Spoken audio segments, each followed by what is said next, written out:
Listen, brother, everyone looks at you and thinks you're a tiny little boy. Posting on Twitter, it's the gayest soy thing you can do. Shut the fuck up, you little tater tot bitch. We are 2 minutes and 35 seconds into this video. I'm just as gay as the rest of us, motherfucker. Feels just the same. Another sunny day in LA. Everything is fine, so they say. Wonder what the news is today. Cause I know that every day I'm at this fucking job. Hasan is streaming. Watch him on the cloud.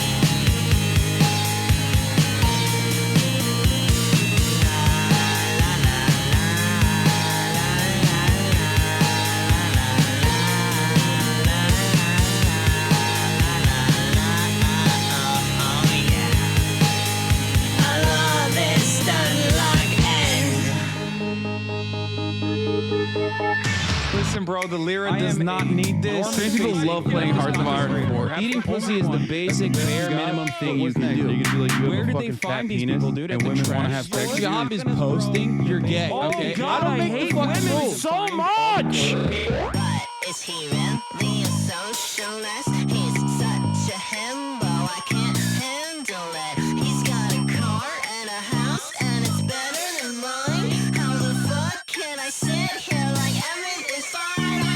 That's just me being a fucking hog. Hasan is streaming. Watch him on that cloud.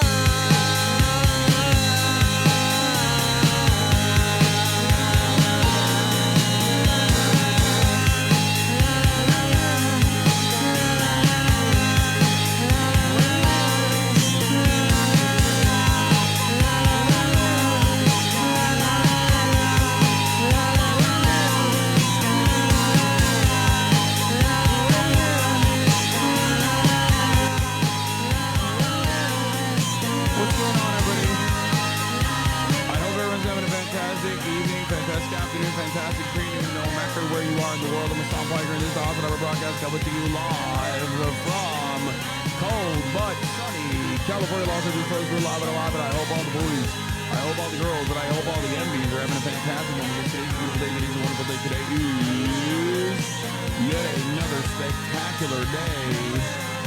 I'm a soft biker, and I hope you're all. I'm a soft biker. I hope you're all having a fantastic one, because today's gonna be a good one regardless. You sound tiny. What? I can't hear you. God damn it. What a start.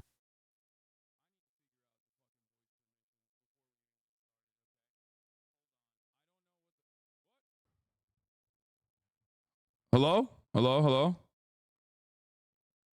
What is happening? My microphone is busted, dude. Actually, good intro, good intro, good intro, good intro.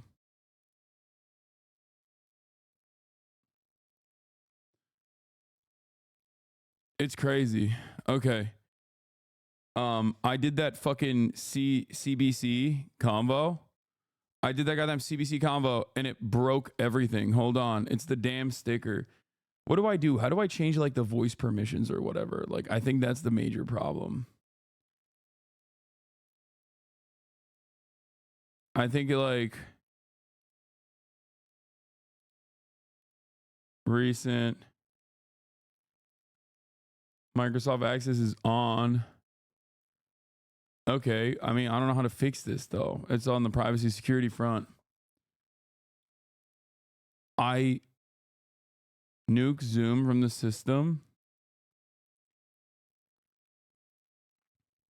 Now voice is okay? No, but it's not okay because the microphone is low. And it literally happened when I gave voice perms to it only got low when I gave voice perms to freaking Art of Oz sub only. So you subscribe, bitch. Why you got a fucking problem with that? Oh, I'm sorry. Oh no. You have to subscribe if you want to see the VODs? Well, that's right. That's what's going on. Okay. I love listening to your VODs on the company time. But today I was greeted with VODs because with a sub only message. Yeah, I did switch it over.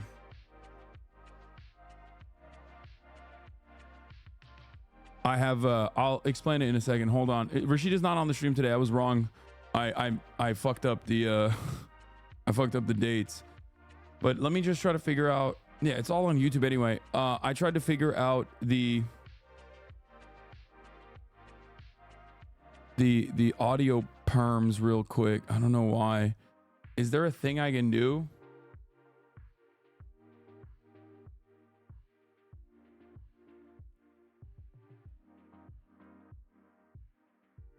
Can you make the VODs non-sub only? Yes, I can, but I'm not. And it's not about being greedy, for the record. No, I have a lot of fucking psychopathic rabbit haters who want to go through the fucking VODs and just like literally clip whatever the fuck they can, or just like look at the chat and be like, look, see, they're bad. His chat is bad, or whatever the fuck. So I'm like, yeah, if you want to do that, you're going to have to pay the piper, baby. Fuck it. That's what it is.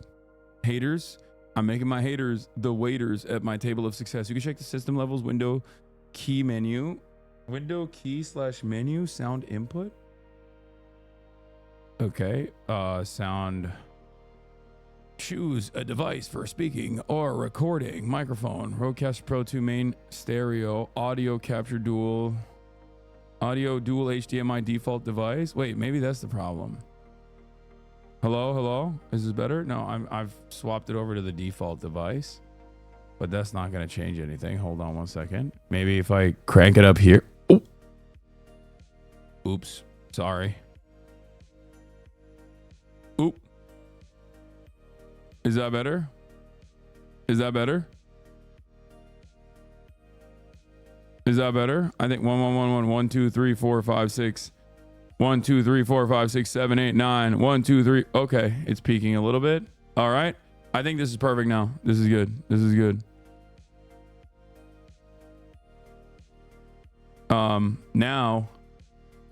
Now we're good. I spilled coffee on my DQ, asshole. Sorry, sucks to suck. Okay. So, folks.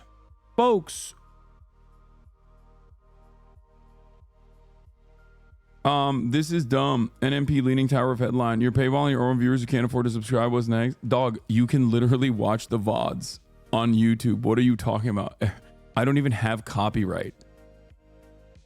What the fuck? I have the highest level of accessibility in terms of my content. It's so funny to be like, it's really messed up, dude. What do you mean? You can just go watch it on YouTube. The fuck? And it's not even like it's not beneficial to me if you go and watch it on YouTube. It's beneficial to the YouTube VOD channels that I don't even control. There's a million fan channels out there. It unironically is not even, this move is not beneficial to me at all. I think a lot of people don't do that. Or a lot of people are just like unfamiliar with that shit, so they don't understand it. But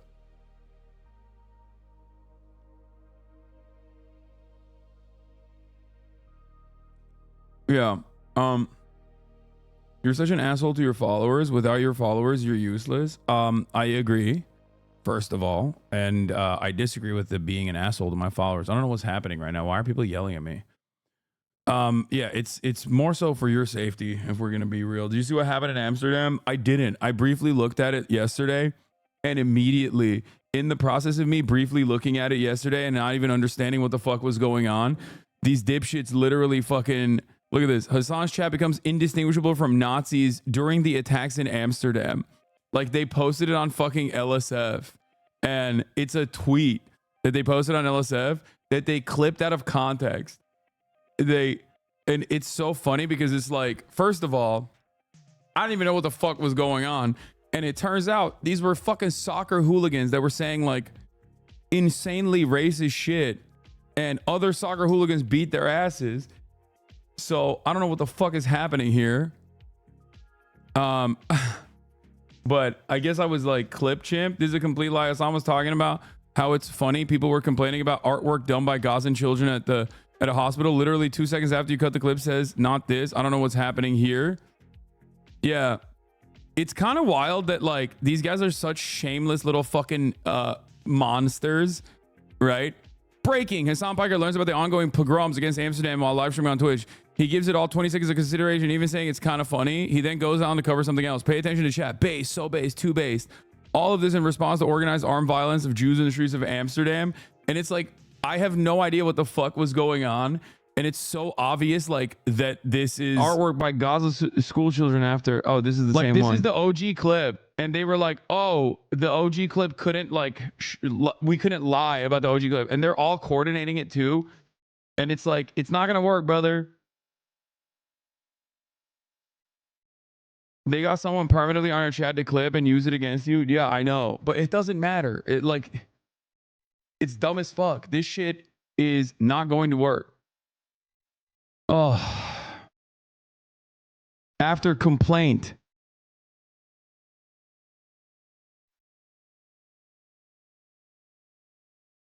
What? The Maccabi Tel Aviv hooligans are getting attacked right now in the Netherlands after ignoring the minute of silence for Valencia victims and singing racist chants about the extermination of Arabs. Dutch Moroccans are making them aware that this isn't... For the children! For the children! What the fuck? What is happening?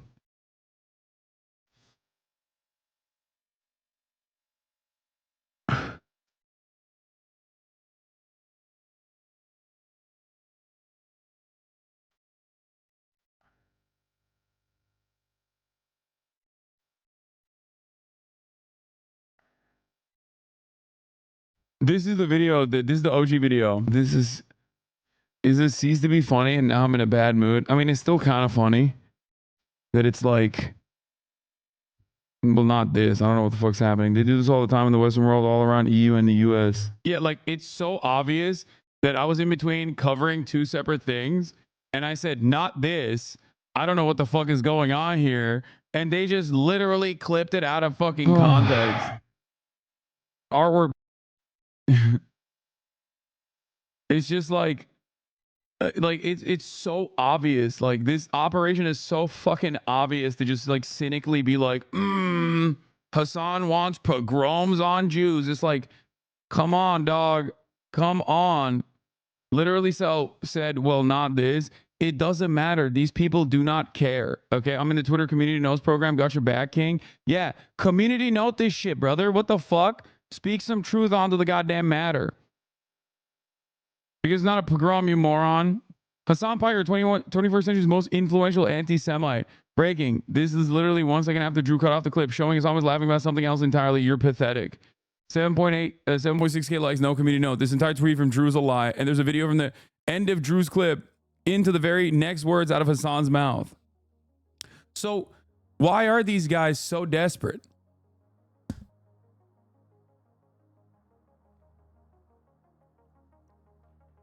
It's just crazy. It's crazy. Like, give it a fucking break, man. I didn't even give it a goddamn break. Block Drew, ignore him forever. I did, but this fucking dipshit's getting motion again. Already annoyed by his voice. Lol, bye. Oh, man. That sucks. Okay, well. It is my voice. I can't really change it. It's happening now with the shit in Amsterdam too, my guy. It's not just you. I know you know that. As Old Chatter said, it says a lot about you that you, I believe it. Yeah. Also, yeah, blocks are fucking useless. It was a deliberate provocation orchestrated and encouraged by Mossad operators. I don't think it was fucking Mossad. I think it's just like straight up a bunch of dumbass soccer hooligans being racist. What else is fucking new? You know what I mean? This isn't even like hello? What do you are we now like looking at football ultras and shit and thinking that like they have normal politics? Like, of course they don't. Mossad was there. Just in case, Mossad agents joined Maccabee Tel Aviv. Oh shit. Okay, never mind. I was corrected. Okay. Well, regardless, I still think it's probably fucking dumbass football hooligans who were behaving in a racist way. I'm sure that Mossad was there to protect the Maccabee Tel Aviv football club. No, you want to hear something really unhinged from one of the survivors of the soccer situation? They claimed it was like October 7 for them. Yeah, no, they're God.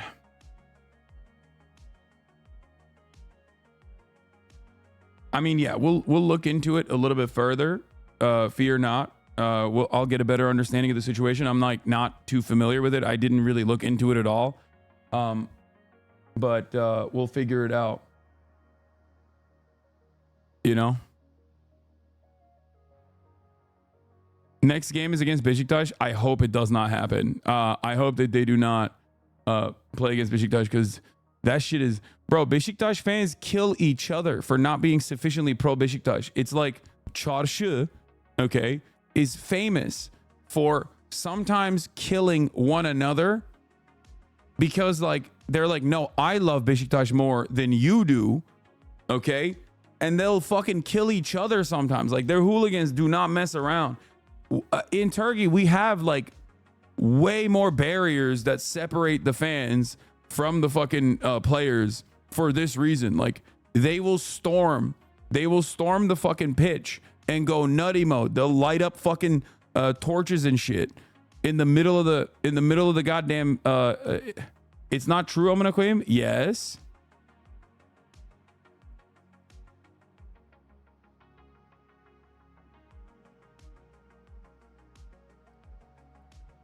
Tomorrow's Remembrance Day for the Nazi pogroms as well. We're gonna hear the dumbest, most disgusting takes in Germany tomorrow. Yeah, I don't know what the fuck's going on, but it's so crazy. It's like yeah, I like that there's people that are being like, literally cut off the 2 seconds where he says not this, because he was talking about the story of children's artwork getting taken down in the UN. Literally can't read. Is sad because of course they can. They just willfully ignore and change the narrative. And hey, is the top comment. Yeah. It's like, it's such an obvious fucking smear operation here. You know what I mean? To be like, Hasan is so anti-Semitic in his community, but we can't catch him saying something anti-Semitic. So we're just going to claim that his community is anti-Semitic. And then, you know, he's not monitoring his community because he's secretly anti-Semitic. It's like, dog, are you kidding me? Nicholas Fuentes is popping off. Like, if someone was anti-Semitic, this is the best time to be openly anti-Semitic. Trust me, okay? Like, it's so fucking stupid. I am not an anti-Semite. No matter how hard you fucking try, it's not going to stick. 57% upvoted. The real Reddit community can't push it down. Nothing else pops off like that.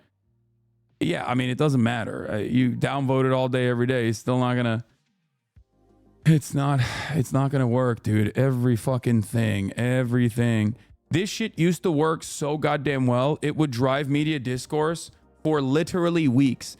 They'd be like, oh, a prominent Muslim anti-Israel guy said something that we are massaging to mean something anti-Semitic. Let's talk about this endlessly, right? Now, everybody understands what the fuck is going on. You know what I mean? Everybody understands what the fuck this is. Everyone's like, wow, oh, interesting that this guy who has spent his past like 10 fucking years professionally combating anti-Semitic sentiments, anti-Semitic tendencies, and yelling at fucking neo-Nazis, seemingly that guy is actually secretly been an anti-Semite all along. Why? Because he's anti-Israel. No, this shit doesn't work. I don't believe it. It's not gonna fucking work. I think everybody understands exactly what the fuck is going on, okay? And the media can keep fucking doing this shit too. Hey, Hasanabi, I may need to read the room, but the past WODs are going to require a sub now since you're not running ads. I hope not, because I love watching things I missed at the gym. Hope you have a good day. Yes, you can watch them on YouTube still, chatters. Like, there's VOD channels on YouTube, aren't there?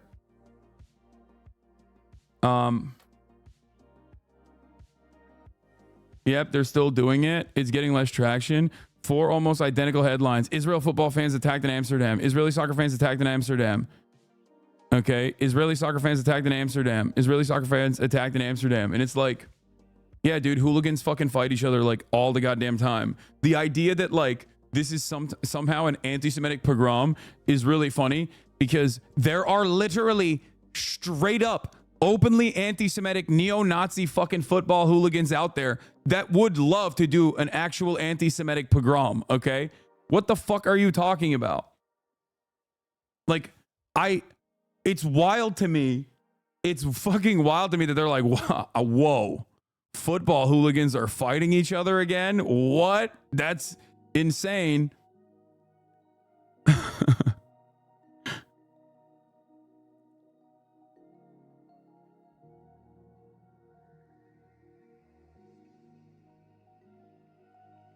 I literally saw comments about you earlier with different people saying you are too far left on one side and not a real leftist who supports terrorists on the other.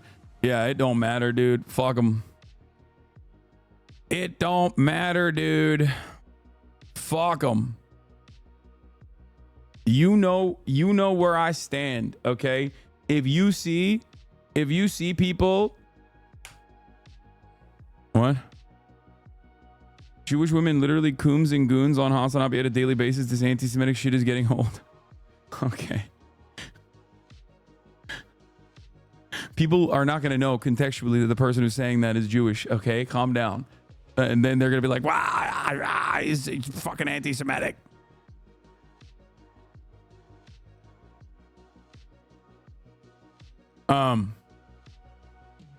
Anyway. This is a great meme. I'm gonna use this today. All right. Let's blast off. Let's freaking blast off, okay?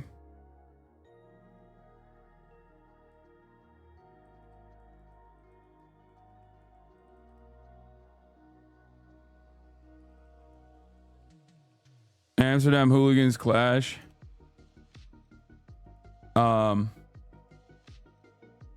Trump regime is upon us. ASTEAD Herndon on of the New York Times will be on later to talk Kamala's to do a real autopsy of the Kamala campaign. OSITA,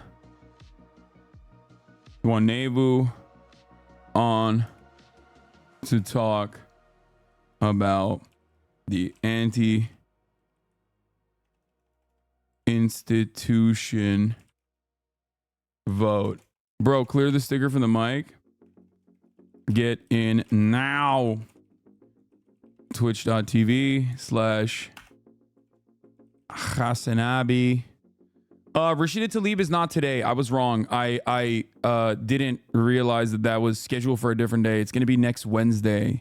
Rashida Tlaib is going to be next Wednesday. I also have Felix Biederman of the Chapo Trap House on tomorrow. So we got a lot of guests here, okay? We got a lot going on. Fear not. Do not worry. I hate all the people. I hate all the fucking Gavin Newsom will be the fucking person that save us shit. Have you seen FD's take on the election? He surprisingly went, the lib analysis of America being a reactionary country and misogynoir is what tipped the scale. I mean, look, I think misogynoir is demonstrably a real thing, but ultimately, good campaigning and good messaging should be able to overcome that. I mean, the greatest counter to that is literally Mexico, the only country in the Western Hemisphere that did not actually see the same incumbent disadvantage that happened historically in every developing nation as a consequence of global inflation, right? There was a global inflationary shock that created an incumbent disadvantage for the first time ever in all Western nations, right? Mexico was the one country that did not have that problem. As a matter of fact, AMLO was broadly popular, and his successor, Claudia Sheinbaum, a Jewish woman, by the way, in a country that is 98% Catholic, in a country where femicides are a massive problem. Okay. She won. And she saw many successes. And that is because of the expansion of the welfare state. That's it. That's literally it. There's nothing else. Expansion of the welfare state, wage increases, boom, boom, boom. People will literally ride for you for the rest of their fucking lives. It was so massively consequential in Venezuela that motherfuckers voted for Maduro, okay? And not because of Maduro, but because of Chavez. People will never forget. If you put money in their fucking pockets, people will never forget that. If you improve their lives, people will never forget that. Did I misspell OSITA's last name? Uh-oh. Okay, I fixed it. NWANEWU.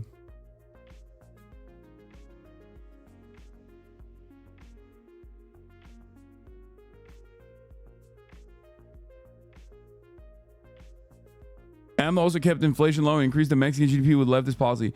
Yeah, that's it. That's why I said, like, there's still plenty of room for growth in Mexico, and there's plenty that was that you could take issue with respect to AMLO. But the reality is, like,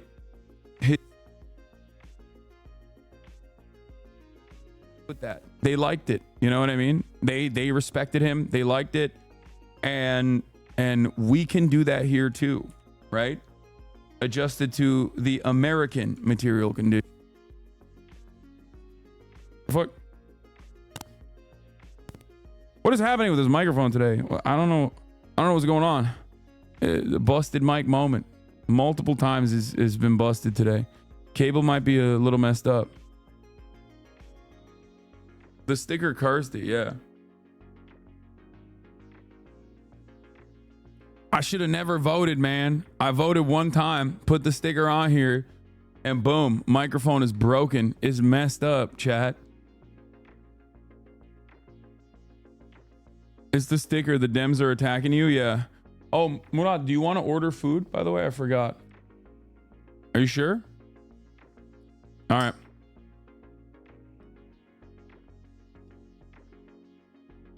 We lost because you only voted once. Yeah, I should have voted illegally. Whoa, whoa, whoa. Who said I only voted once? Guys, I activated the mules, okay? The problem is I activated only 2,000 mules when I should have activated 3,000 mules. You know what I'm saying? Like, come on now. Come on now. What do you mean? Oh, I didn't fucking vote illegally. Are you out of your mind? I love voting. I love voting, and I love voting illegally. In the event that we remain loyal to the text of the Constitution, and insurrectionists who previously took an oath and allegiance to the Constitution is disqualified from holding office unless Congress votes to remove the disability. Trump is an adjudicated insurrectionist, ergo. Libcopium, baby. Libcopium. They're doing stop the steal. They're doing stop the steal. I love that. It's fucking sick. Just take the L, man. With what? What are you saying? Dude, Trump supporters, I think, have gotten dumber in like the last 4 years somehow, where it's now virtually impossible to have a conversation with them because they're not even responding to things that I'm saying. Like, directly. Like, how do you have a conversation with someone who's just like, I don't understand anything you're saying, and by God, I will not let that get in the way of us having a conversation where I yell at you.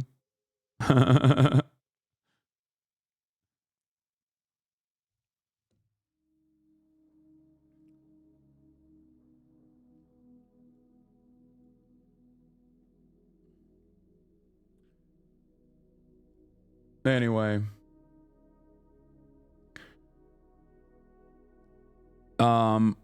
Okay. Someone else is living your car dreams.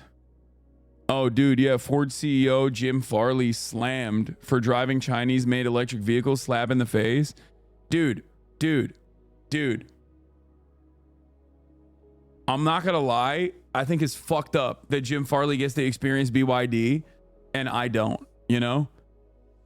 I want it. Like, I want the Yangwang. I want Yangwang 9, dude. That shit looks fucking incredible. It can jump. I want that. And it's like, how the fuck does he get to do it, but I don't? Is Xiaomi okay? Fuck it. I'll take the Xiaomi. Only the oligarchs get to BYD. Yeah, the oligarchs of the Canadian public transportation. The oligarchs over at the Canadian Public Transit Board, and their fucking BYD buses, dude. It's really fucked up. Or the oligarchs in Mexico. BYD, the oligarch's choice for vehicles. You know, famously, their cars are like 20 grand a pop.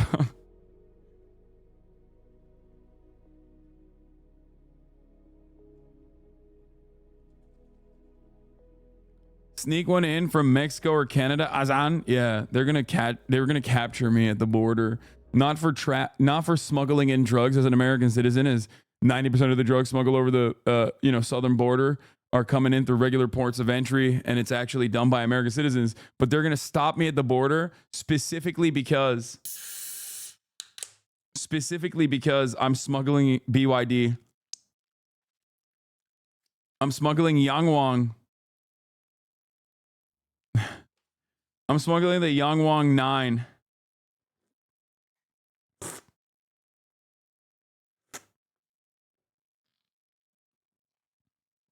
Why do you drink so much soda? This is literally not soda. It's a Stumptown Hairbender Nitro Cold Brew. You can have it 3D printed here at home.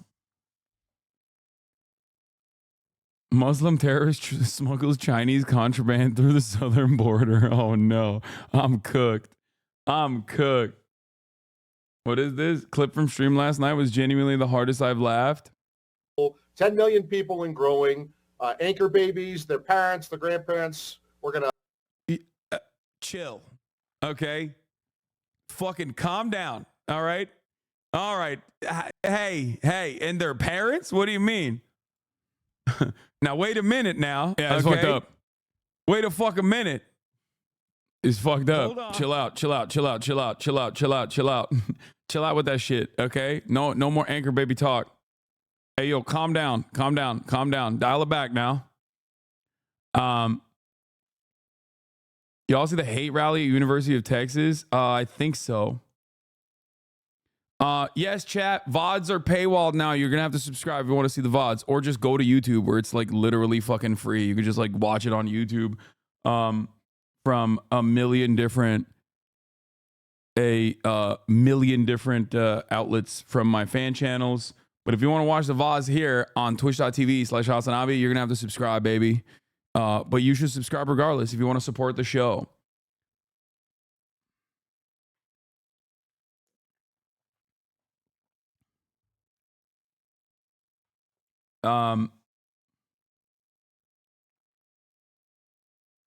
They're so stupid. I know. The right are so unimaginably dumb. It's actually crazy. Like, Hamas calls for immediate end to the war after Trump election win. It's like, yeah, dude, they've been fucking doing that. They've been doing that since October 10. Are you making a sub only chat? No. I'm not making a sub only chat. I am I mean, who knows, maybe in the future, potentially.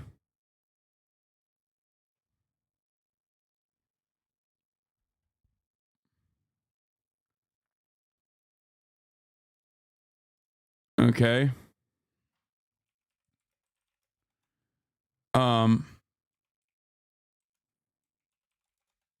Hold on. Wait, oh, oops, hold on. Wait. I have ASTEAD on at that time. When else can we do it? I'm trying to talk to OSITA. I'm trying to talk to OSITA and also ASTEAD at the same time to try to coordinate with both of them at separate times. I want to have both of them on today. And it is becoming quite difficult for me to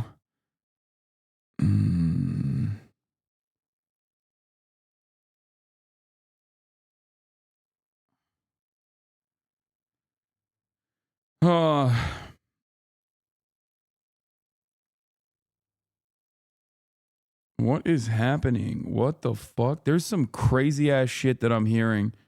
Get a damn assistant. Yo, there is some wild stuff happening in the fucking universe, dude. I don't know what the hell's going on, chat, but let me tell you, okay? One, the unusual whales account is just like popping off with the craziest breaking news right now.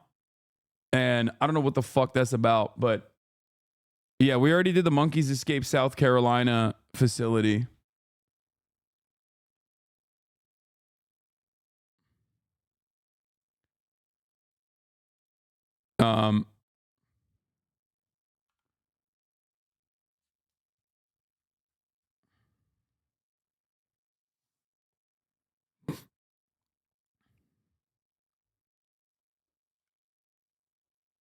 What is this? Adam and Nick make fun of Dion Taft's.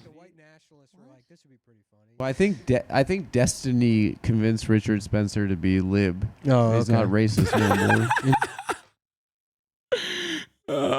That's a bar from fucking Adam, dude. Yeah, they did like a debate on No Jumper. What a wild career that guy had. Spencer? No, Destiny. Destiny's fascinating. Well, he gets like famous for playing like Minecraft or something. He's like the best guy at fucking Minecraft. Now he yells at people to. And then he would do like stream videos of him playing it. And he'd be like, "Well, that shouldn't be a law." And then people are like, "Why?" And he's like, "Well, because," and he just talked fast. Yeah. And people are like, "This might be the smartest man in the entire world." It is the live version of like I can only learn about politics with like a hydraulic press video next to it. Like I can listen to someone if they're like playing Fortnite at the same time. They're playing baby games. The whole YouTube world is bizarre because the things that like rise to the top, because the whole like debate world on YouTube is really big, and it seems like it'd be very stupid.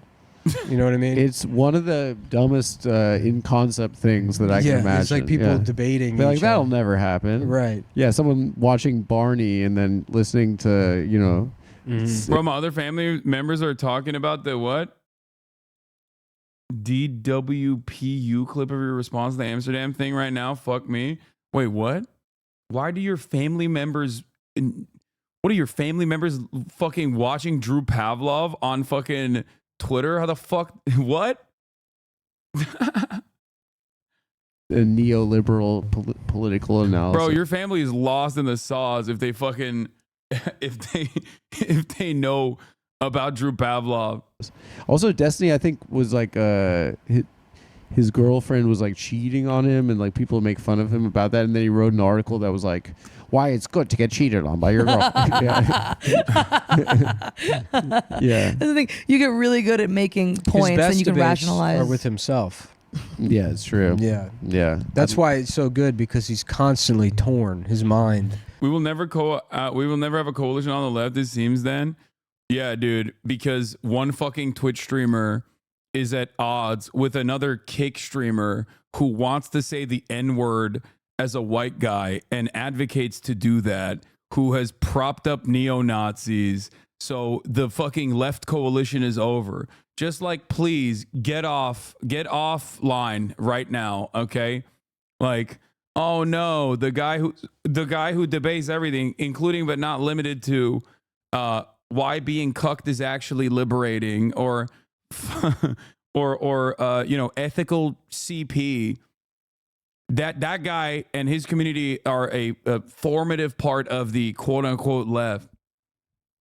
All right, man, I got my share of bashing. Appreciate you. No, I'm just saying, like, listen. Even if he was literally a die-in-the-wool leftist and we were duking it out, it still would not be consequential. Okay, we're fucking content creators. Okay. Yeah, most people offline don't know who the fuck either of us are, or have like very loose associations about it. Okay, it's because Biden tweeted about it. Biden tweeted about what?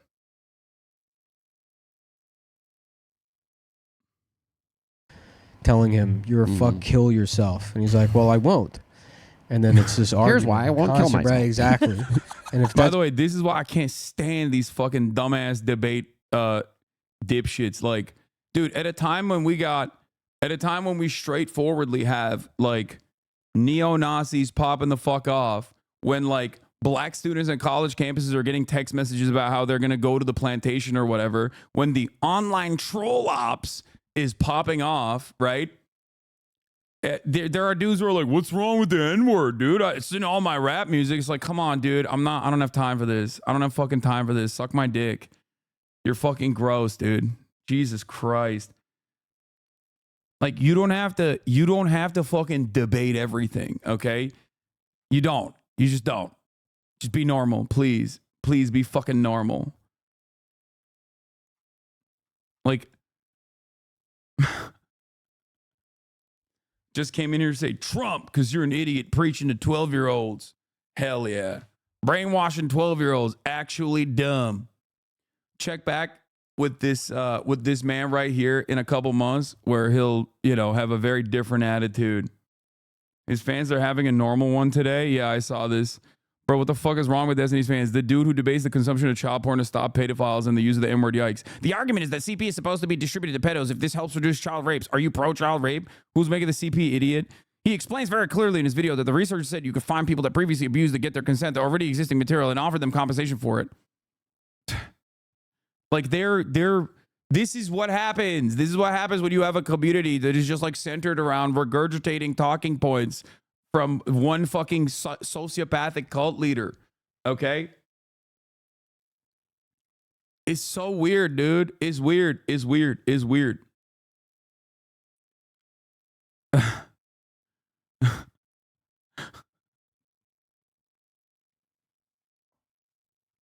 What the fuck? Did you mention why your TAFs never uploaded? Adam hit me up the other day and was like, oh, it's coming out any day now. I don't know why he still has not released it. It'll come out soon. That's what, if that's going on in your head all the time, what the hell is Israel-Palestine? That's easy to solve. That's true. Yeah. When the devil is inside of you. Mm-hmm. Yeah. When it's just Slipknot 24/7. Did you see that video of Shapiro debating like 25 libs? Dude, yeah. I love that one. Yeah, that's good. That is the debates are huge now. I wish I can get into that space, but unfortunately, I'm just one of the dumbest people. Nick, you could do it. You don't have to be smart to be a good debater. You just have to be confident, I think. It was a prank, bro. That video's never coming out.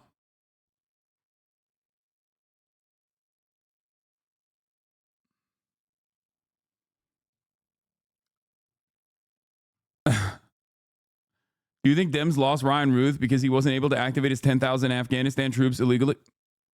1,000, not 10,000, NATO-trained troops from Afghanistan illegally to vote for MAMALA like they did for Biden.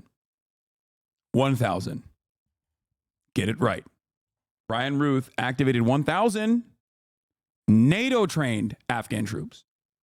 NATO-trained. Remember that. What? Hassan's Instagram story every morning? Dominant mini basketball highlights. For his dominant mini basketball. That's funny. That is my Instagram story every morning. Calm down. It's fine.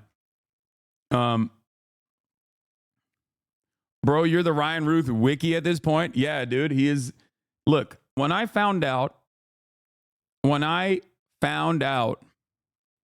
that I was wrong, and then there was actually one singular pro-NATO voter out there who only cared about NATO, okay? Like Gunther Ferlinger style pro-NATO American voter. I was fascinated, okay? I was personally fucking fascinated. What? This chatter wants to debate you? I'm trying to bait him for something else. Are you a fan of the Democratic Party? Why are you so mean? Why do you feel about Trump winning and Kamala losing? Now that I have your attention, is there any universe would you consider playing the entire Dragon Rampa series live on stream? No. When I saw that someone was making like actual election decisions specifically on NATO, I was like, that's it, man. We're done. That's my guy. I love politics. I see a fucking guy that's like that. I'm gonna ride with him. I'm gonna die for him. Okay. Yeah. All right. Where do we begin? We got a lot going on in the world.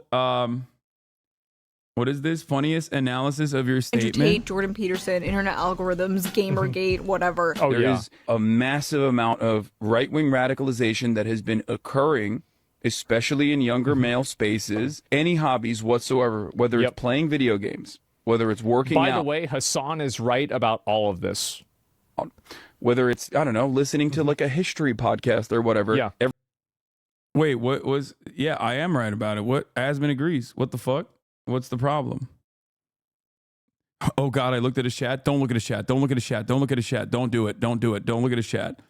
Everything that they see is right-wing sentiment being expressed by individuals that they find charismatic. But you can only blame internet. So the reason why he's right might not be necessarily like what he's trying to say. I think that it's a chicken and the egg scenario where the content that's popular is right-wing because this right-wing content more accurately reflects the way that people see the world and the way that guys feel. So it's not that there's a bunch of right-wing content that's brainwashing people to be racist or to be Nazis. It's that there's a lot of guys that feel He's like, no, there's just a lot of Nazis out there. There's just a lot of people who believe in the ideology of the NASDAQ. No. By the way, it's ironic because this other person from the video clipped it right before I talk about how like they're not actually overt Nazis in the same way that like they were in the 2016 Gamergate era, where there was like open outward white supremacist sentiment being expressed on YouTube regularly. You had the likes of Stefan Molyneux and all these other guys who were like straight up neo-Nazis, right? They no longer, it's not like that. It's like 90% of the way there. But they're not like openly white nationalists, even though there are some, right?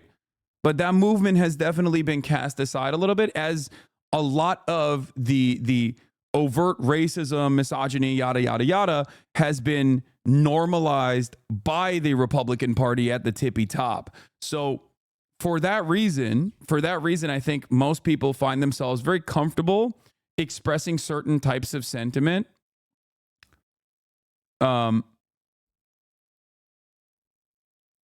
Hasan, why are you so charitable to dudes who should have lied to their teeth one day to get on stream and spread hate the next? What do you mean? What is happening right now? Franchised, and the content that's being deemed as right-wing is content that reflects what their viewpoints are. So it's like, the content creators in your orbit all just talk about your drama when you're offline. Nobody's doing anything to combat reactionary stuff amongst men. Yeah, I am. I try all the time, and I'm going to do more about that. I made the mistake of looking at Nick Fuentes' Twitter last night before going to bed for the first time, and I had literal nightmares. Yeah, I saw that one clip. Where he's just like cackling and losing his fucking mind, and just like so excited at the prospect of just like being able to control women's bodies, like that little fucking nerd, right? he's such a freakish little gremlin, such a goddamn loser, dude. And it reminded me of how he got there, because it reminded me of how he got to a position of prominence that actually led to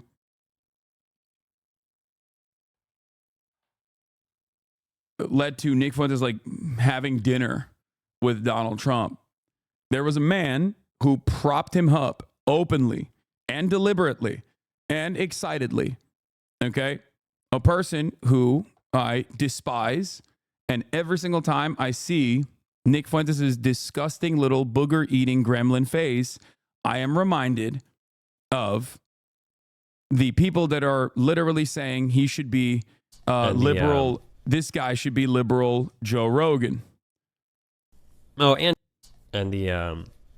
Fuentes' treatment of me is so bad. I don't understand. That's something he'll have to learn and grow.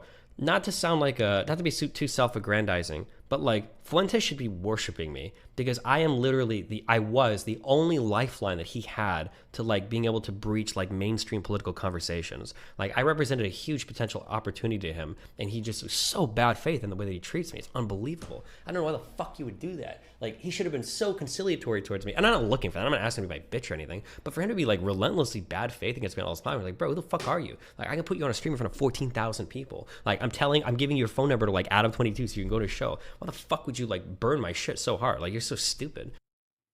Yeah. Eating chicken and waffles with Nicholas Fuentes, propping him up, giving him a lifeline, giving him a fucking media career, debating his own fan base, arguing against calling him a fucking Nazi to his own fans who were like, dude, he's a Nazi. When you say things like, why are you defending him? I'm not defending him. I'm agnostic You on the absolutely position. are. But your obsession with me using this word, really only for normative reasons, is revealed when you say, why are you defending him when you won't use my label? If you want to ask me, does he engage in anti-Semitic humor? I would say absolutely yes, he engages in anti-Semitic humor. If you want to say, is there a chance that he believes in anti-Semitic conspiracies? Yeah, of course there's a chance. And he has in the past. In fact, it might even be likely that he still does today. I just haven't had the conversation with him about it, and I don't really feel like slinging that around when I just don't 100% know. I would rather... What do you think about a guy who did all of that, talked about anti-Semitic humor with Nick Fuentes, a person who's a Holocaust denier, an open, out and about neo-Nazi, now leading the charge on Twitch's anti-Semitism problem? What do we think about that? Do we feel like he's being honest about Twitch's anti-Semitism problem? Or is he cynically trying to smear someone like myself who has never collaborated and despises neo-Nazis and would never give them a fucking platform, with the one exception where Trainwrecks literally swapped Nick Fuentes out like many, many fucking years ago, which I have always recognized a massive mistake, because it was supposed to be me and Destiny versus Blair White and I forget whoever the other person was. And then it was a last second swap out where Nick Fuentes was platformed by that fucking, by that debate, which I despised. Okay.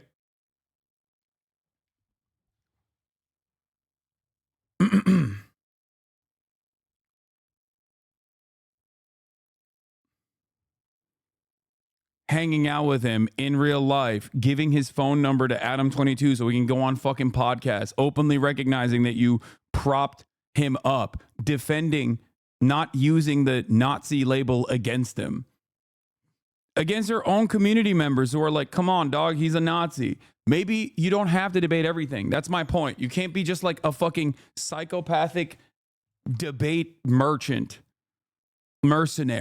Like you're literally just like making yourself, you're turning yourself into this fucking person that has no ideology whatsoever. Okay? It's fucked up.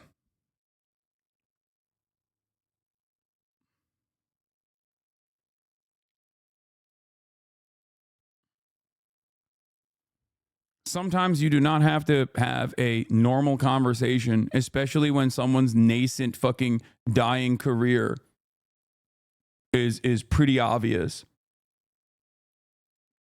Here's another instance. And when we talked a few times after that, he was saying, oh, I think you've changed. I think that you're like a Christian nationalist. I still think he has changed. That's why we had the whole argument over whether or not to call him a Nazi. I don't think they're as far right as they used to be. I've already said that. That doesn't mean that I don't think he has the same fucking, you guys, you realize that you are just as fucking retarded as Nick is, right? You guys are the same. Nick hears me push back against his shit, and Nick is saying like, oh, you think I'm just as right as I was? No, I don't think that. You guys don't think I push back enough, and then you guys are like, oh, you think he's not as far right as you guys. How does everybody? I don't know if I have to communicate better or if there's just more layers of emotional bullshit that I have to fucking chew through with you fucking morons to try to make you understand what the fuck I think. Clearly speaking, plain English is not enough. Clearly speaking, complicated English is not enough. I don't know what it is to punch through, you fucking morons. And most importantly, he successfully revived him entirely single-handedly. It worked exactly as Fuentes intended. Yeah, 100%. And then the only reason why they fucking had a falling out is because obviously the fucking neo-Nazi, once his career was revitalized, came after Destiny and tried to deplatform him, which is ironic because Destiny is literally doing that to me right now, desperately trying to deplatform me with the express purpose of, and this part is really funny, trying to weirdly get himself unbanned from the platform. Well, I said step one before anything happens to show there's two things that need to happen. One, Frogan needs to be banned. That's like just an immediate thing. Not that I even give a fuck about Frogan, to say it again, but it's just so obviously apparent that if she doesn't get banned, that nobody gives a shit over there, right? Like that is the most obvious case in the entire world of someone breaking the terms of service. And yeah, it's a clear hate speech violation of a protected class of citizens too, because she's going after veterans, I think. Yeah. Yep. So yeah, it's multiple things. I agree. Right. Yeah. So if that doesn't happen, we know that there's no change at Twitch. So that's step one. Will that happen? Step two is they have to unban Steve. Like, because otherwise, I don't. If they're able to unban Fresh and Fit, like they're talking about unbanning Destiny and Sneeko, they can unban Steve. And then if they do those two things, then I'll talk to Dan Clancy. And I'd be happy to figure out a way forward for him to. For those of you who don't know, these are some of Destiny's little orbiters. This man, we used to have conversations back in the day. Quite pleasant conversations, as a matter of fact. But his brain has just been so fucking broken by being Destiny's orbiter and his co-host on his podcast that he has been spending an unimaginable amount of time on this like vengeful quest to, I guess, destroy Twitch for not unbanning Destiny and also not getting me banned. Okay. They called themselves the Daliban or the Duzbullah Brigades, community dedicated to documenting the anti-Semitism of Turkish colonizer Hasan and the Sultan of Twitch Empire, Dan Clancy, as well as others. Okay? They have made websites from like day fucking one. From, I think it was like October 19th or something, was when the Hasanabi website was launched. Like that was what their immediate goals were, where they were like, we're going to use this Israel shit. We're going to use what is happening in Gaza to, try to activate as many people as possible to get this guy fucking deplatformed. And they've gotten increasingly more insane over the year. Increasingly more insane over the year as it has not succeeded. Yeah, these are the people concerned about change hate speech. The way trust concerned about hate done, speech. So that is no longer the stereotypical purple-haired whatever that it currently is. It's too skewed right now, unfortunately. Yeah. 1,200 Jewish people died on October 7. Since then, hundreds of thousands, millions of people displaced in Gaza. Thousands dead in Lebanon. 50,000 is the most conservative estimate with direct gunfire and direct bombing in Gaza. The obvious death toll is going to be significantly larger than that. And these guys are predisposed with, let's use this as an opportunity to get someone we don't like, someone we don't agree with, deplatformed. Okay? It is so insane. It is so unimaginable. Why do they assume there won't be retaliatory obs? I don't know. But yeah. And also, that guy whose account that I'm showing you right now, okay, the Dalaban, part of the Dalaban, this is one of my biggest stalkers, okay? This is like a known stalker in this community with like thousands of alt accounts that we've banned, who like is the most schizo person you've ever seen. That schizo person is now followed by Richie Torres. American Congressperson Richie Torres follows him. He's following my schizophrenic stalkers, dog.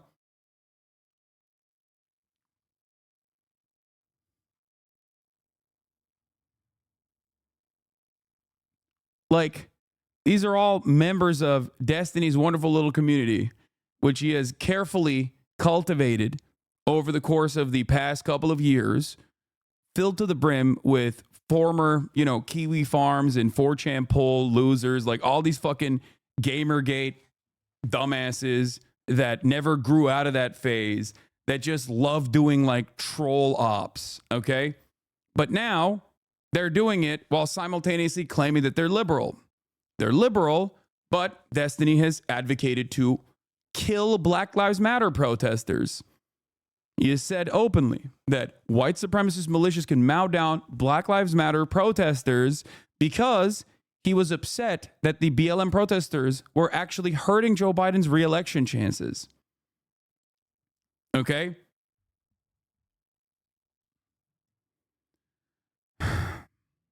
A person that has debated the ethics of ethical CP. A person that, on a whim, because he was mad at my friend, an activist and content creator from Atlanta, FD Signifier, wanted to troll him. And in order to troll him, he gave $10,000 to the Atlanta Police Department. That's the type of person that we're talking about. Real liberal guy. Okay? Real liberal guy. That's where a lot of this resentment and a lot of this no motion ass bullshit is coming from. Okay?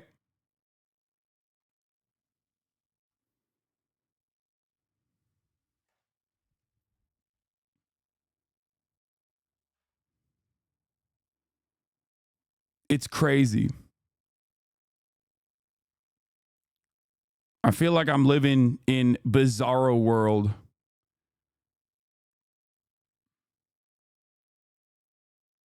FD just posted that he figured out D used another orbiter to set up the donation from the start. Hey, look at what I found with a little video essayist researcher Muscle. Tree of Logic, one of Destiny's weird black orbiters, admitting on stream that Destiny never planned to actually debate and always acted the plan in bad faith. Organization. He had no intentions on doing that. He always. Okay. All right. So that's what happened. This was all his idea from the start. He had no intentions on donating $10,000 to Fat Dude Signifier organization. He had no intentions on doing that. He always had the intentions on donating to a pro-police or nonprofit organization. And he asked me, because I'm very close to these organizations in Georgia, and he asked me to give him two, and I gave him two, but I gave him the most important one first. And I'm kind of glad he ignored. Sorry for the delay of these signifiers. Some of us working, have busy lives though. Can't believe you couldn't wait 4 days for your $10,000 anti-police fund donation. So I went ahead and just donated $10,000 to the Atlanta Police Department.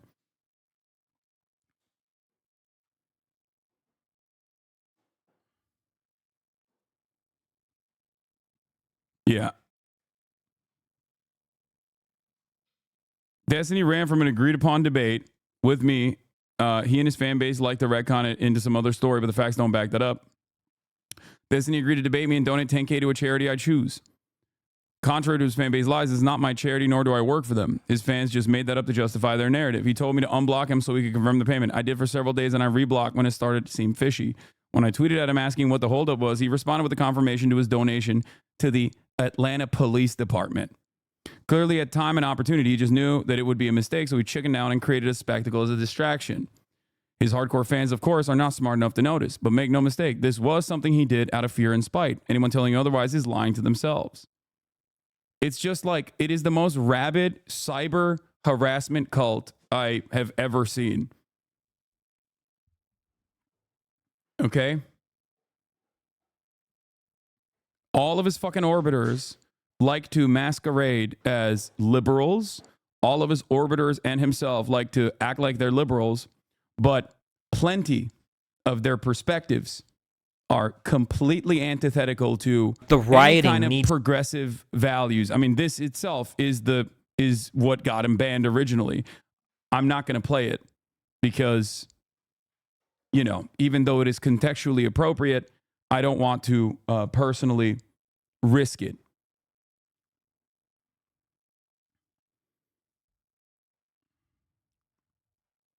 That got him departnered originally.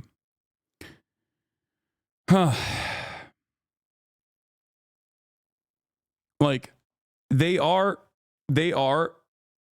liberals in the sense that they are pro-Democratic Party. That much is certain. But ultimately, they have no real ideological rudder.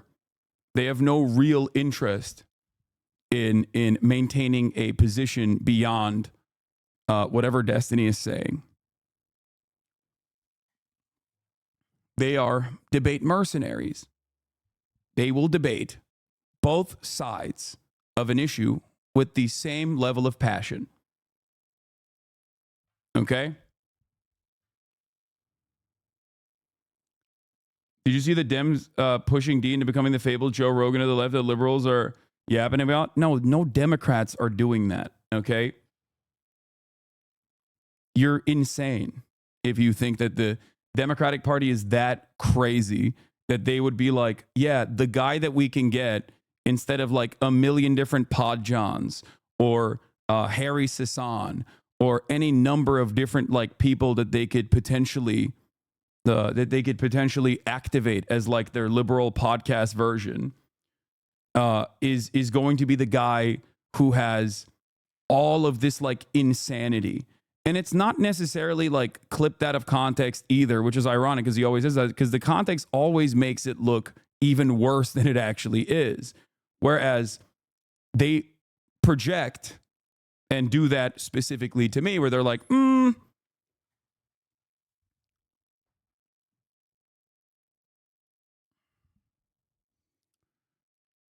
look at this 15-second clip, 16-second clip, 13-second clip where Hasan is arguing for something, and then you watch the larger clip and you're like, oh, he was arguing exactly the opposite of the thing that you were saying he was doing.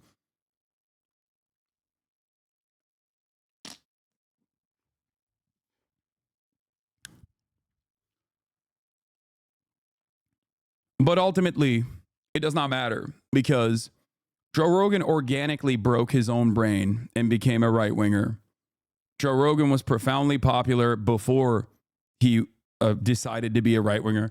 Joe Rogan endorsed Bernie Sanders in 2020. Okay? The Democratic Party had their own Joe Rogan. His name was Joe Rogan. Do you understand?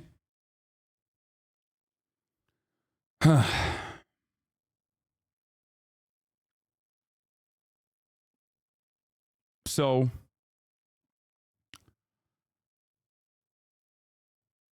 these issues will not change until the Democratic Party changes its top-line communications, its policy prescriptions, and its attitudes towards the working class. Okay? You cannot podcast your way out of this problem. You can't flood the market with like liberal podcasts and podcasters in an effort to win back young men who have been disenfranchised. Okay?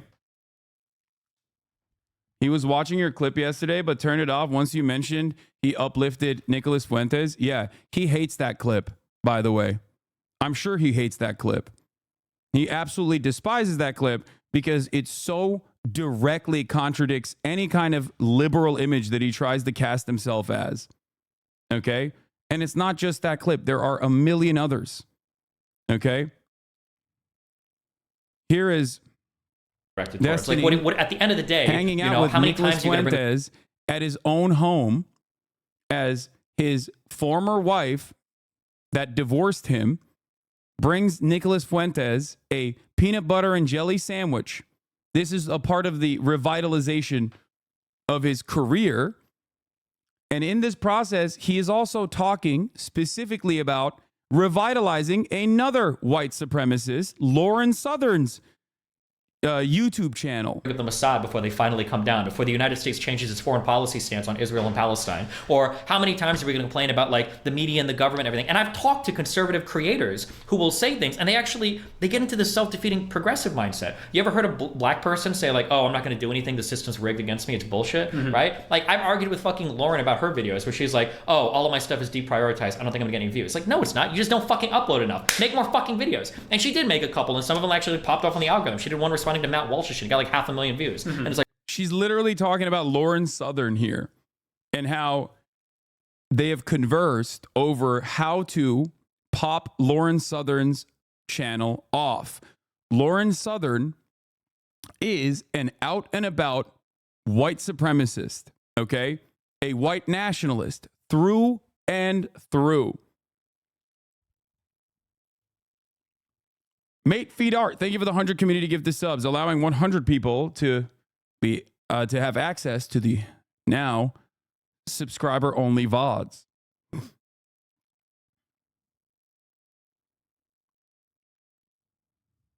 Yes. He's talking about the Lauren Southern who personally went to Italy to work alongside Identity Europa, okay, to try to intercept migrant boats by filming herself on these fucking boats to try and actively intercept these migrant dinghies that were trying to make it to Italy. If politicians don't stop the boats, we'll stop the boats, Southern declared. Okay. They didn't stop the boat for long. In short order, they were taken into custody by Italian Coast Guard officers, and the Doctors Without Borders ship was on its way. Later that night, Southern appeared in a second Periscope live stream with Martin Sellner, the 28-year-old leader of Generation Identity's Austrian branch. Sellner hinted in the live stream that Generation Identity's short-lived blockade of the NGO ship was just the beginning of a new mission to track down and stop the dirty work of these human trafficking ships. Southern has defended the American neo-Nazi Richard B. Spencer, who has advocated for violence against non-whites on multiple occasions. Southern has said, Richard Spencer is not a white supremacist, he's a white nationalist. He believes in a white ethno-state. He doesn't believe in whites being superior. Spencer has praised Southern's videos. That is the person that Destiny is talking about here, that he has direct access to, that he has also helped revitalize the career of. How many neo-Nazis does Destiny have to align with and revitalize the careers of for people to go, maybe he's not being genuine in his defense of the Democratic Party and is just another thing that helps him debate better? He's talking to one neo-Nazi who is a prominent neo-Nazi now, thankfully, because of Destiny's hard work, platforming him, giving his phone number to Adam22, okay? While simultaneously, he's bragging about coaching another white nationalist and how he helped revitalize her career as well. Okay? Can you run us through how you make all these fanfic spin-offs of reality? You're such a creative. I get inspired when I watch you. You think this right here, exactly what he just said right here, is fictitious? Am I wrong? Like what? Do you think he was just joking here? He didn't mean it? He's admitting to it. You want me to play the clip again of him saying, Like, why do you think that the algorithm's not fucking you? You're fucking yourself. Because that type of like self-defeating, self-deprecating, like self-fulfilling prophecy of like the system's against me, I can't do anything.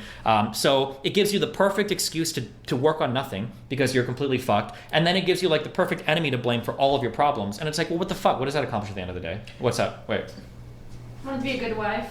So I got peanut butter sandwiches. Whoa! Is it for him? For both. Let's go! Thanks, Isn't that what a Mom. wife is for? What? Isn't that what a wife is for? That is absolutely. See, you got it made, bro. Thank you so much. Wow. Good job. Let's go. You got it made. Hell. Hold on.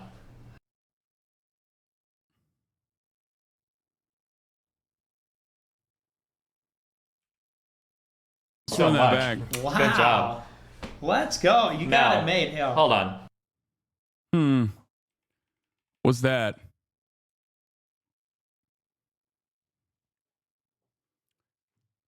Go ahead, man. Go ahead.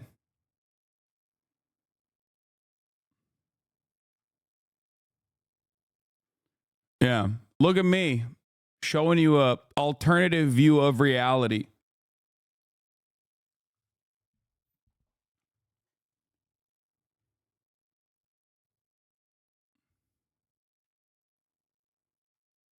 Fan fiction.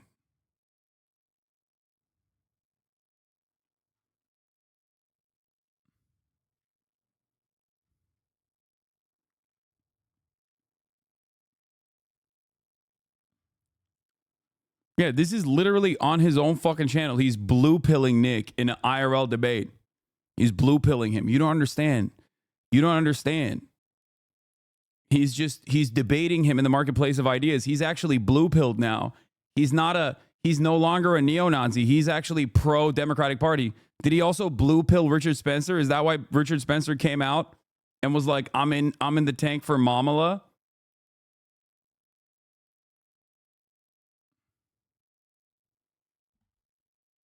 Yeah, it's not the first time they hung out together. Yeah, you think? Nick Fuentes and Destiny hang out IRL. It dawned on me when you said that. Yeah, because before, no, not you. You're already shacked up, lady. What's going on with that? What's the story? How about just one man, one? My point is this. Last night, I saw this dipshit all over the fucking timeline just going absolutely crazy over how excited he was.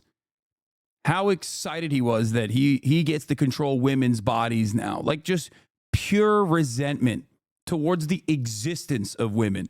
Something beyond like wanting a trad wife. I didn't even know that level of misogyny was even possible, right? Like that level of being an incel was even something that real human beings experienced. And then I was reminded of the desperate attempts of Destiny revitalizing this fucking dipshit's career, so much so that he basically got access to Milo Yiannopoulos and Kanye West and went and had dinner with Donald fucking Trump. Okay?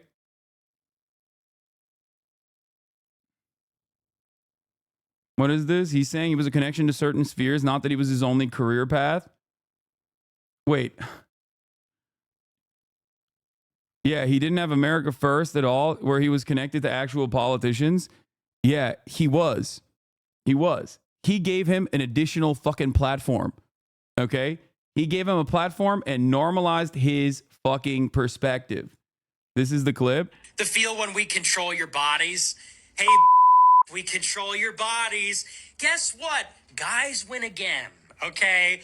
Men win again. And yes, we control your bodies. Hi. I'm your Republican congressman. Hi, I'm your Republican congressman. It's your body, my choice. And men, women again.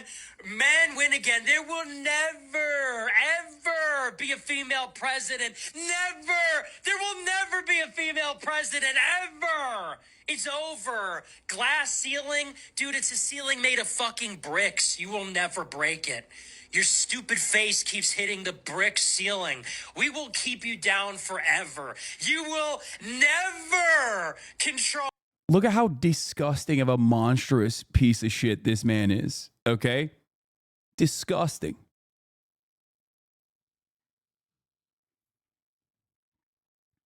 Remember that. Your own bodies. You will never be the president of the global empire. Never gonna happen, sweetie. Yeah, he's blue pilled. That's why he's wearing a blue hat. Destiny successfully debated him in the marketplace of ideas. He blue pilled him. And meanwhile, meanwhile, over the past year, because of the insanity of his own fucking community, I remember throughout the past year, his community has consistently said, while he was normalizing Nick Fuentes, that I was a far greater threat to the United States of America than Nicholas fucking Fuentes. Okay? His community, unironically, because of his like mania, because of what he has primed him into thinking, like such virile hatred, that I am a larger threat in their eyes than Nicholas fucking Fuentes. Now, their attitude might have shifted now, okay?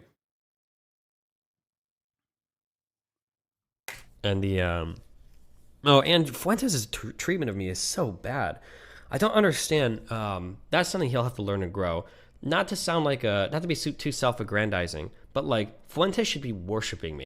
You know, he called against voting for Trump before the win. Why do you take him seriously? He's not even a real Nazi.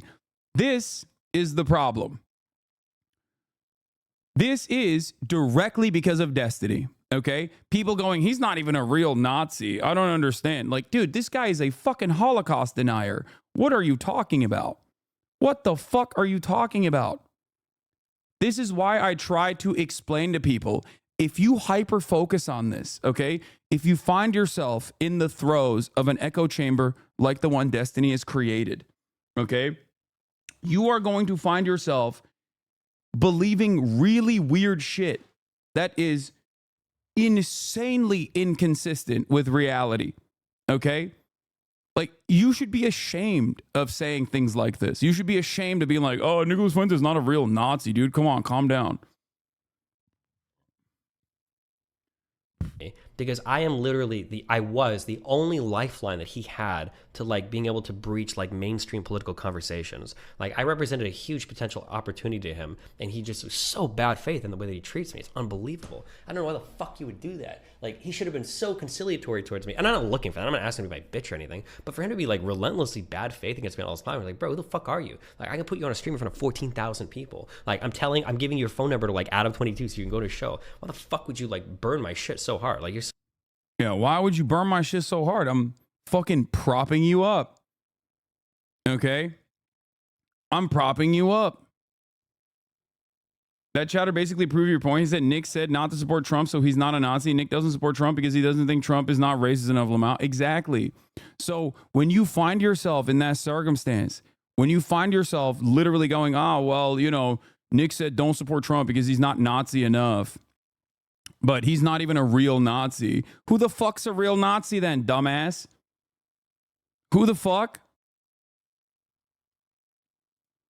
Yeah. Trump dinner guest says perfidious Jews should be executed. America First hate leader Nick Fuentes called for those suppressing Christianity to be absolutely annihilated in a recent live stream. And it's not just Nick Fuentes. Destiny did this with Sam Hyde as well. Sam Hyde is also a fucking Nazi. Sam Hyde is also a Nazi. And Destiny propped him up too. He brought him forward. And I remember because not only did this pedophile Nazi get propped up by Destiny, Destiny platformed him and actually talked back and forth with him about how he was fantasizing about killing me. And you want to know why I even saw this? Because in this now deleted post on LSF, it was prominently featured on LSF. His community fucking brigaded it and literally put it at the top. It almost went there r/all. Okay?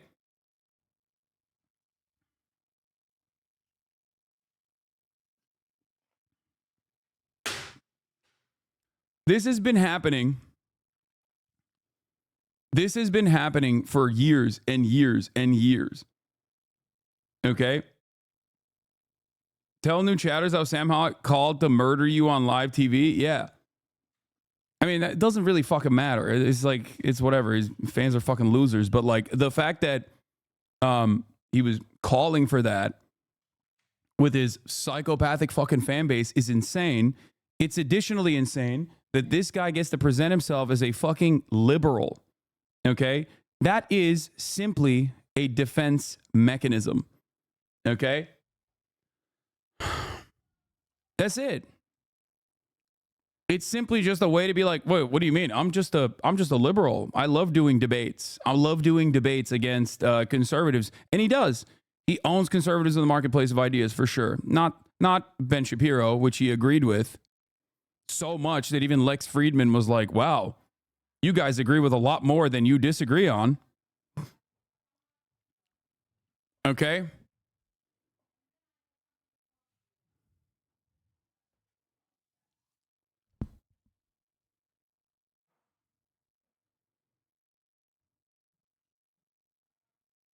Every step of the fucking way for the past 4 or 5 years. These fucking rabid weirdos.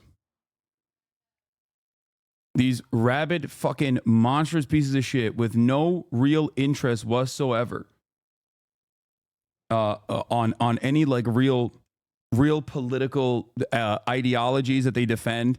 No empathy whatsoever. Have been just fucking masquerading as liberals. And the other part of this that I wanted to show you is this video that I saw. Okay? A video where Destiny is talking to one of his orbiters for 7 minutes about saying the N-word. Load up that. Damn, dude. I've been pulling the N-word ripcord a lot lately. It needs time to recharge.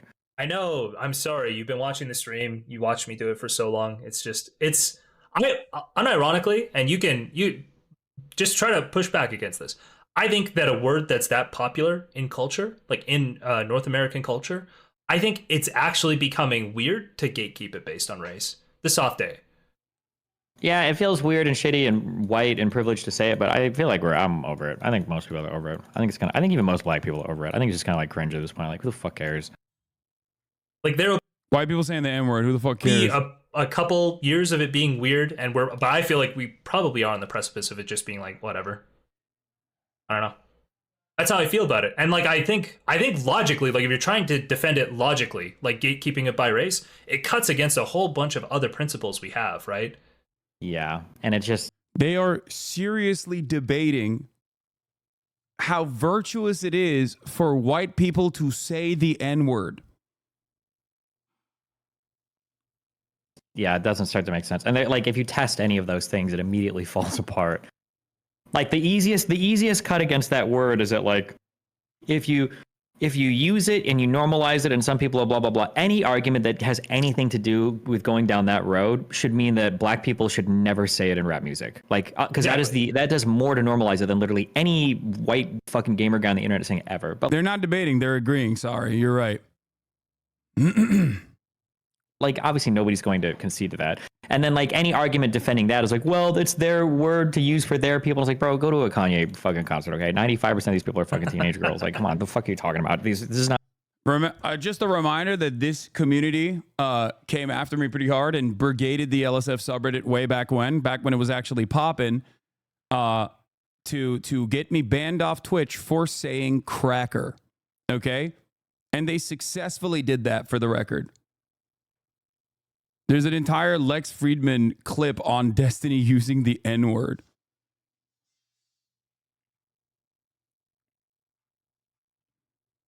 Yeah. It's not music for black people, okay? Shut the fuck up. It's music for everybody.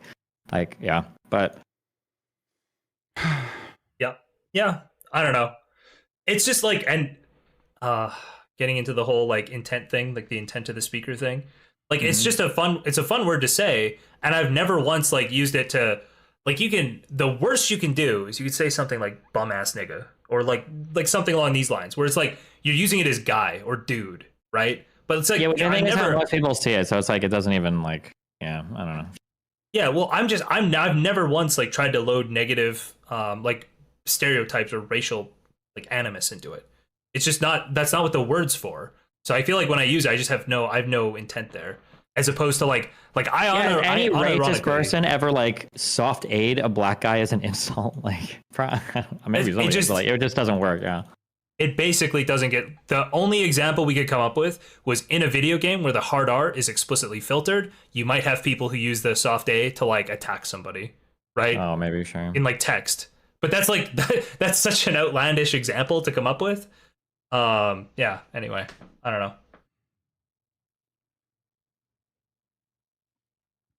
I guarantee a white person made the soft A rule. What's the soft A rule? Well, the reality soft A is doesn't mean dude. There's probably not.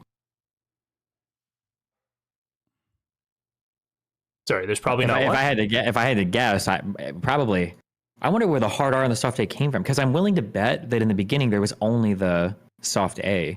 Because like the soft A and the hard R are just. Like, imagine being so unimaginably echo chambered, so incredibly disconnected from the fucking real world that you're just having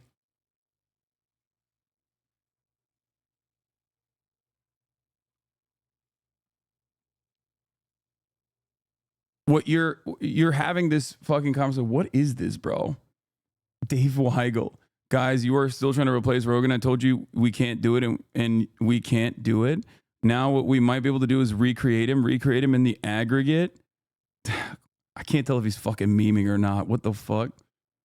It has to be, right? He has Nico Cotta avocado on just there. A result of like it's just like how people in the South would speak, right? So black people would use the A because like people in the South speak that way, right? Like if you say something like, oh, like you're fixing to get a beaten or whatever, right? Like fixing or whatever. That, sure. Like in like these words, this is not like a black person. This is like a Southern person thing. But like obviously blacks were slaves in the South, so like they picked up a lot of their speakings. But yeah, I don't know. I don't know when that differentiation. Well, I think the R was there before because it's like it's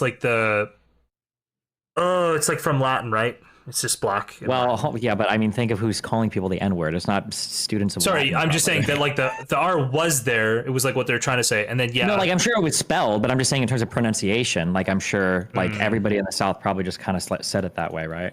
Yeah. I mean, based on the documentary Django Unchained, I can't dispute anything you're saying. Yeah, I guess I didn't actually hear people back then talk. Yeah. No, I mean, I believe you. Like that does make sense. I mean, I'm just that would be my guess, but yeah. No. People in my chat are saying that that's how it is too. Research stream, soft A research stream. This will be our Israel Palestine guys. Bro. El Destiny is probably Europeans calling them the N-word before Southerners. I think like I know that. I think he knows really? that. I thought the N-word came from America. They always say it's our word. Is it not? Oh, it's definitely not. That's why I'm telling you it came from like Latin. Like definitely the people who were like capturing these people and bringing them over. That would have been transported over. This is insane. Any person that's not terminally online will find this absolutely disgusting and unacceptable weirdo behavior. I think people who are even terminally online would find this unacceptable, disgusting, weirdo behavior. The difference is like it depends on like what community you're a part of. Yeah, if you're someone who frequents all of these different like subreddits, 4chan poll, all this shit, like for you, it washes past you. You're like at most not really all that interested in what this is.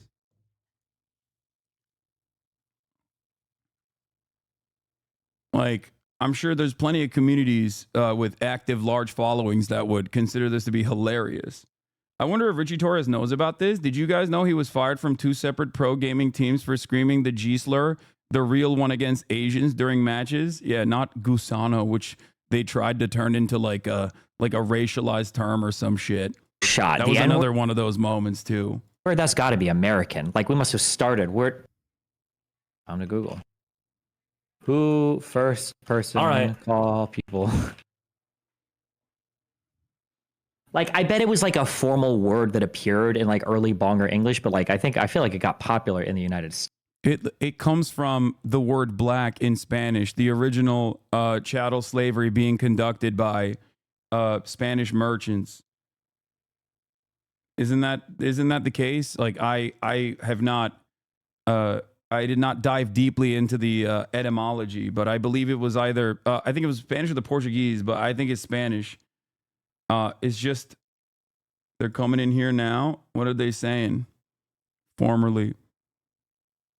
You are the biggest echo chamber guy I know. It's perfectly normal. It's a conversation. Oh, dude, please. Like, the reason why I'm showing this to a broader audience is to help people that are fucking trapped in this echo chamber to understand that, like, no, this is not like a normal conversation creating a permission structure for saying the N-word as a white guy. Okay? Like, it's not like a normal discussion, brother. That's a very weird discussion.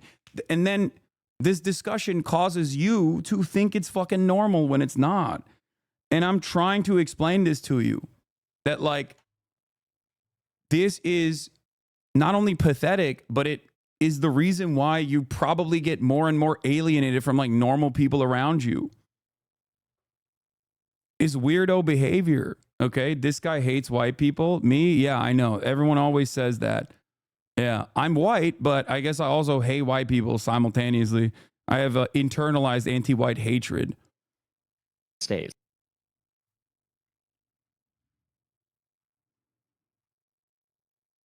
Well, it's not the country. It's like literally. I think so. I think the South, like the uneducated part of the South, yeah, Gunsmoke, it does.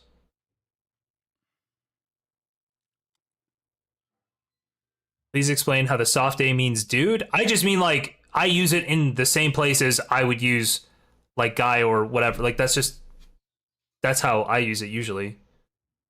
I just don't use it. Are you a regular N-word wielder? Soft A? I'll say the soft A. He's lying when he says doesn't use it. He tweets it all the fucking time. He has tweeted it as a flex multiple times after, I think it was like around the time where he got me banned for saying cracker, where he was like tweeting the N-word openly on Twitter. When the opportunity arises. Probably enough that it's like getting concerning for my real life. Like, this is the part I wanted to show you. One of Destiny's orbiters is like, after being a part of his community, being an orbiter of him, has gotten so comfortable using the N-word that it's like actually hurting him in the real world. Okay? This part is the most significant part about this. I need you to understand, okay? I need you to understand that, like, in a lot of these instances,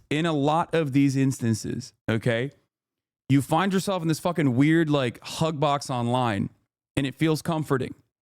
And you feel like you have found a community of like-minded people. You feel like you have found, what? 7K hate watchers, lol? I don't know what you mean by that. But you find yourself in a community of like-minded people. I get it, okay? You feel alienated. And now you feel like there's a sense of comfort in this community that you have found yourself online, okay? It starts warping what you even personally think is permissible, what you personally think is appropriate. And ultimately, okay, it ends up pushing you further and further and further away.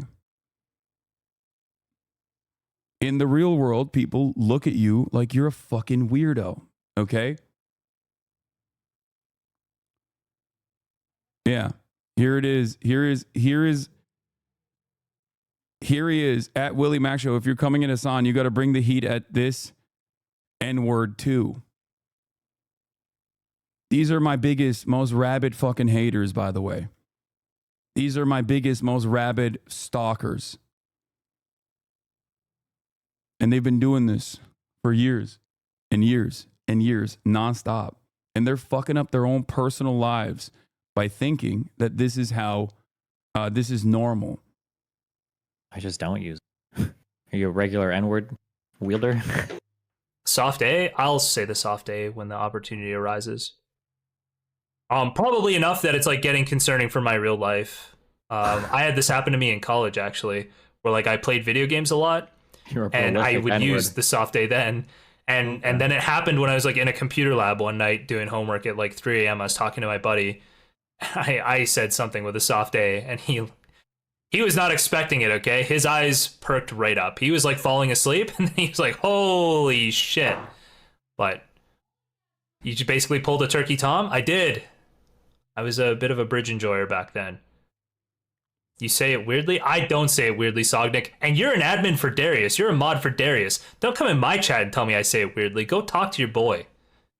Yeah.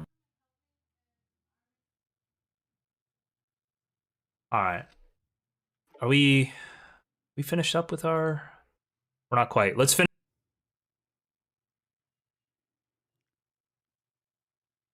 We're all trying to figure out why these people are permabanned from Twitch. Yeah.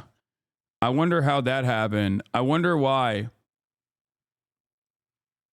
I wonder how this happened. How could this have happened? How could these guys who are so unimaginably toxic and constantly fucking aligning with neo-Nazis, white supremacists, white nationalists of every fucking variety, regularly going after content creators on every platform, going after journalists, anyone that is in my orbit at all that I have collaborated with, they will actively target and legitimately try to discredit, stalk over and over and over again. Like, yeah, sure, he debates red pill guys and makes a mockery of them. Those guys are fucking idiots, and that's great. But if he just like stuck to that, and if he had like real firm commitments to being an empathetic person, real firm commitments to being a progressive person, and wasn't just like a rabid internet troll who doesn't give a fuck about anything and only cares about his own narcissistic, clout-obsessed, personal motivations. Like his community calls me a fucking clout-driven person. Yeah, there's a reason why I do these collaborations, not because I'm friends with a lot of these people and I genuinely like them, but also because, yeah, I have a perspective, I have a position, and I want that position to be seen in the most charitable way possible, okay, by as many people as possible. Okay? That's it.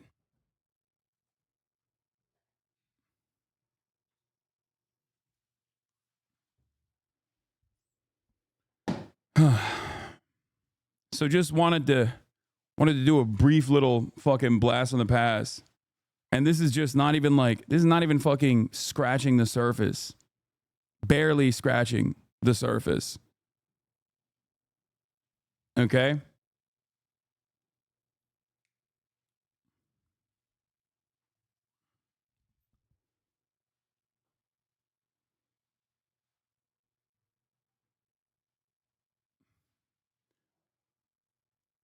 It's so pathetic and so incredibly personal.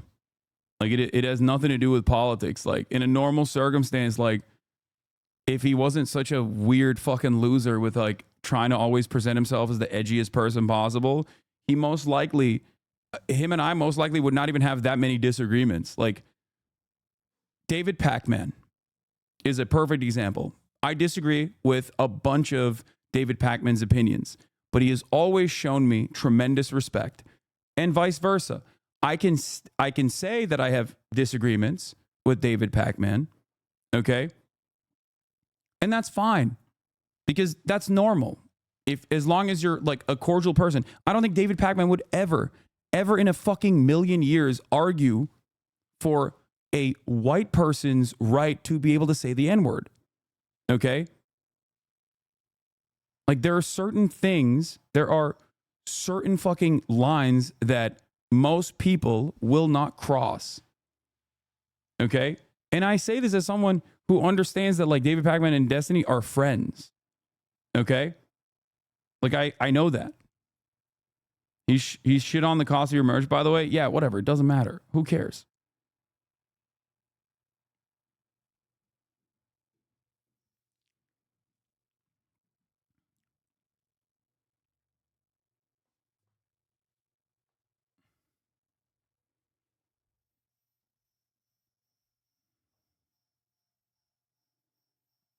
Anyway.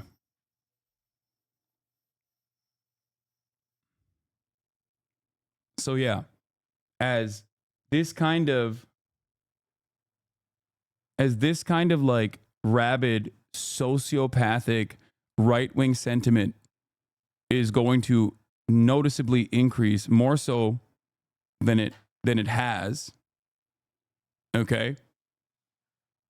As Trump is coming back onto the main stage.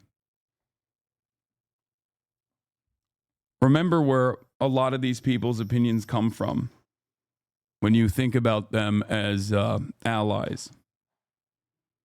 And I say this as someone who is incredibly understanding and as someone who believes that everyone can rehabilitate themselves. Okay? Straight up. Every single person.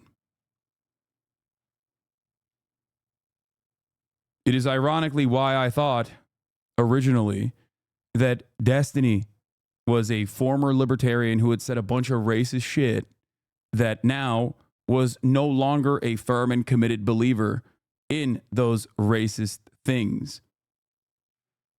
I was wrong. Okay?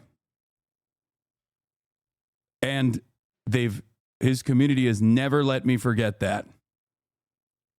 And has spent the last 5 fucking years actively coming after me, even though I never spoke about him for 5 fucking years, until he also came out as a firm, committed supporter of Israel and its genocide.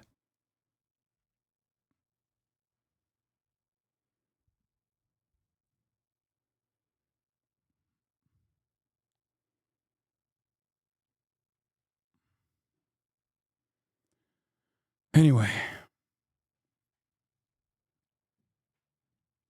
there is no room for any kind of Nazi ideology, fascist ideology, racist, bigoted ideology in the progressive movement. Okay? Ironically, you've just given him content for the next 5 months. Haha.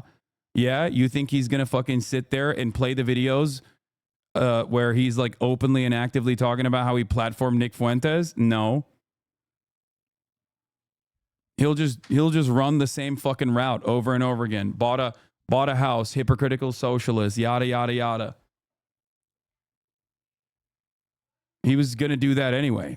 Also, that's the funniest part about it. People being like, wow, you just gave him content for 5 months, bitch. When I never fucking talked about him, he was still making content nonstop. As a matter of fact, the only time I noticed that like his incessant smear campaigns slowed down a little bit was when more people organically found out what a fucking buffoon he was. Okay?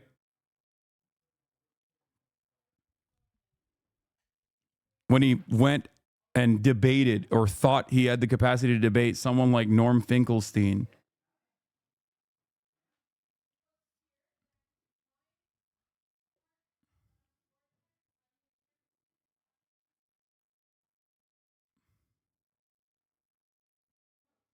Anyway. Regardless.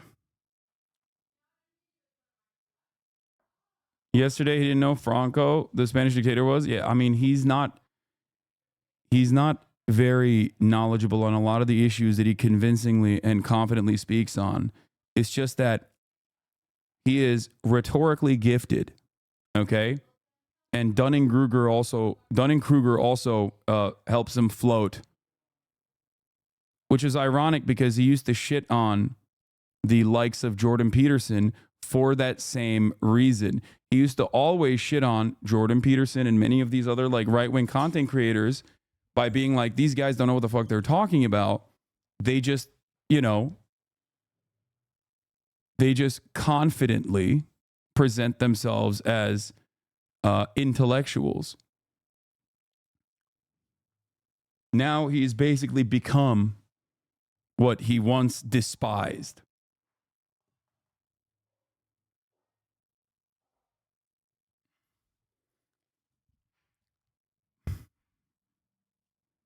You said Dunning-Kruger law got you clipping now. Good luck.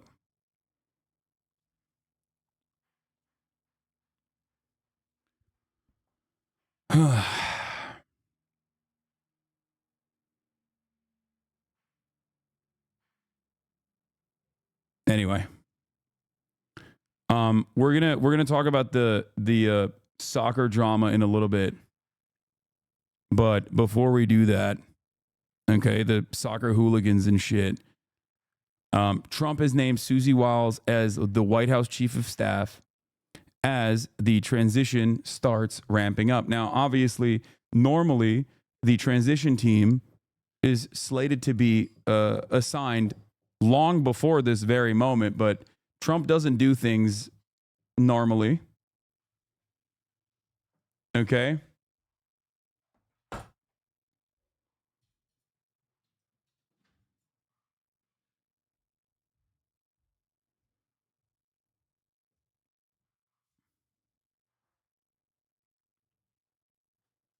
We'll do the we'll do the hooligan saga after.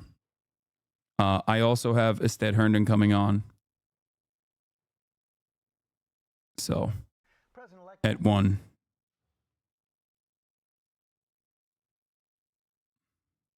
As his campaign manager, Susie Wiles will become his chief of staff. He also pledged to crack down on illegal immigration immediately. Rachel Scott is in West Palm Beach. Good morning, Rachel. George, good morning to you. Donald Trump making his first major decision as president-elect, selecting Susie Wiles to become his chief of staff. She's a longtime Republican advisor that has been quietly working on his campaign for 4 years, but it's hard to find anyone who was more critical to the success of his third bid for the White House than Susie Wiles. This morning, Donald Trump is hitting the ground running for his second term, officially announcing Susie Wiles, his campaign co-chair, as his White House chief of staff. Susie likes to stay sort of in the back, let me tell you.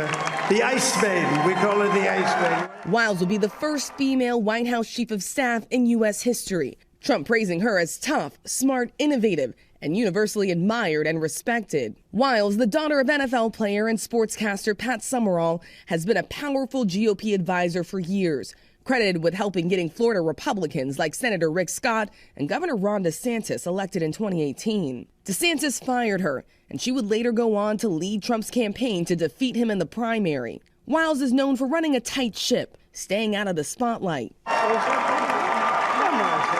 striking a balance of letting Trump be Trump, but steering the campaign back to focus on the issues: economy, inflation, and immigration. Trump's team already moving quickly to execute his day one priority, a crackdown on illegal immigration, focusing on how to immediately launch Trump's key campaign pledge: mass deportations of the estimated 12 million undocumented immigrants. According to some experts, mass deportations could cost an estimated $88 billion a year and send inflation spiking as millions of workers are removed from the workforce. But Trump dismissing any cost concerns, saying there's no choice, adding in an interview, "They're not staying here. There is no price tag." At the White House, President Biden pledging a smooth transition. On January 20th, we'll have a peaceful transfer of power here in America. After Democrats crushing defeat across the country, Biden urging supporters to accept the results and move forward. We accept the choice the country made. I've said many times, you can't love your country. I think it's kind of funny that they're like, we're going to do a peaceful transfer of power. It's like, did anyone even question that? Did anyone ever genuinely, seriously think that there was going to be like a lib January 6th? Now, I am seeing a lot of fucking Twitter and TikTok posts that make me feel like maybe there could be one. And I think that would be pretty funny, probably. But I do find it strange that he's like, we're going to do a peaceful transfer of power to the fascists. It's something that I've been thinking about quite a bit. Okay? It's something that I've been thinking about quite a bit. What do I mean? It's like the Supreme Court of the United States, which is firmly committed to preserving Donald Trump's safety, security, and his mania, has given the office of the presidency extreme levels of security from prosecution. They did this decision in an effort to shield Trump from any kind of legal scrutiny, a second line of defense, another hurdle that inevitably the Supreme Court will either have to defend or argue argue in favor of, by giving him the opportunity to say, hey, look, this was a presidential act. Okay? And what's really interesting about this is that this gives Brandon carte blanche in abusing that power, that awesome power that the Supreme Court has afforded to the office of the presidency. However, I believe that the Supreme Court of the United States knows that the Democrats would never do that. Trump, on the other hand, will guarantee do that. Okay? Guaranteed. He will absolutely use this newfound, unimaginable level of freedom that he has from legal prosecution, criminal prosecution, to his advantage. Democrats never fight. Okay? They don't. They don't ever offer up a fight, and Republicans know that. So they do not care.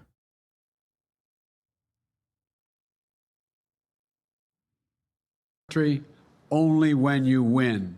The White House insisting the president does not regret his decision to step aside or that he did it so late in the campaign. The president offering only praise for his vice president. She gave her whole heart and effort, and she and her entire team should be proud of the campaign they ran.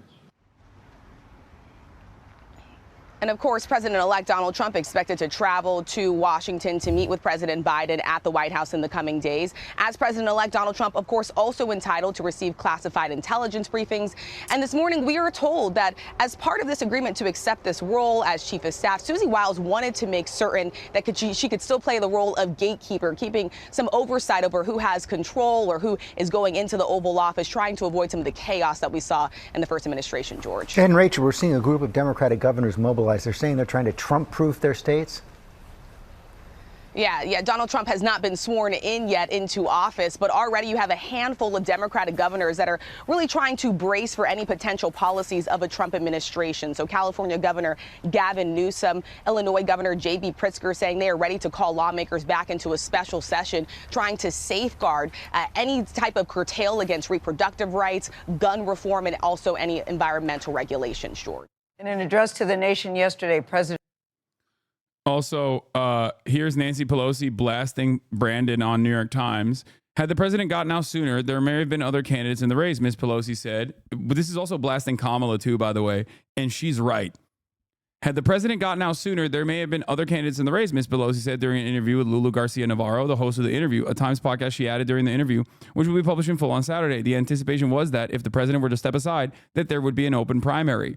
How about the primary? Why did they not even allow a primary to take place? Because they were worried about a 2016 style primary where a progressive voice would probably do fairly well, and it would actually hurt Biden in the general. It would openly show in full display that Biden had lost his step. Okay? And that's the reason why the Democratic Party did not want to have a real primary at all. That's why the only people running against Biden was like fucking Dean Phillips, Uncle Cenk, and Marianne Williamson.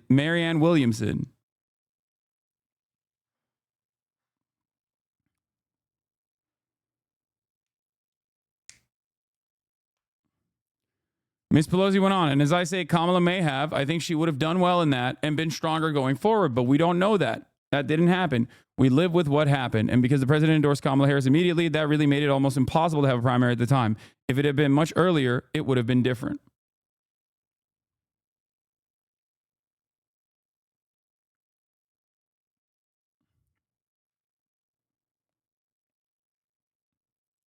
I think that the Democratic Party should not have been so cowardly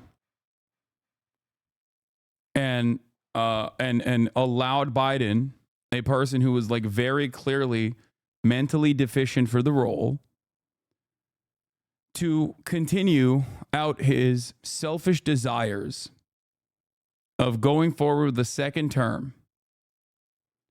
The Democratic Party did not have to.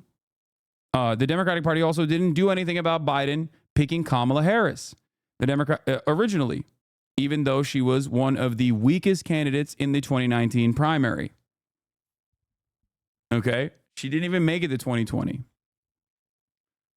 The Democratic Party allowed Biden to choose her deliberately for openly identitarian reasons that he demonstrated. He was like, oh, I want a black woman, Jack. It was like one of the silliest things I've ever heard. Like, Kamala Harris had the background to be vice president. That much is clear to me. I mean, she'd played a role. It's just that she was from California. Okay. It's not a state that is a must-win state, right? It's already a lock. And I think that the reason why she chose Kamala Harris was specifically because you could back pocket her. It would be a contingency plan for anyone that wants to get Biden out of the race at any point when he was running for office again. Okay, and no, I will not be listening to Tim Walz speaking because I will not be listening to Tim Walz speaking now. I'll listen to different takes. I'll listen to his speech in a second because right now I'm going to be talking to ASTEAD Herndon of the New York Times. Okay?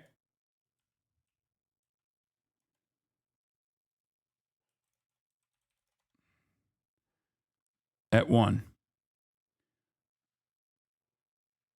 Anyway. Now, there's, of course, in this New York Times article, there's, of course, a whole litany of silly things that she said as well. She took issue with the comments this week from Senator Bernie Sanders, the independent progressive from Vermont, who suggested Ms. Harris's defeat had come in parts because the Democrats were too focused on identity politics at the expense of economic concerns. Bernie Sanders has not won, Ms. Pelosi said. With all due respect, and I have a great deal of respect for him, for what he stands for, but I don't respect him saying that the Democratic Party has abandoned the working class families. She suggested that cultural issues were more to blame for Democrats' losses among the working class. Guns, gods, and gays. That's the way they say it, she said. Guns, that's an issue. Gays, that's an issue. And now they're making the trans issue such an important issue in their priorities. And in certain communities, what they call God, what we call a woman's right to choose. First of all, this is a false interpretation of what Bernie Sanders' message was as well. Bernie Sanders didn't say drop the identity politics. Bernie Sanders said focus on universality in your message. Focus on social safety net expansions. Focus on direct policy prescriptions to the harm that people are experiencing.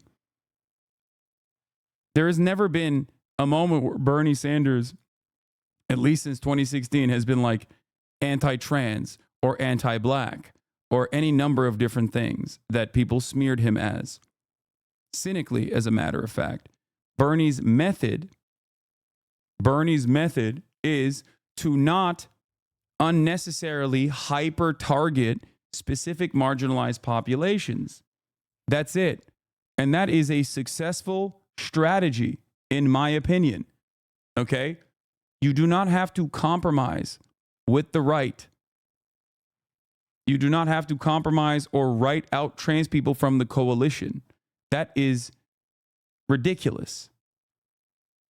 At the end of the day, the things that Bernie Sanders was advocating for would have disproportionately helped some of the poorest people in all of the different demographics. Okay? Trans people or black people are not magical, mystical beings that are not experiencing the shock of material shortcomings. Okay? They are not sheltered from not having access to healthcare. They are not sheltered from the impact of the housing market. Okay? But the issue was when Bernie communicated a universal message, they tried to cynically turn it into, oh, he's just saying all lives matter.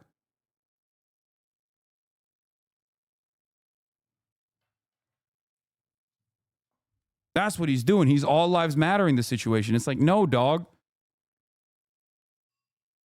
It's so fucking stupid.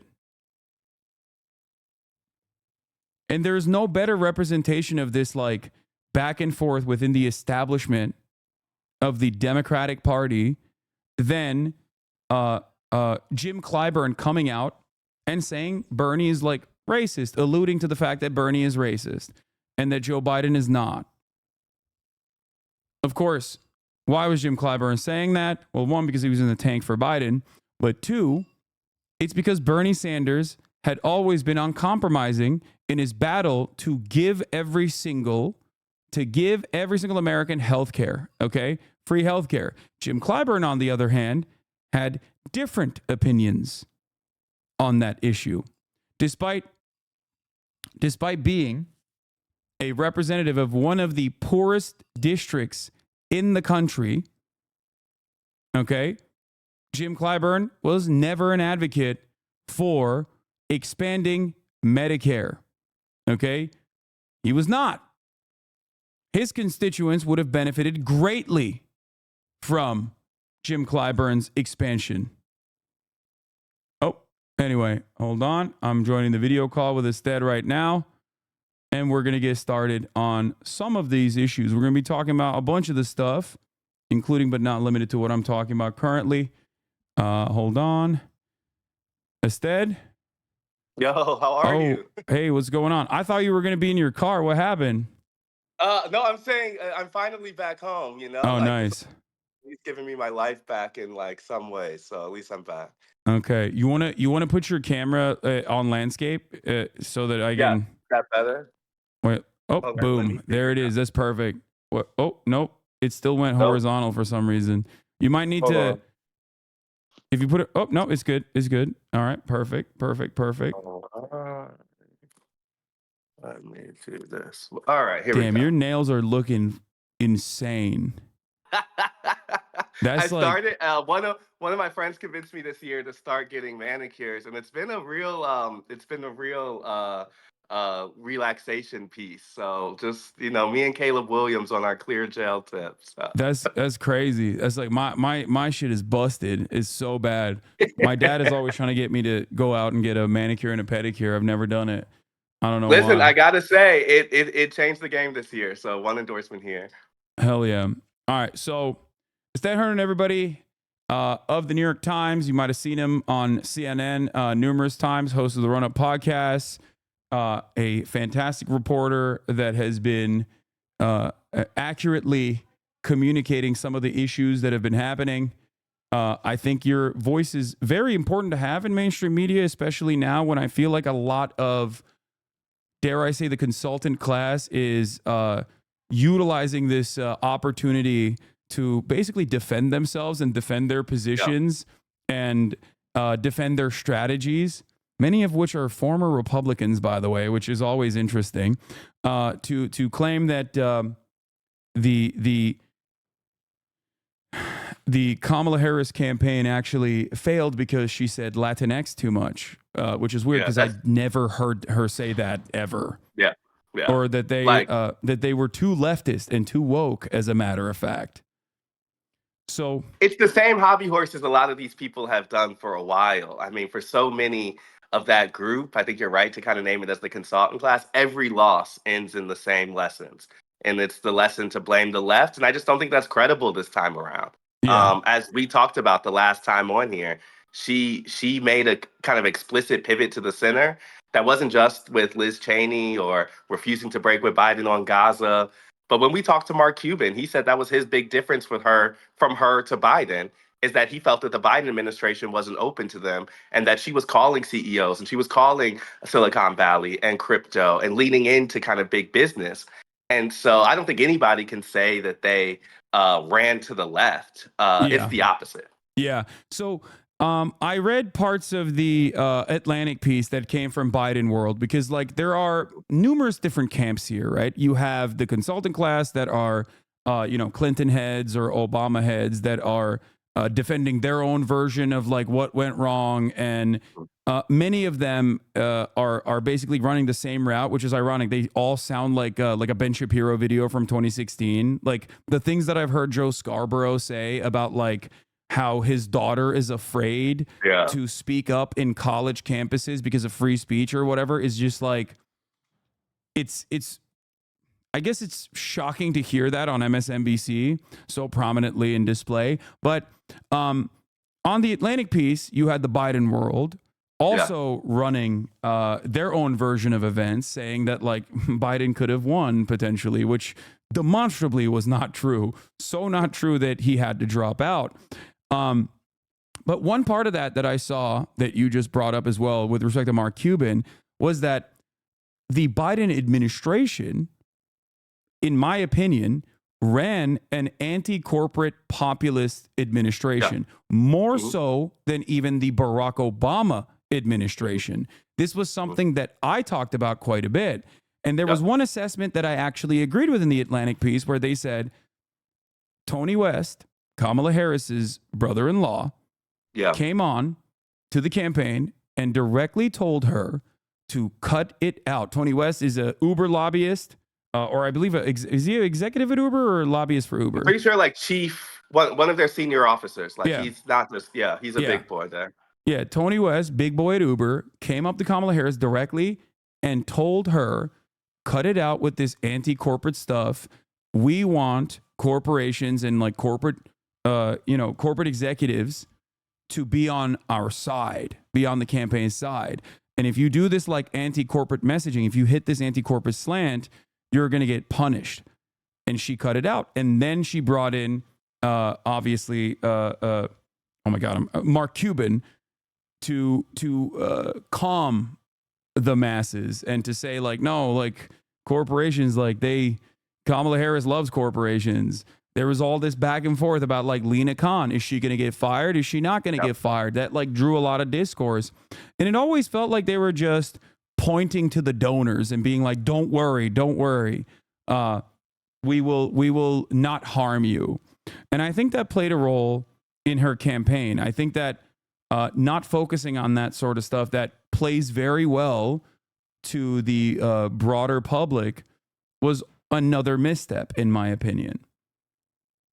Yeah, I agree. I mean, I think that when you look back, there's the macro failure of the Democratic Party's refusal to break with Biden 2 years ago, and there's the micro failure of Kamala Harris's refusal to do it in the last 3 months. And both of those matter a ton. I think the first one matters a little more, in my opinion, but the second one was the last opportunity they had to really fix and understand the desire for change, the distaste with the administration, the unpopularity, and they just refused all of the evidence on that front.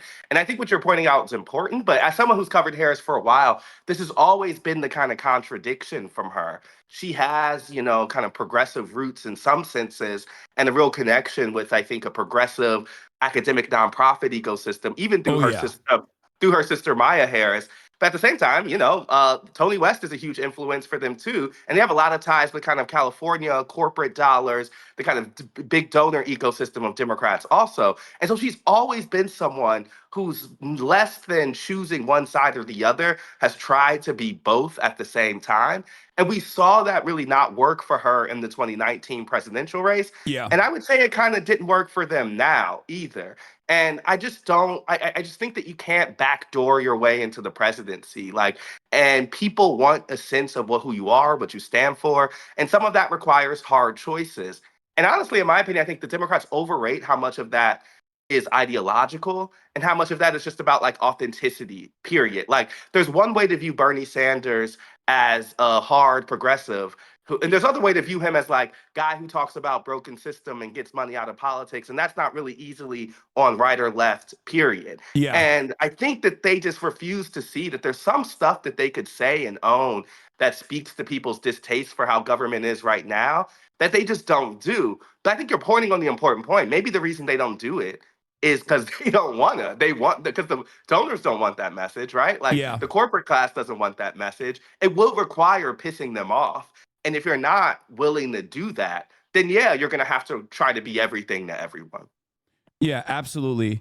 And I think it's ironically the worst instincts on both ends. You're burning the candle from both ends. Like when you do the NGO style, like corporate, when you apply the corporate heuristic of like I guess I don't want to say DEI culture because I feel like that term is very loaded. Yeah. But like there is a level of inauthenticity associated with like hyper targeting marginalized groups, which Kamala Harris didn't really do, but she had done that in 2019. And I think it haunted her throughout this campaign, where it's very aesthetic, it's very optics focused, and it's not necessarily like even identifying or really looking for adequate solutions to any of the problems facing. Like, representation's a big example here. I think even more than DEI culture, the good faith version of that is how Democrats have talked.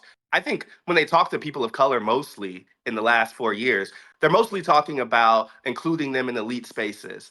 And that's that kind of, the Biden administration is the most diverse ever. Harris as VP, Ketanji Brown Jackson as Supreme Court Justice. And I think that that's a fine message for some people of color. But I think to your point, it's not a material change. And so when you get results like this, where a group of people clearly want something different, and that cuts across demographic groups, I think you have to ask yourself, like, were the messages that they were giving, particularly people of color, landing? And I just think the answer is clearly not for a lot, not for as many as they needed. And so much of that, I think, is a holdover from the Obama administration, where they basically still have the idea that if we appeal on this kind of like racial essentialism lens first, then in the end, we'll win over Latinos, we'll win over Black folks, we'll win over these groups. And I just think that like more and more, they talked about race without talking about change, it was just race for race sake. And I think that applies to a lot of things. Race, gender, sexuality is the thing they talked about the most. And so I said this like in another place, but they have to expand the ways they think about identity. And if it's just landing with them now that people of color who come from different places have different ideas, that Latinos that have different countries of origin come to politics in a different way, like that is an embarrassing late game realization. Yeah, absolutely. And I think obviously like left unexamined was the same resilient anger that everyone, regardless of their racial background, across the board, felt towards these institutions, right? Like the infallibility of our institutions and the defense of our institutions, and centering the conversation around like civility and protecting said institutions, when on the ground people felt like it was not working for them. I think was such a hollowed out message that just did not resonate with many people, which I think many of which just stayed at home. Like a lot of people are talking about people flipping party loyalty, right? But I think that, and we'll have a better assessment of how much that happened eventually when all the votes are tabulated and counted. But what actually is interesting, I think, or what actually is like very illuminating here, is the number of people that just sat at home, that just did not go out. Like one thing that you and I had talked about on numerous occasions throughout this truncated campaign was that we both expressed somewhat of a fear that Kamala Harris was going to have the bottom fall out. Like the normal groups that would come out and vote for the Democratic Party that are like an active part of the coalition were going to hear her consistently communicating towards this like moderate position, dare I say right-wing position. We're going to not respond to this message in a positive way and just choose to sit this one out. And that is precisely, it seems, what happened, especially in comparison to past performance in 2020, which was a COVID election. So obviously it's different. There was always going to be higher turnout across the board. But it seems like Donald Trump did not hemorrhage as many of his base of support from that time frame as the Democratic Party did. I don't think there was anyone who came into this, like even before we know how many votes there are in total, the fact that Donald Trump won the popular vote means that they can't really tell themselves this is just one type of story. Like he increased in rural areas And the drop off in urban areas is one that is so noticeable. The collapse in places like New York City, the fact that AOC is getting more raw vote totals than Kamala Harris in her district is a searing indictment of people who see and live in Democratic places. And so I think that I saw some stats about how Kamala Harris did in her own home county in And Richie Alameda. Torres got less votes.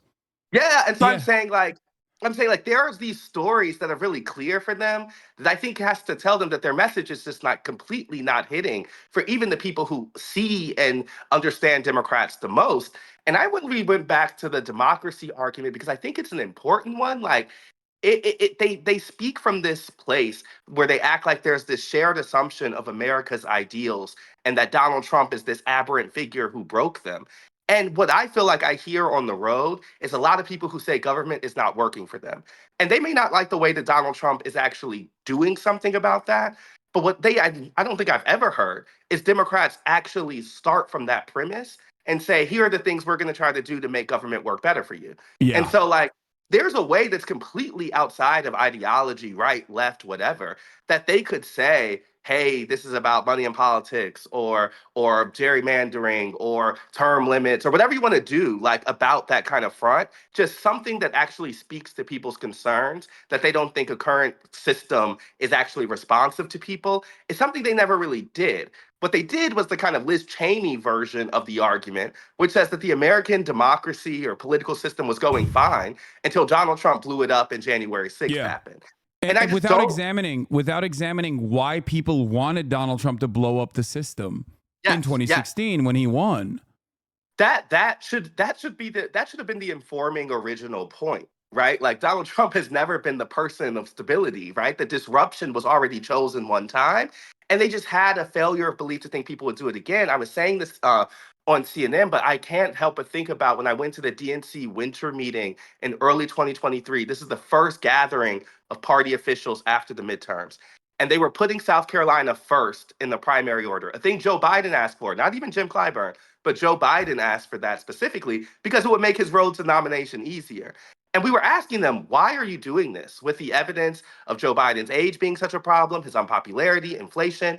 And what we got was, people would only some people would even acknowledge those signs. But of the ones who did, there was a belief that Donald Trump would be inherently unelectable because January 6th and the legal problems. And so it did. So some of them even said it doesn't actually matter this time around because we're going to be going up against someone who the American people already see as incapable of holding the office again. But there was nothing that was actually telling them that was true except their own hunch, And so it was such a big risk on the party's part. And even in their own strategy at that point, they were basically banking on the fact that when people tuned in a couple weeks before the race was over, that they would be freaked out by the reality of Donald Trump. And at the minimum, that was a strategy that just hampered them into only one way of winning. And it just blew my mind that nobody decided to question it. Like, whether Joe Biden wants to act in his own interest or not is one thing. But these are all political actors with agency. And before the midterms happened, there was a discussion in a lot of political circles about if someone was going to run against Biden and his mass unpopularity and the fact that he was too old, right? Like, it's not like they didn't have these thoughts. It's just that they suppressed them once it didn't match up with their own political ambition. And so the only thing that I feel like I've been trying to do in the reporting side is like try to tell folks like this was not inevitable. Like this was not like some march that ended with Donald Trump. It had to end with Donald Trump. I think it was made easier I think the Democrats made that pathway a lot easier because they lived in their own reality and just frankly just assumed it was true by just agreeing with them amongst themselves. Yeah, I noticed this when I had for the first time in my career like direct insider access to the DNC when I went to the DNC, and I recognized that it was actually quite alarming to me where it felt like their attitude did not match with the reality that I had seen. Right. They were doing victory laps with the initial momentum that Kamala Harris had gotten, making it seem like this was in the bag. But beyond that, I also noticed that it is a bubble. it was the first time I remember thinking, this is the least I've been aware of what is happening in the world when I'm directly in the center of what people are paying attention to. And that really stayed with me. And I think that is part of the reason why I really like talking to journalists such as yourself who by trade go out to the real world and talk to real voters. Like, you know, Dave Weigel does this as well. Like, you have a dramatically different perspective than I think the type of perspective that you know, op-ed writers who never really leave New York or never really leave DC have, because you're seeing what like normal human beings are suffering on. You're seeing like where the material harm is and what their experiences look like.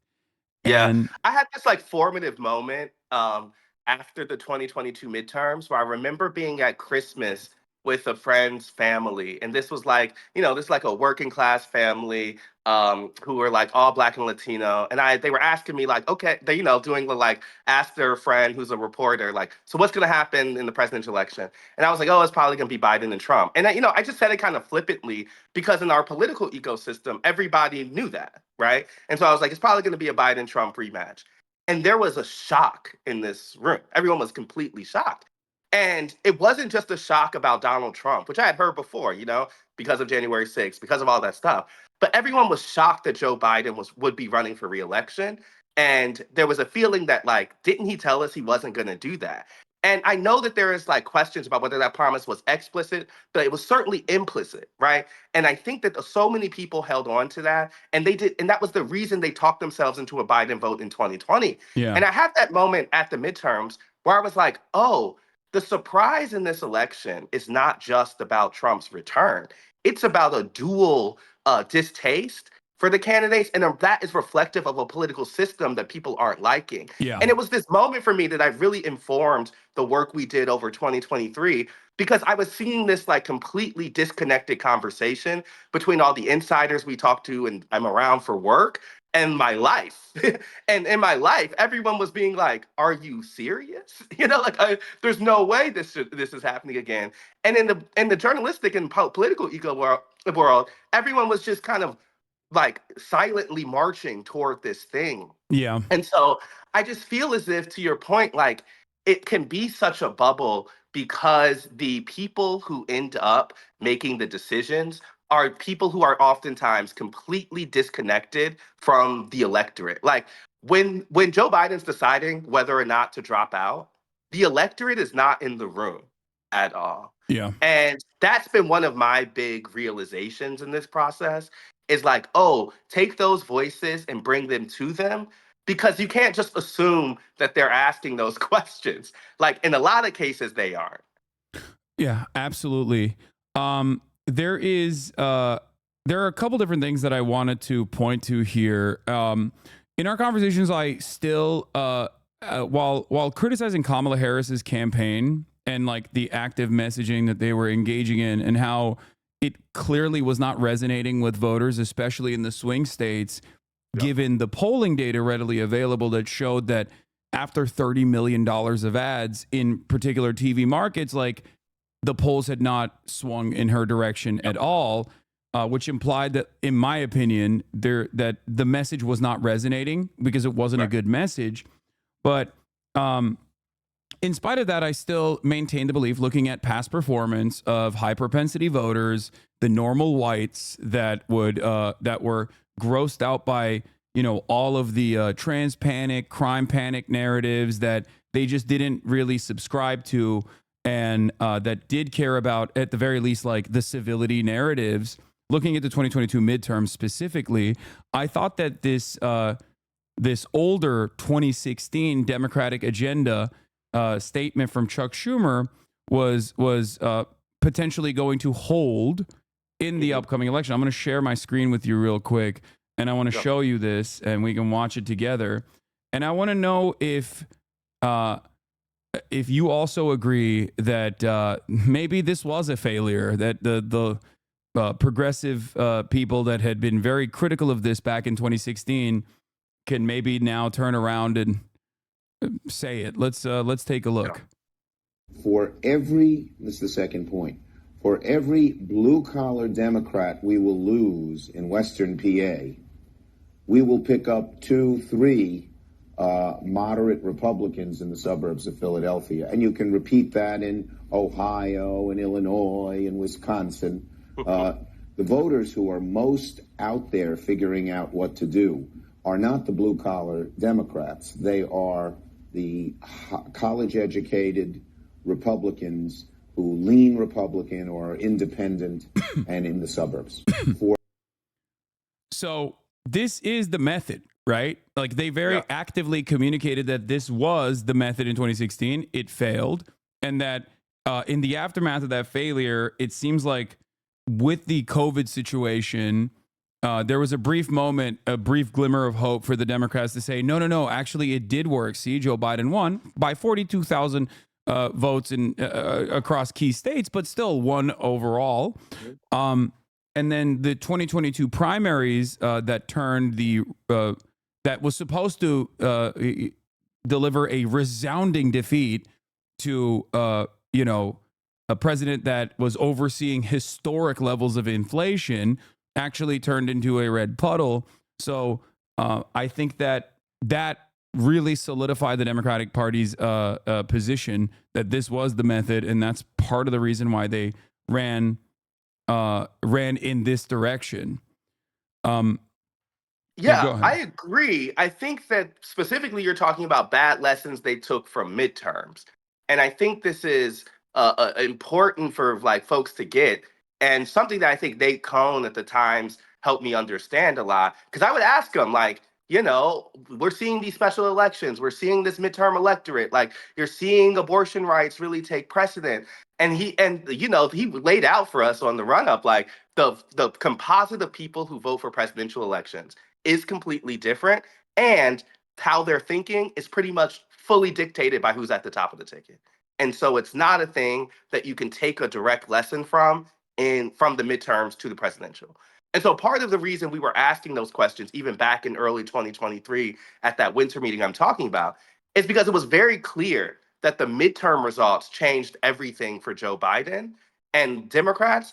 When the folks who follow the numbers and the kind of the pollsters and all those folks were saying, that's not equal, those are not extrapolation you should make. And I think this is the problem with kind of what he's talking about. And even if that suburban person came to Democrats in 2018 or 2022, it's not set that person's going to stay with them, right? Like they're not like a full member of the party.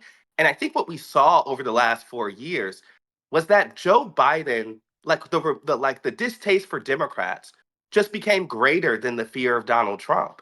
And so in seeding that blue collar worker for the sake of winning that Republican voter, now when that Republican voter flipped back to Donald Trump, they've just lost both. And I think that like that is the thing that I really don't get, is because there could be, and this is where the primary matters so much, because I think that is the way that you really find a message that includes all pieces of that slice. They didn't have an open conversation of where the base wanted to be on immigration or wanted to be on all of those issues. They didn't fight it out. And so at the minimum, there was a feeling of unheardness, I think, from a certain group of Democrats. And I don't think they're wrong in feeling that. Like, I don't think the party acted with those people in mind. I mean, there's an even greater example of this that we also had talked about, that the Democratic Party's attitude on Israel-Palestine was going to be a deciding factor in a state like Michigan, for example. And when I kept seeing the way that they were operating, including like, kicking out an Arab delegate that they'd invited, right, to a speech, and sending Richie Torres to Michigan to tell the Jewish voters there that, like, don't worry, we actually love Israel and we don't care about these Arabs at all. And then sending Bill Clinton to do like an Itamar Ben-Gvir style speech talking about Judea and Samaria and King David or whatever the fuck. Like, all of that was actively pushing away not just the Arab voters in Dearborn, which is a massive constituency, but beyond the Arab voters in Dearborn, it was clearly very frustrating to a lot of people who did care about this, and plenty of polls showed that reality, and they just openly refused to reckon with it. And as a matter of fact, not only did they openly refuse to reckon with it, they simply were acting like they could win without these constituencies. And I don't know how echo chambered you have to get. Like, I don't know how hard you have to be in the DC bubble, basically, to believe yourself, to believe that this was not you could win without these voters. But it seemed to me at that time that they were like deliberately trying to write out this base of support that had in the past gone to Joe Biden by like 70 to 80%, as a matter of fact. And I think that the one thing that flipped me from, they're deliberately writing out these people and they actively want to give people the permission to like openly be bigoted and openly say, no, only Arabs care about this. This is sectarian violence. It's the classic trope of like, this is 1,000-year religious war. Don't worry about it. You can still vote for the Democrats. Like, that's what I thought they were trying to do. But then I saw Kamala Harris apply the NGO optics style speech only after Donald Trump went to Dearborn, where she, for the first time ever in months, turned around and placed Palestinians and the Lebanese as the victims of violence without immediately contextualizing it as Israel's right to defend itself and the October 7 attacks and Hamas, doing brutal things. Like, that was the first time I ever saw her do that. And that's when it hit me that like, no, this is DC bubble shit. Like, they genuinely did not realize that this was ineffective messaging until Donald Trump went there and actively courted those Arab votes. I think you're exactly right. And what they end up doing is losing both sides of the coin. They had drop off among Jewish voters and huge drop off among Arab Palestinian voters. And so, obviously that's going to be a problem for Donald Trump once he has to govern or whatever. But I'm saying what he was a vessel for distaste against the Democratic policy and messaging that was not working. And I would say even more so than kind of revealing the DC bubbleness of it all, I think her refusal to break with Biden specifically on Gaza was the litmus test for, are you different or are you not? Like the broader question of like, does she represent a new way forward? Does she represent something that is beyond a different face on the Biden campaign? I think was most clearly articulated when she failed to answer that question on The View. Oh, yeah. And then which was a moment. But then also I think just generally for young people, for folks who care about that issue, it was like, I'm getting a different person, but I'm getting the same Democratic Party. And it didn't have to be like that. And so I guess one thing I think though is this is where like vision and leadership matters, is because if you this is one thing I learned in covering these presidential campaigns in the primary in 2019-20, is that it requires a candidate who knows what they believe in, and then a campaign is kind of working from that premise. And so I would say that in that primary, that was true of Bernie, that was true of Warren, that was probably true of Joe Biden too. And they all had a set of beliefs that really their campaign was working to implement strategically or message-wise, whatever. But it wasn't that you were just giving up your beliefs to this weather vane of consultants. And I think one thing that Harris has been fairly guilty of is being more so reflective of where the Democratic Party is than trying to lead the Democratic Party's conversation. Yeah. And that was true even on criminal justice, an issue she's dedicated her whole career to. And I just think that at some point, that really starts to reflect poorly on you because voters don't have a sense of who you are. And I think even in interviews and things like that, you're looking for the right answer rather than just saying what you believe in, right? And so I think some of this, when you talk about the kind of consultant class and others, sometimes I'm just baffled that they just aren't working from a premise of what do you actually care about? Like it would seem to me that's the easier way to run, is to actually set off like a set of beliefs and work from that premise. But for her specifically, that's not what they did. I would say one more thing too, like if Joe Biden's refusal to acknowledge his age as an issue starts with his selection of Kamala Harris. Because they knew at that time that a lot of Democrats did not think she was a leader, she was the person to lead the party in the future. And so when I was doing a profile of Kamala Harris last year, one of the big questions I had was, did they pick her with the future in mind? And the answer was kind of no. No. And that was from Biden's own people. And Yeah. so all I'm saying is like, that's how far they were from reality, Yeah. even at that time, is because they were planning, they were operating from a kind of two-term assumption, even back then. No, it was And very so selfish.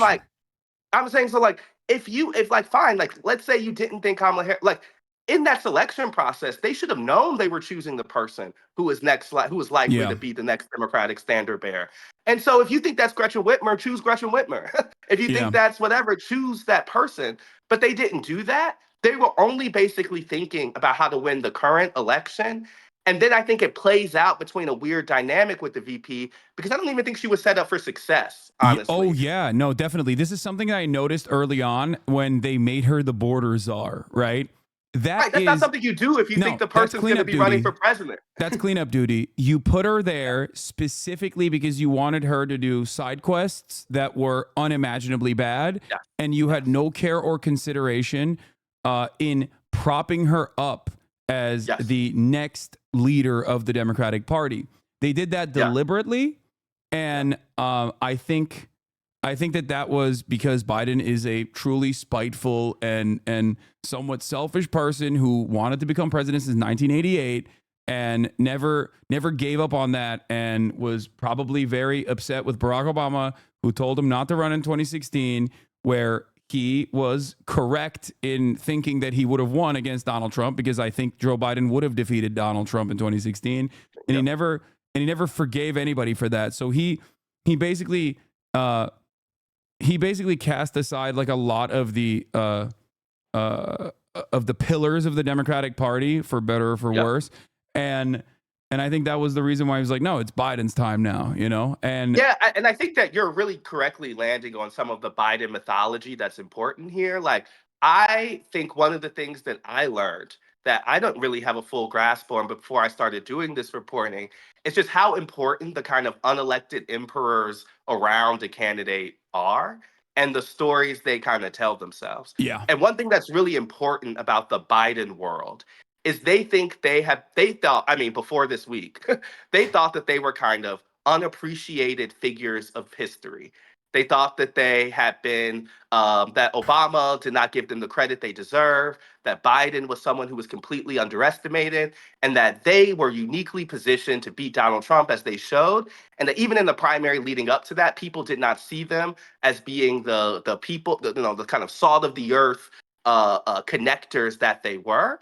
And so partly all of that leads to them being so convinced of their own correctness that I think it stops them from answering the very obvious things that were in front of them. And so I'm like, they can believe all that if they want, but to think that America was electing Biden in 2020 under the assumption of 8 years is just wild to me, you know?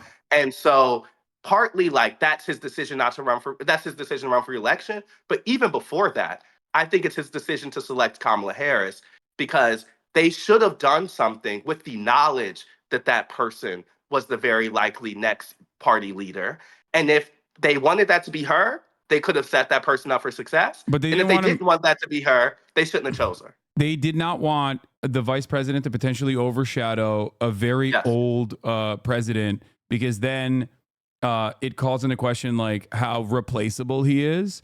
And I think it was a very well calculated and disastrous decision overall, which I think carried on to Kamala Harris's campaign. I mean, it is without a question that like one of the major issues here, because there have been a lot of incorrect assessments, and then there have been some very correct assessments.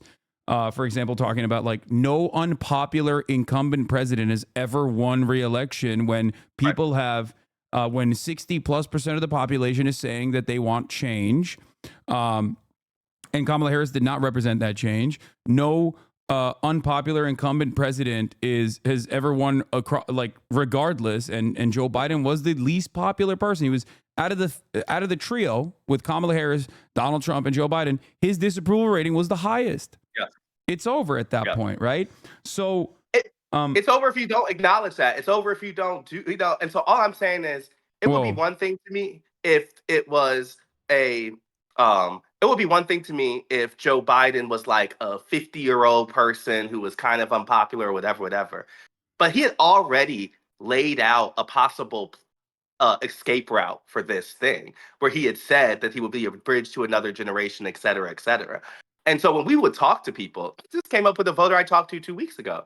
She was saying that, like, yes, she's going to vote for Kamala Harris, but she still resents the fact that that is a choice that was put on her rather than the choice that was across the Democratic Party. And no one made that, no one forced that to be true besides Biden, the folks around him, and the lack of political courage for the party at large. Because technically, it's the party's job, right? Like, technically, Biden can say whatever he wants, and other members of the party and the party writ large should be the one responding to voters' concerns. And so that's why we were at the DNC, because I was like, I know you're doing this because Biden wrote a letter telling you to do this. But have you considered that no, people don't want this? And it was just so unfathomable to me. That it was not really unfathomable because we know that that's kind of politics. But all I'm saying is they were comfortable even admitting that that was a decision that was made without the public in mind. Yeah. Which is interesting because, like, now Nancy Pelosi is coming out and openly admitting it. Like, if Biden had dropped out sooner, things would be different. We could have had an open primary. And it's like, well, instead of an open primary, what about just a primary, right? Yeah. Like, how about just a normal primary that wasn't completely shut off because Jamie Harrison and everyone else, which were Biden loyalists for some reason, refused to even acknowledge that, like, anyone else was going to be the candidate for the reasons that you pointed to. I want to take a step back from the campaign and actually talk about the administration, because obviously this past year of the Biden administration has been mired with, I guess I'm going to use a loose term here, controversy, right? And a lot of discontent. Having said that, however, I think that the Biden administration, I'm doing my best Ezra Klein right now. I'm trying to be like him. Having said that, however, I think the Biden administration did a bunch of remarkable things that I, as a leftist who always feels a level of discontent with the party, was shocked by. Biden's NLRB did a fantastic job. Biden's IRS went after tax dodgers and actually recovered millions of dollars of taxable revenue from tax dodgers. And Biden's FTC, obviously with Lena Khan, had done a fantastic job as well, going after trust busters, including but not limited to Amazon. Yep. And one thing that I always found very strange, including actually something that the media roundly criticized as a disaster, was pulling out of Afghanistan, like demonstrating political courage to do something, even if it was a continuation of Trump's negotiated withdrawal that Trump punished him for quite effectively. Actually, not even quite effectively. I don't think the Trump's Afghanistan withdrawal point was that as prescient as people would suggest it in the media. But the thing that I was always frustrated by, if we go back in time to October 2023, before October 7 and before October 5th, where Biden actually unveiled his right-wing border bill, leading up to that moment, this administration was slated to be the most anti-corporate populist and most progressive from an economic standard administration that I had ever seen in my lifetime. And that includes the Obama administration as well. Biden walked a picket line. That was historic, right? And the UAW stood by him for that reason. Now, these are very important things that Biden did. Why did they not talk about it? I never understood. I mean, I know as someone who covers politics and has been doing this for 10 years, like Democrats do not campaign year round. Republicans do. And they have this this incredible connection with their media ecosystem all the way down to independent content creators and Fox News, certainly. They're always connecting with their base and they're always re-upping their narratives. The Republicans do. Democrats, on the other hand, never chose to actively campaign year round and communicate to the public all of the things that they were doing. One example of this that really frustrated me was the overdose deaths from opiates. The Biden administration is the first administration in the past couple of decades where the number of overdoses from opiates actually declined. Now, fentanyl has been a point of contention nonstop on the Republican side. And yet I never heard from the Biden administration that, like, we actually took a shot at this and with the, widespread, readily available over-the-counter distribution of Narcan and many other policies, we actually were able to lower opioid overdoses for the first time ever. And it's shocking to me that they never communicated that. It's shocking to me that they never communicated the fact that the Afghanistan withdrawal was, yes, mired in controversy and the media pummeled them, but that it was the right thing to do. It was not only the right thing to do, but that the Republicans cynically weaponized the 13 active duty service members that were killed in the process over and over and over again.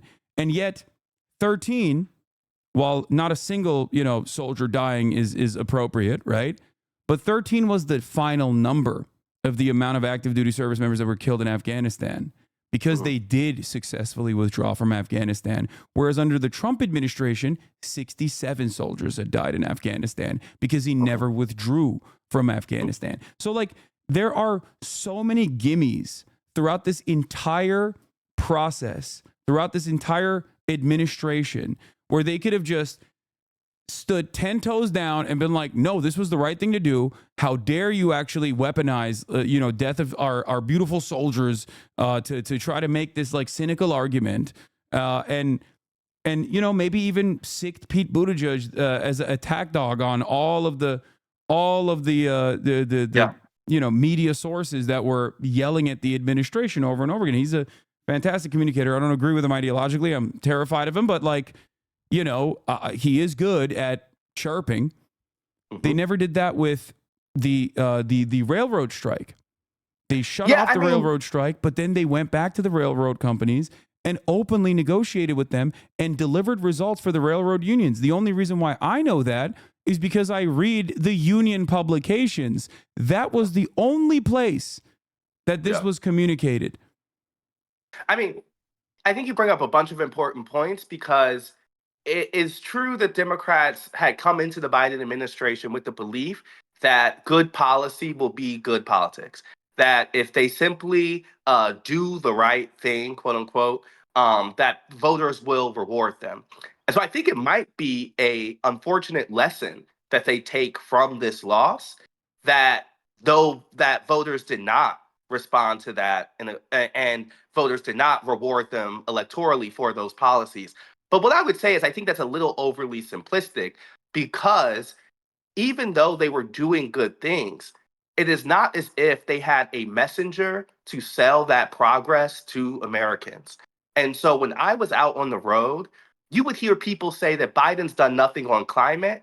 And then I would mention the IRA and they would, like stuff like that. This would happen all the time, right? Yeah. And so I think that he was this filter that people were seeing the administration through. And so even things that would have been defined as quote unquote progress, we're not seeing this progress because the part of politics that's also important besides just doing good things is telling people what you have done and then and getting that to them. And so I don't think they really did that effectively. And I would also say, and this is obviously going to be rich coming from the Times, but they made a very specific war on mainstream media over the past 3-4 years. And I think that was part of their desire to insulate Biden.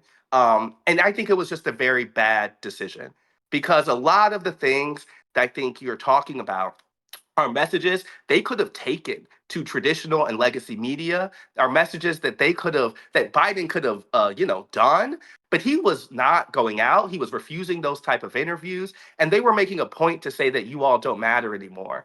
And I guess that I just find it really, really like a self-inflicted wound on their part, because not only like obviously the media landscape has changed, but a lot of times when narratives are setting in, particularly in those early points of the administration when the public isn't really tuned in, they could have started creating a narrative of their political accomplishments, and they simply left that on the ground because they wanted to stick it to the New York Times, they wanted to stick it to the Wall Street Journal and all that stuff.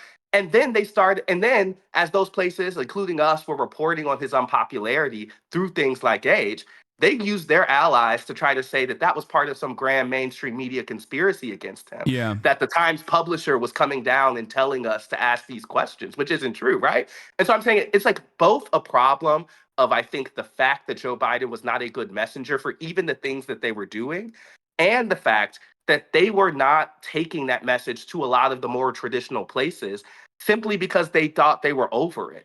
And so by the time they get to the, Harris campaign side, when she's doing all these podcasts and she's doing all of this type of other stuff, I kind of think they're at a 3-year deficit because either they refused to do it because they didn't want to, or they couldn't do it because Joe Biden couldn't. And either one of those is a bad answer. Like if you don't have the type of messenger who can tell you why the policies that the administration are doing are good, if you can't take that message to the American people and against Republicans, that's the job.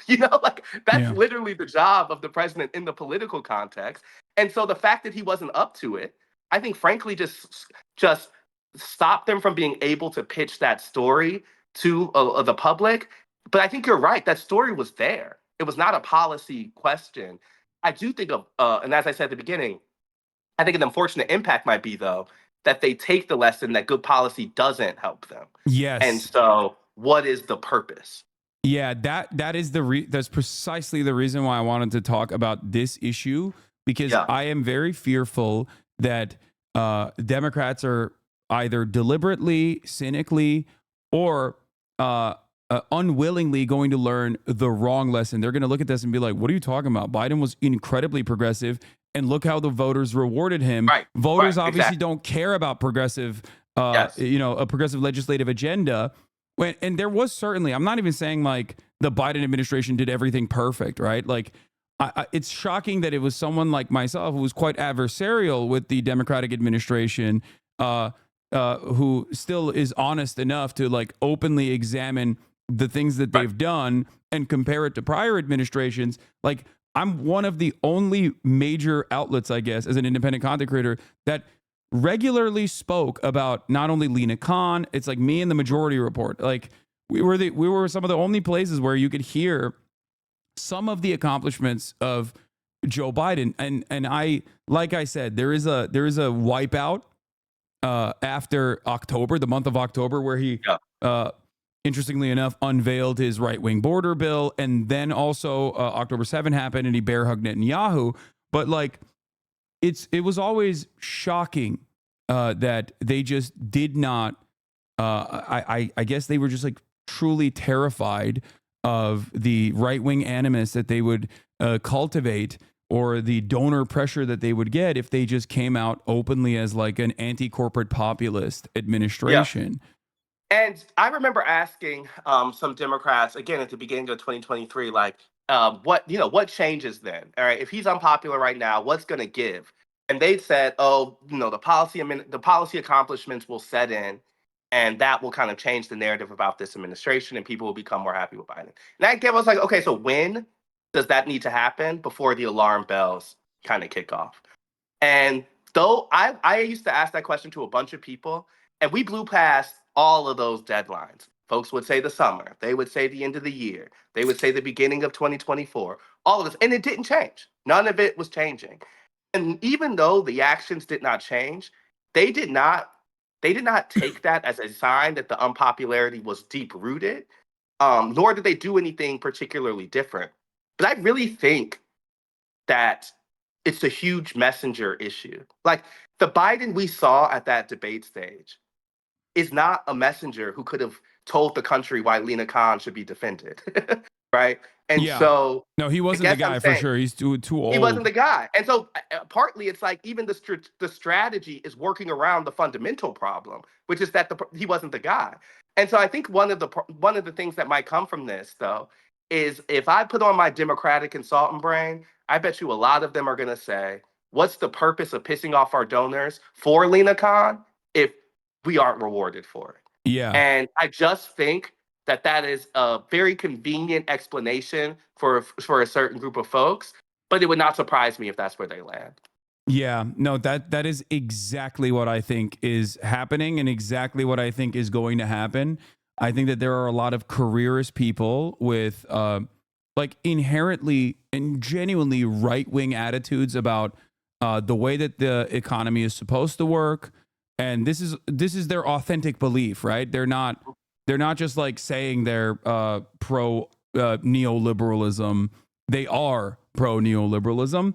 And then outside of that, this is, I think, the reason why they want to maintain their careers within the Democratic Party's infrastructure as like consultants. So they're rushing to television. They're rushing to every TV network they can to talk about how, Kamala Harris wasn't sufficiently pro-Israel enough, which is an insane thing to say. Like, I liken that directly to QAnon. And I was shocked that like David Axelrod and Van Jones were talking, that were openly saying that in direct response to like what the exact opposite was happening in reality in places like Michigan specifically. They were too woke, that Kamala Harris was far too woke, or that even the anti-trans ads, right, that the Republican Party routinely pumped into every TV market, that by my estimation, in a country where 64% of the population, regardless of whatever kind of like underlying implicit transphobic opinions that they might have, still believe that trans people are being disproportionately discriminated against. Yeah. That kind of messaging might be effective for like, Matt Walsh's fan base, but that is extremely online. It is extremely online, and it's not the type of message that like causes people to go out and vote. And it's not like Kamala Harris was like defending trans people outwardly anyway throughout the entire campaign. And yet they're now talking about how wonderful that ad was, how successful that ad was, both on the Republican side as they're running victory laps, and even on the Democratic side, where I talked to a bunch of consultants off camera, off the record, where they also genuinely thought that was a good ad. Like, they were shocked when I tried to describe to them, like, no, this kind of stuff didn't work in 2022, and this kind of stuff just does not work. It might prime up like a certain minor, tiny percentage of the base that already has this like incredible amounts of outward transphobia, but for most people, they just kind of find it to be weird. Yeah. Right? They find it odd. Also I think that like the Republican attacks work better when you aren't laying out a competing vision, right? Like, and so I remember in the profile that I had about Harris last year, one of the lines was that that she had been a vessel or a vacuum of negative space, and that for supporters and detractors to fill as they choose, because she's refusing to do so herself. And so I'm saying part of the reason that they were susceptible to some of those Republican attacks was because they're not defining themselves in a clear way. And so I also think like it's weird to me that they think that it is an easier solution to throw trans kids under the bus than to say that money in politics they should get rid of money in politics, right? Like there are so many things that actually clearly cut across groups, that clearly motivate people, that make it clear that you understand that politics doesn't work for folks in the way that they want. And it's just not that they're doing it. I'm noticing how dark I am. I'm gonna turn on the light. Yeah, I don't know what happened. Your apartment is crazy nice, by the way. I'm not like pocket watching or anything, but it's like very, very tasteful. I got like a crazy pandemic deal, and I made apartment therapy, and those are my two big successes in life. So yeah, it's incredibly tastefully decorated. You have like the perfect amount of plants and everything. I appreciate this. Thank you. Yeah. Yeah, no, you always got you got great style too. So, you know, that's another, I'm giving you your well-deserved props on that. Thank you. You know, like it's been a wild one, but I feel like really completed by the end of this year. Like I think that we've been on this journey, and one of the things that's been hard is like I don't know how to cover politics without being out in the world. Yeah. And so like I remember after the last 2020 race, I came back and I was like, oh, I haven't spent any time at home. I want to have a real apartment that reflects my taste and interest. Like I'm going to make an intention to do that.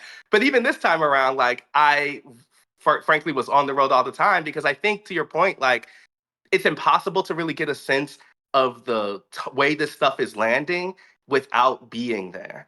And I just think the disconnect between campaigns and DC and parties is so big right now that like I would it requires travel. For me, it like requires, if you're going to do it in a journalistic way, like it requires getting that kind of direct sourcing because the assumptions of what is hitting is just, it's becoming like, it's worse and worse. Like, in my opinion, like there should not be that many reporters at a campaign event, you know? Yeah. Like you, at this point, you know, the people coming there are a very specific type. You can get the message from watching television. Like the amount of journalistic energy that goes to following the candidate every place, we know is not predictive of result or anything like that. Campaign stops don't even show that. And so I just think that one of the things that has been a lesson I've taken, and I think a benefit of like a newspaper, is a belief about being out in the world. And I think it's really served our work. Yeah. There was a couple of things. I don't know how much time you have. It's always wonderful to have you. I can do a couple more minutes. Okay, perfect. So there was a couple other things that I wanted to talk about. So one of the things that a lot of people do is like point to correct analysis, but I think they end up missing the broader picture. And the correct analysis on this campaign, outside of like Biden, offering the worst possible situation to an incoming campaign that was supposed to replace him in such a short time frame with Kamala Harris, was also the obvious reality that Kamala Harris is a black woman in a country that is, of course, still very much racist and sexist. And while that is a real issue, right? While that is certainly going to be a hurdle that the campaign must clear, I was of the mindset that the way to clear that would be by becoming an authentic and earnest communicator who could present themselves that way, and also make up for it with like decent policies that meet people where they're at, including the economic hardship that they were experiencing. And we've talked, of course, about Kamala Harris's opportunity economy narratives, or how much she loves small businesses, and how she was going to offer $50,000 in tax cuts to small businesses, to new startups and whatnot, and how I think devastatingly bad of a message that was.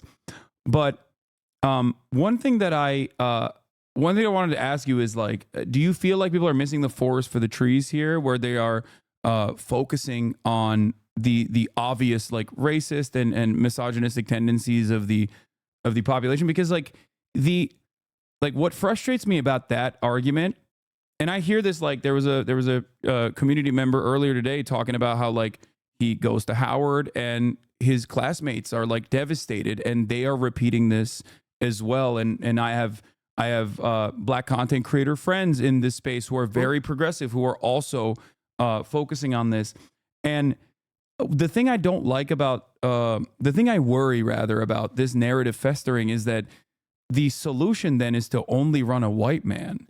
And I think that's silly. Like, I don't think that, that we should be shutting off like potentially black or brown women from their political ambitions of running for the highest office, specifically because like, oh, sorry, we just have, America's just like too misogynistic, too racist. So I wanted to hear what your opinion on that is. Well, first thing I think about is back to the 2020 primary, and this stuff does have big impacts because the lesson of Hillary Clinton was so taken as one of sexism. Clearly, I remember in that primary when people talked about electability, they were really just talking about white madness. They were just talking about that the only candidate who could eventually go up against Donald Trump would have to be someone who, when they would say electable, they really meant white guy. Yeah. And like that helped Joe Biden get the nomination for sure. Yeah. And I think partly folks aren't really seeing, to your point, how that narrative puts those people in a box. Yeah. And so we're not thinking about Hillary Clinton or we're thinking about Kamala Harris. We are just thinking about them through their lens of identity. I also think the map is too broad and sweeping to really say it's just one thing. So, like, in the same way, I wouldn't just say it's racism or sexism. I wouldn't say it's Latino men, or I wouldn't say it's white women. I wouldn't say it's black men. I think it's all the above. I think that there was a drop off from the administration that cut across so many groups that you can't really just say it was one of those things. But when I also think about my own reporting, we did an episode of the show that was about young men and Gen Z. We went to a University of Wisconsin football game, and we talked to all of these tailgating young men and women about the gender gap and how they're thinking about the election. And one thing that was really clear to me, and I think you've talked about this before, is a group of young men who are increasingly in an ecosystem that talks to them about masculinity from this right-wing lens. Yeah. And so you would have these guys. I mean, one of these guys was like, oh, I logged on to X yesterday.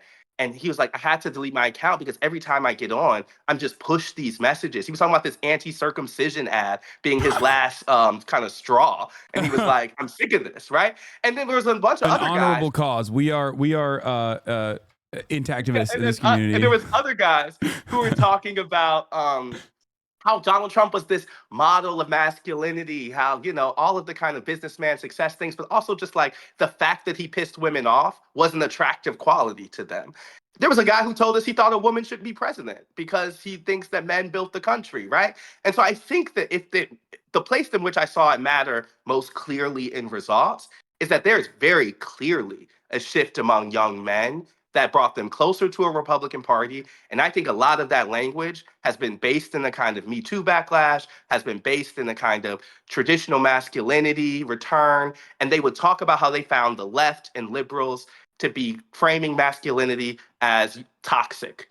And that came up and that type of thing. And so that makes me think there is certainly an impact obviously to sexism. There's certainly an impact to a lot of the messages about gender that have filtered down to those people in particular. But I don't think it's true to say this is a reason why she lost. And to your point, I think in saying that, you actually create the conditions for those type of people not to be able to win again. And I think that's really dangerous. I just think I don't think the lesson of 2016 and 2024 is that a woman can't be president. But I do think a lesson is that, there are ways in which identity matters in politics. And I think that we know that, But I would say in just the ways that Harris and Clinton have lost, we've seen women win, historic races in a lot of other places. Yeah. And so I think there's a Democratic bench that I remember talking to Elizabeth Warren about this. She was saying that the benefit that younger women in the party have is that there are so many of them, they're not forced to fit into a mold, and that they are freer to be themselves. And I think that type of authenticity matters as they come up. And so we're still dealing with politicians at the presidential level who have been shaped in the mold of the Clinton era, shaped in the mold of the early 2000s, and I think the people coming up are post-Trump, and they behave and they go about things in a different way. And I think that matters a lot. One thing I would say is I haven't told you the story, but Kamala Harris's second debate in the presidential race in 2020, the debate after she kind of went at Biden for busing, she was a total different person. She was and it was kind of weird. Everyone was like, wait, she just went at him last time. Now she's super jokey and smiley and all this stuff, and was not going on the offensive altogether. And I remember asking her consultants, whoa, and campaign people, what was that? And they told me they were fearful about her being stereotyped or kind of branded as an angry Black woman, as a hard charging Black woman. And one of the things I thought at that time, and I still think now, is there's ways that those kind of consultants can presume you have to be and take you away from who you are. Because if there's anything I know about Kamala Harris, it's that she's a fairly direct Black woman. She's a hard-charging Black woman. That's a prosecutor. That's actually Yeah. the times in which I think she makes the most sense. You can see that on the debate stage. And so there's a prism sometimes of who you need to be to work. That's, I think the party needs to blow up and lean more into letting people be their authentic selves, particularly in the Trump era. Then be who the focus groups, the consultants tell Yeah. you need to be. And I think that matters most. That falls the hardest on women and people of color. Oh, And yeah. they will tell them that certain parts of their identity are incompatible with the electorate, when I honestly think the electorate is more willing to forgive people. Not forgive is not the right word. The electorate is more willing to accept people who they have a clear sense of who they are. Yes. I'll give you an example. Tim Walz. Tim Walz has a noticeable marked difference when talking about offering healthcare, paid family leave, fixing the housing market, versus when he's talking about foreign policy and is like nuclear first strike, letting Israel nuclear first strike Iran, or even when it comes to immigration, like you can tell that is him trying to communicate what people have told him to say, and the passion isn't there, and it takes away from his authenticity, which has caused him to be such a fantastic communicator of even Kamala Harris's policies overall throughout the entire campaign trail. And this is a guy who does have a pretty solid anti-war foreign policy record in Congress. So I think when you think about that, it's very obvious, like exactly what you're saying is happening to every single person within the Democratic Party, where they're like, do not say anything out of step, do not say anything out of line, or if you do have an out of line moment, it has to be like, clearly focus tested. I was thinking about the I forget the person's name, but the big federal execution that took place a month ago, and how Kamala Harris, one of the things that has been most clear through her career is that she was anti-death penalty. She was anti-death penalty like before kind of the prosecutors of that type were. She took a lot of political heat for it. And then you're running for president in a moment where people are trying to get a sense of who you are, and you don't say anything about it as the party's removing anti-death penalty language from the agenda. And I think that's one of the things where you can say, okay, like they're trying to project themselves as tough on crime or whatever, and they may think that being against the death penalty is like insufficiently tough. But one thing it is Kamala Harris's history, right? And so sometimes I'm like, I don't really understand the choices here, because it doesn't seem to me like the political benefit from backing off and kind of seeming like you're flip-flopping or being inauthentic is worth it. And what you could do is tell a consistent story about yourself and ask people to accept that. And I just think that there is some level of honesty they need to deal with, that the kind of like Frankensteining of a perfect candidate isn't actually working, right? Like Barack Obama wasn't just a consultant collector. He was an early opposition to the Iraq War, right? Like he had an authentic position that people came to him with that gave him validation as an outsider or someone who wasn't thinking about the establishment. And so I'm saying, like, whether you morph into that in office, as a lot of folks do, is another thing. But one thing I don't get is like they will have people like Tim Walz arrive to the point by being who they are, and then once they're in the position, try to change who they are. And I don't really think that works. It certainly doesn't. And I think that you can see that with the individual approval ratings of candidates or people who have campaigned in the past or people who have won their races. Like there's a reason I think that Bernie Sanders, regardless of whether or not you agree with his worldview, is a profoundly popular congressperson in a sea of very unpopular congresspeople. And that is because he is authentically himself, and he has always communicated his desires openly and has demonstrated messaging discipline on it. And I think that plays a massive role, like regardless of policy, right? Yes. Like, but can I say something about Bernie huge. though? His numbers in his reelection were pretty bad. Yeah, no, and he got worse. It reminds me, though, of how age can complicate some of this stuff. I think it's similar to a story of Biden, where you can be consistent. I think Biden actually had a record of consistency that most Americans felt they understood in terms of bipartisanship and such. But there is something about hanging around the party, hanging around the bar a little too long, you know, and people wanting something else.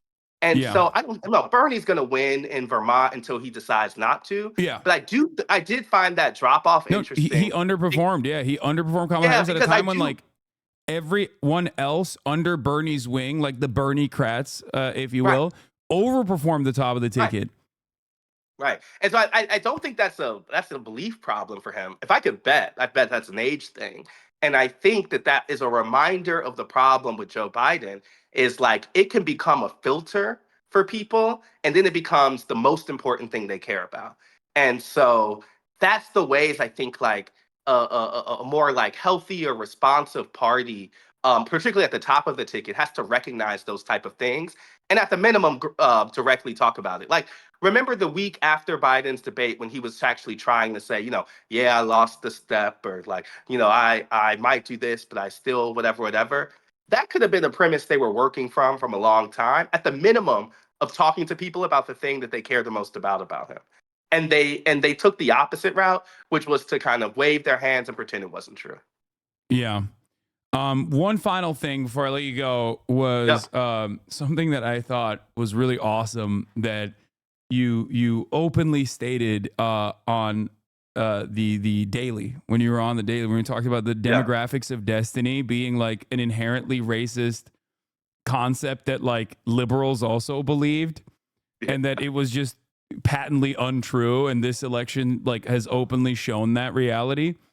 And I personally really appreciated that you were like, no, it's just racist. And they try to give you an off ramp there to be like, what do you mean by that? You're like, no, it's just racist. And I think that also plays into like the mindset of the liberals in general. I do feel like there is an inherently reactionary way that liberals approach politics. And it's not reactionary in the same way that like conservatives are, right? But it's still ironically reacting to conservatives being reactionary and then retriangulating off of what they're saying. One example that I saw was when Tim Walz was chosen as the vice presidential pick. Republicans immediately were like, "Oh, you guys are so stupid for doing this. Like, you're done. Everyone is going to think he's a radical communist. Like, we got him." And it's because they genuinely believe that. They genuinely thought that like someone like Tim Walz would be considered too radical, right, for the national campaign, which is ridiculous. And I saw Democrats also respond in almost a similar manner as well, where they were like, yeah, maybe we did mess up by having this like radical guy. And I think Democrats really need to stop talking to or hiring Republicans, because it truly changes the dynamic of the party itself. Like all of this like Lincoln Project stuff, sure, they're like old school fighters or whatever, and they might have been profoundly successful when they were working with the George W. Bush administration. But like, I think that the entire consultant class to a certain degree has been almost completely captured by former Republicans. And you see the ideological remnants of that within the party's messaging, what they're choosing to omit, and how consistently they run scared, and how consistently they try to detangle or decouple, Republican voters in the suburbs and pull them away from the Republican Party's base of support. And I think that there is not only obviously this racial depolarization that clearly happened even in 2016 to a certain degree, and has definitely happened this time around. It frustrates me that the Democratic Party is not looking at the warning signs of their like normal base and just simply relying on Latinos will always vote for us because the other guy's racist. Yeah, I mean, Republicans do not care what Democrats say about them. They are completely disconnected from the idea that what Democrats say about what they're doing really matters. And one thing Republicans is work from the premise of their most loyal supporters and basically dare the soft R's to leave them. right? Yeah. So they will dare Nikki Haley voters to go vote for Kamala Harris and function. And this is obviously the big impact of the Trump era, and reflect the message and live in kind of the language of their base. The Democrats do not do that, right? Like they work kind of from the opposite premise. Yeah, they tell the progressives to like, yeah, get the fuck out of here. They tell their base to suck it up for the purposes of appealing to others. And Yes. it is not, and it's a choice that I don't like. It's a choice that they have decided to make, but Republicans do the exact opposite. And I think it's also so interesting. And I think there's one caveat I would say in Democrats' favor, which is like their base is more diverse. And so it is a harder task for them to find a unifying issue or find a consistent message across those things. And the Republican task is a little easier because they're more homogeneous. So like I think that's important to say. But to the point about diversity and the kind of assumptions of demographic destiny, like the reason I called it racist, and I believe that, is like, what have we learned over these past 8 years? That Black people also have class concerns, right? Like that Latinos, like their country of origin matters. Like that, you know, like all of these things are not actually that revelatory, like the revelatory. Like they are actually kind of basic understandings of how folks function. And so when we thought about a diversifying country, why did they assume that all those people come here would work in a very specific context? I have some guesses. I really think that Democrats, like my theory here is that Democrats' relationship to race has mostly been defined by African Americans and by a kind of Mexican transition in California.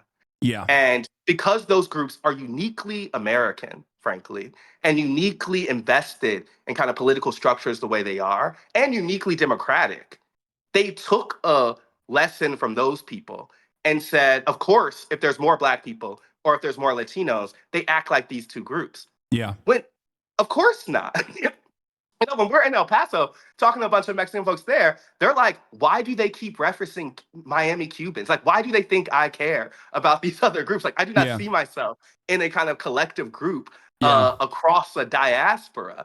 And so I'm saying the assumption that has undergirded a lot of their beliefs is simply, I think, an impact of treating people like poll respondents and not like full people. Because the difference is the poll will tell you that there's a unified belief among Latinos, right? Like the poll will tell you this or that. But if you actually go talk to those folks, you know that there's a different belief set among those groups. And so, of course, a diversifying nation means different ideas. Like, of course, more Black immigrants will think differently about politics than African Americans who have been here for 100 years, right? Like the idea that stuff is a surprise to Democrats just shows how distant they were and how much they took those new arrivals for granted. Because I think for everyone who knows those communities or has been around those communities or grew up in one of those communities, that's a baseline fact. That's a very like normal way to understand things.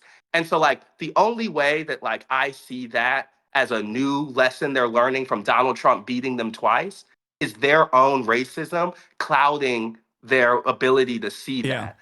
And so that's why, you know, it's funny because I think sometimes, particularly in like white liberalism spaces that often the New York Times can be reflective of, there's an uncomfort with naming some of that. And I think that it's important to say, because it wasn't, I think Republicans, a big change in Republicans from 4 years ago to now is they know now they can pick off some of those voters, right? Like, they used to think that those demographic destiny would make them a toast party, that they could never win. Yeah, because they're racist too. they're right? outwardly and racist. then they realized, and between then and now, one thing that they were telling us in Georgia was like, oh, we don't have to change our message to win these people. Like, we can actually bring our message to them. And I think Democrats just weren't ready for a Republican message that wasn't fearful of those people, but targeted them.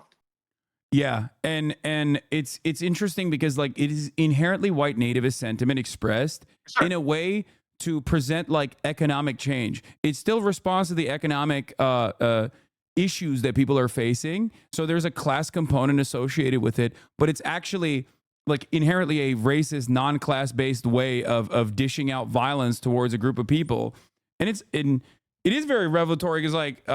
With the Haitian migrants with TPS, which Donald Trump himself had actually offered Haitian immigrants as well, and actually re-upped on his way out for Venezuelan migrants, which he, you know, shits on now, was this idea that like they also recognize that TPS means proper paperwork. So they're technically not undocumented immigrants, but they communicated about them as though they were. And I think that directly says like, oh, you just think everyone that is an immigrant in the country, paperwork or not, is, you know, undesirable and shouldn't be here. And that regardless of that underlying sentiment, Republicans realize that they could still be like, oh, you know how we're going to fix the housing market? We're going to deport 20 million people. You know how we're going to fix the economy? Deport 20 million people. Deport 20 million people over and over again. And if the alternative on the other side is to just simply not say that the economy is shit and we have to fix it with like direct action, whether it be an expansion of the welfare state, like the existing welfare state, or tackling price gouging, which was, again, I keep repeating this because that was such a banger of a policy that they just kind of abandoned with the first sign of pushback. That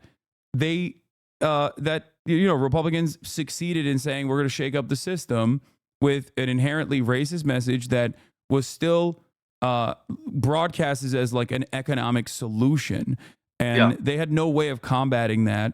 And they thought that it would carry them across the Democrats thought that it would carry them across the finish line to just be like, it stands on its own. It's just racist, right? Like, think about how racist this is. While they also were simultaneously pushing for a watered down version of that exact same principle with their right-wing border bill, which stemmed from the same white nativist attitude towards migration patterns and towards immigrants, born out of right-wing hysteria and panic, and not actual data that shows that, you know, undocumented migrants are actually contributors to the economy, and that they are not responsible for a significant share of the crime that Americans are experiencing.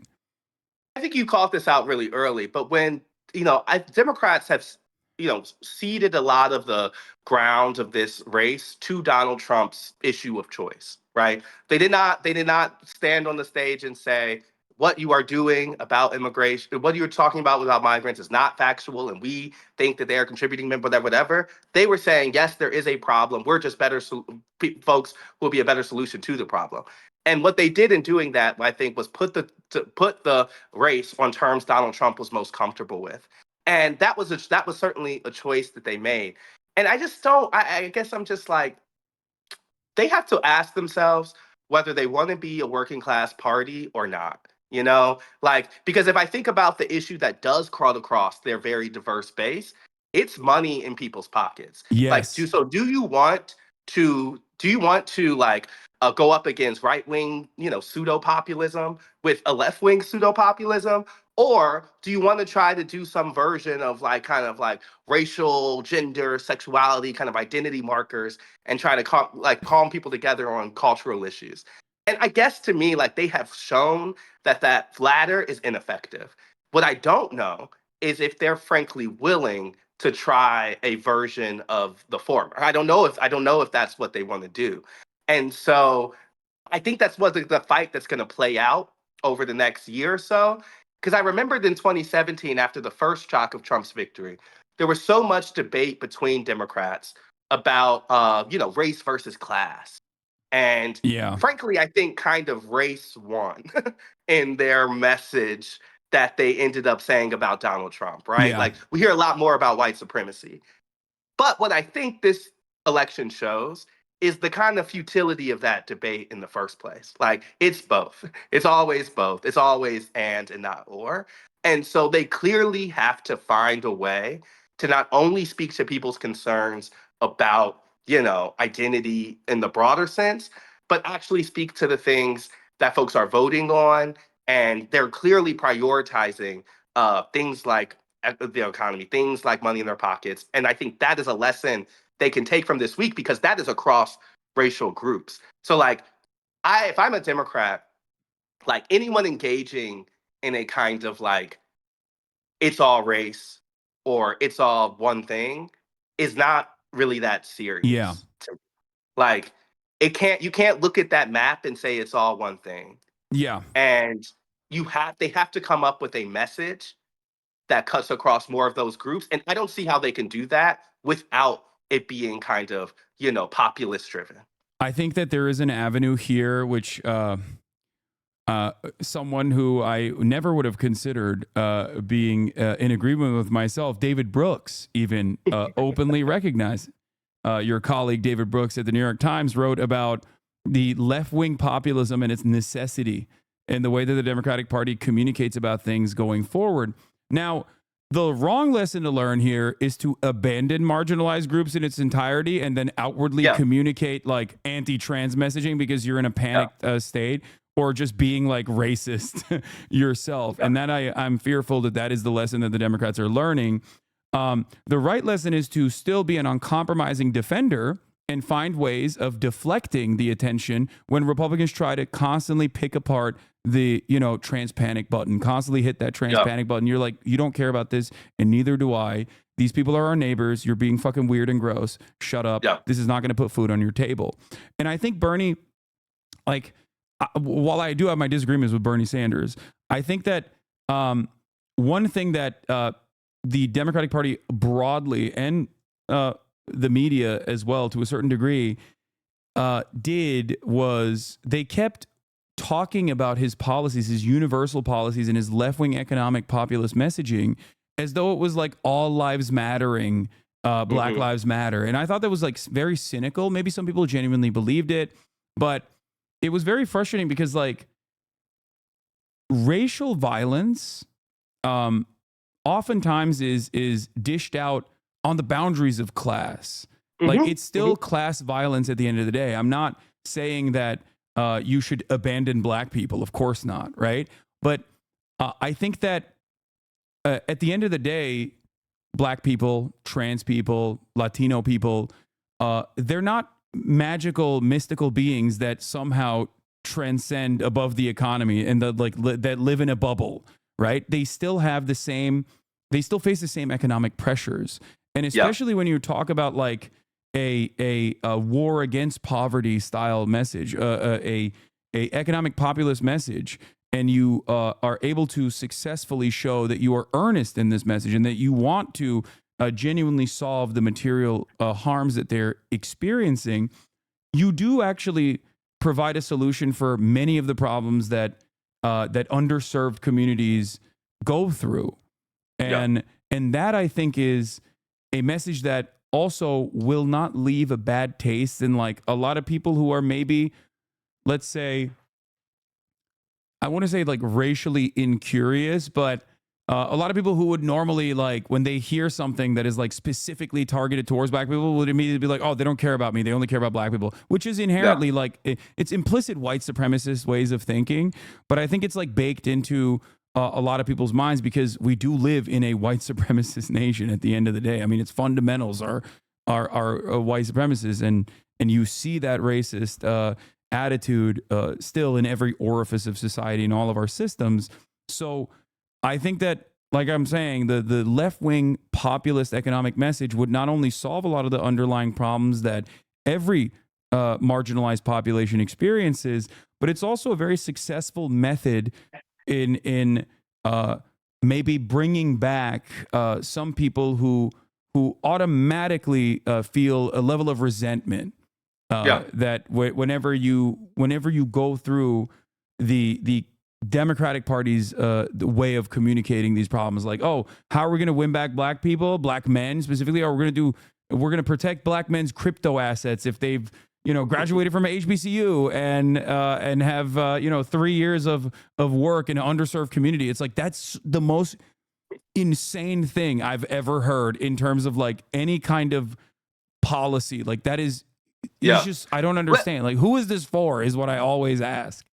But the thing I would say, and this may be the last thing I say, is like, I think that you come up with those type of galaxy brain solutions when you are avoiding the direct answer, right? If you don't want to talk about poverty, if you don't want to talk about reshaping the way government works, if you don't want to talk about getting rid of money in politics, like the things that I think are like direct answers that you can take to anybody, then you end up coming with these solutions that feel contorted because they are, you know?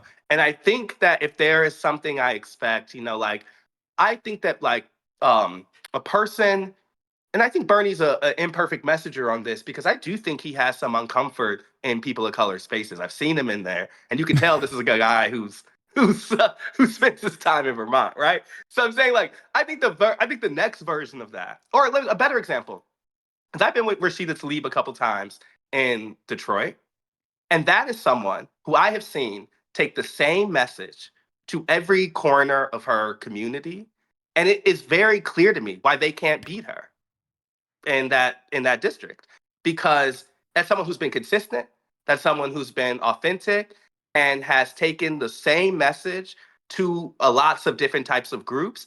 And I remember her saying, and this was the time when it was her first run for the race, and it historically had been the John Conyers seat, a historically Black seat, and all this stuff. And she was getting all these questions about, is she the right person to hold that seat? And I remember her saying, like, the legacy of John Conyers is justice, is fighting for people, is uncompromising, willing to say what you believe. It's not just being Black. And those are the type of things I think sometimes Democrats need to see and be willing to kind of stand 10 toes down on a belief system. And I think there are a lot of examples to say that voters will reward you when they feel that level of consistency. And so like they have tried to run the Black woman's city council president. They have tried to, you know, folks have tried to kind of do that there. And I always remember saying to people, I'm like, I'm not saying I don't know if it'll never be successful, but I know that woman, I know that she has like real roots in that space. Like those folks love their congresswoman. And like, that's the work that you got to do. And I think that sometimes there are, particularly when we think about progressives or things like that, there is a faux choice that folks present to say, you can't go to the old Black church and talk about a war on poverty.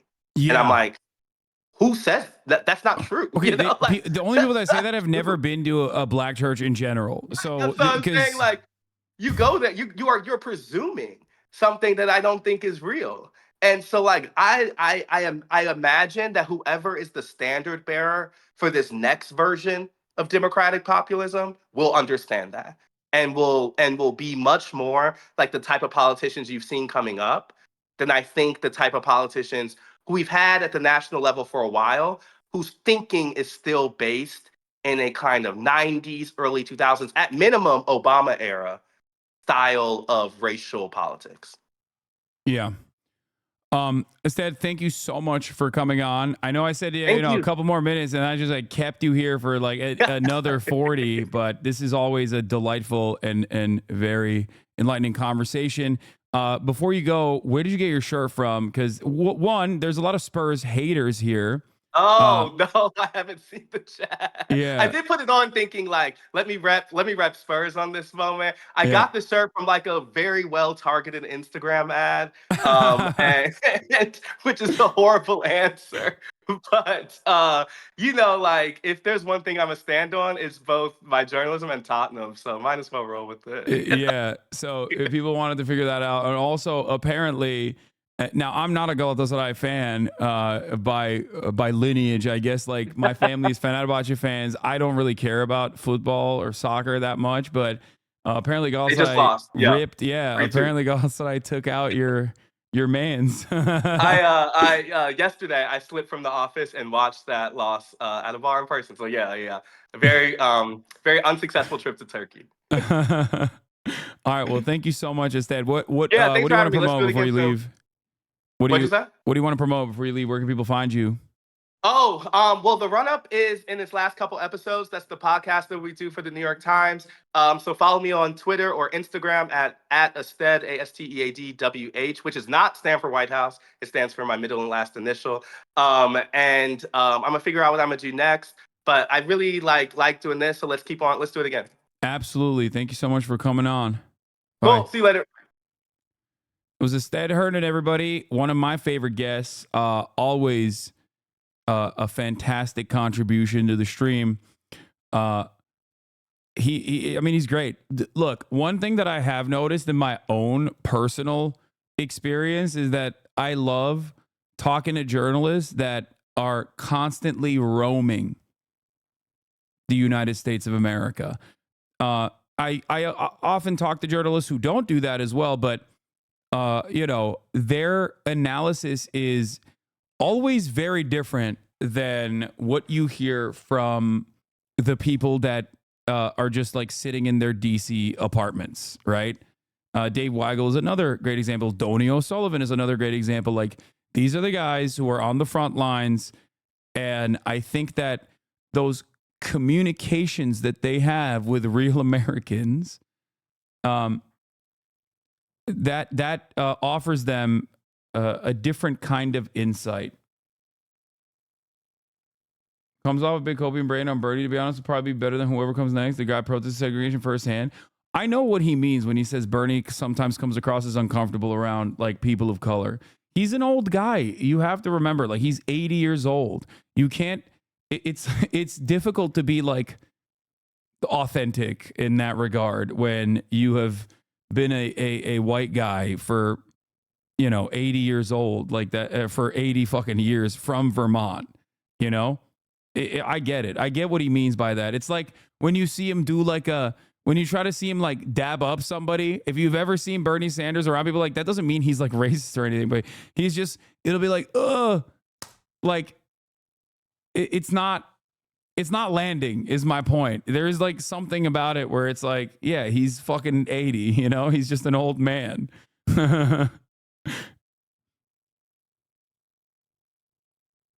Anyway, like, I don't think he's a racist person in general, but anyway, so yeah, he is the wokest old man you're gonna get.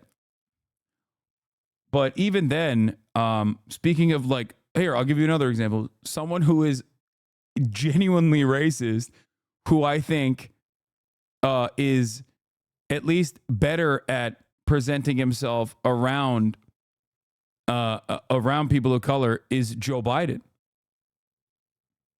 Joe Biden, straight up, is so good at that shit, regardless of the fact that he has aligned with segregationists for a big chunk of his fucking career, his political career. Straight up. Yeah. And also, like, I mean, black people do love Joe Biden too. That's another thing. But anyway.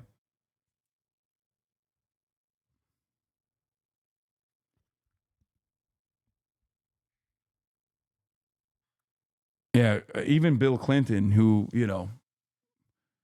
pushed alongside Joe Biden, some of the worst fucking policies that devastated the black community. But he was like, anyway, we're gonna get into more news in a brief moment. I have to go pee real quick. President Joe Biden here is Biden calling for unity and pledging peaceful transition after the Trump victory. You know what? I'm gonna the Federal Reserve Chairman Jerome Powell says he will not resign if President-elect Trump tries to force him out. He spoke after the Fed's latest policy announcement, which is the focus of today's Money Watch. The Fed cuts interest rates again by 1/4 of a percentage point. Money Watch correspondent Kelly O'Grady has more from the Fed chairman. The labor market has cooled from its formerly overheated state and remains solid. Inflation has eased substantially from Federal Reserve Chair Jerome Powell is seeing the signs of a strong economy, but there's a disconnect for consumers. Many average Americans are still not feeling the strength of the economy in their wallets. So what's your message to them on when they might expect relief? You're right that we say the economy is performing well, and it is, but we also know that people are still feeling the effects of high prices. It takes some years of real wage gains for people to feel better. That's what we're trying to create, and I think we're well on the road to creating that. We completely respect what they're feeling. Those feelings are true. This first rate cut 2 days after the election will impact every American consumer, potentially reducing the cost of borrowing. Those small savings can add up. On a $35,000 auto loan, a quarter-point cut would save you $240 over 5 years. On $5,000 in credit card debt, it shaves $1 off your monthly interest bill. For small business owners like Javon Kashif, who uses credit cards to buy essential supplies, the cuts can't come soon enough.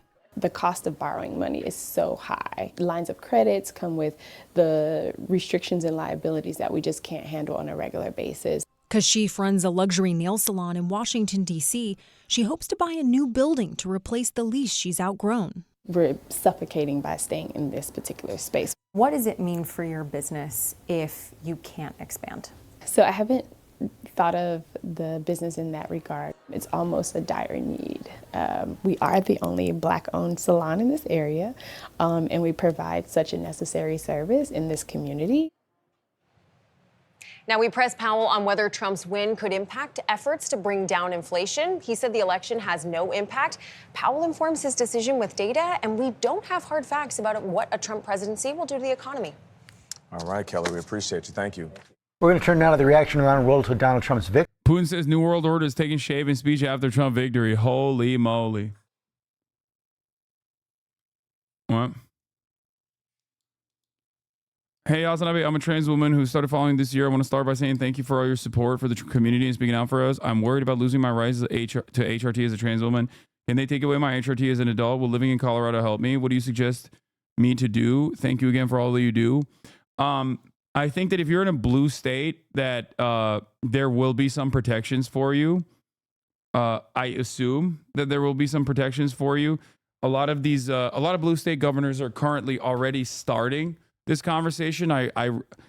I would certainly urge you to, I don't know what like groups there are out there, like some community groups that are out there that could apply some pressure in an effort to try and get some legislative protection. But yes, even at the federal level, I don't want to fearmonger here. I don't want to scare you, but yes, even at the federal level, they could technically compromise your access to medication by using like antiquated laws. And then create but blue states seemingly are looking to fight and maybe even create a constitutional crisis. So we shall see.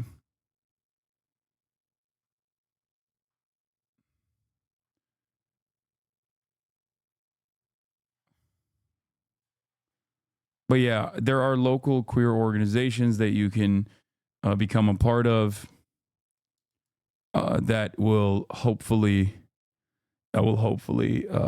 try to apply pressure ahead of time, gearing up for Trump administration. This is something that I've been reading about a little bit in terms of like what Gavin Newsom is saying about like providing sanctuary to people that might be deliberately written out of existence by way of federal legislation or actions that are taken by the Trump administration. All right. Victory. Vladimir Putin is among the global leaders congratulating the president-elect as speculation grows about how Trump will handle issues like Ukraine. Chief Foreign Correspondent Ian Pannell is tracking the latest from London. Good morning, Ian. Yeah, good morning, George. You can almost be forgiven for thinking Donald Trump was already in office, judging by the amount of international attention he's getting. He's spoken to around 70 world leaders, but conspicuously missing from that list is Vladimir Putin. The Russian leader giving a major speech overnight, sounding upbeat in the wake of Trump's victory. The Russian president claiming a new world order is now taking shape. Putin congratulating Trump, though, saying he's ready to meet the president-elect, also praising his response to that attempted assassination, saying he was courageous and a real man. Trump, of course, has committed to ending the Ukraine war, the haggling already begun, but Zelensky saying it's unacceptable to make concessions to Russia in exchange for a potential peace deal. Trump also, of course, promising to bring peace to the Middle East, but I think his victory is likely to be seen by Israel as a green light to continue its wars. And last, but certainly not least, is China. Trade and Taiwan stand as thorny issues. Xi Jinping calling Trump and telling him that the US and China gain from cooperation, lose from confrontation. But Trump's campaign promises seem to make confrontation all the more likely. Ukraine this morning is wondering what comes next after the election of Donald Trump, who has repeatedly said he can reach a deal to end the war with Russia, said he could do it in 24 hours. The fighting is not going well right now for Ukraine. Kyiv says it is battling North Korean troops supporting Russia. MTS Tayyab is talking with Ukrainians and tracking the latest violence. Ukrainian first responders rescue a child and a woman after an overnight Russian attack on the eastern city of Kharkiv. President-elect Donald Trump repeatedly vowed on the campaign trail he'd end this war within, quote, 24 hours, but hasn't said how. Across Ukraine, feelings about what might come next were mixed. I like Trump and the policy he introduced during his previous term, the soldier says, and I think he will certainly try to reach a deal with Putin, but I think he will fail. At a meeting of European leaders from nearly 50 countries in Hungary, Ukrainian President Volodymyr Zelensky made it clear Kyiv would not be dictated to. It is up to Ukraine to decide what should and should not be on the agenda for ending this war. While in Russia, President Vladimir Putin heaped praise on Trump, calling him courageous for surviving an assassination attempt and said he was ready to hold discussions with him. President Trump has said that. Are you going to address the pogrom in Amsterdam? Yeah, I will. I'll get to it in a little bit. But there's some conflicting reporting on this. The pogrom. He can end the war here in Ukraine. I think that chatter simply said that, by the way, just so you guys would react this way so they can clip it and be like, see, his community doesn't consider it a pogrom because they're anti-Semitic. It's like there's nothing more ridiculous than looking at a bunch of fucking soccer hooligans who are insanely fucking violent across the board. This is the one thing that transcends ideology. And being like, it seems like this time, this battle that took place amongst soccer hooligans is actually, a unique one. Okay. I'll get to that. 24 hours. I haven't covered it because I was talking to ASTEAD HERNDON of the New York Times. And that I will be in a little bit talking to whatchamacallit. Yeah, this is the funny. Yeah, I mean, this is correct. Soccer fans beating each other up. What has happened to Europe? like it's my assessment. When I first heard about it, I was like, wow, I'm shocked to find out that soccer fans are fighting. It's a bit more than this. Yeah, it is. But in many ways, it's also not. This story has no Jews. It happens every week in Europe. Yeah, but there is definitely you seem hesitant to discard any claims of anti-Semitic hate fueling this attack when we all know very well what how Israelis are. No, it's not even like how Israelis are, dude. And also, when you say stuff like this, people will absolutely fucking use this against you and against me as well. Like this is first and foremost primarily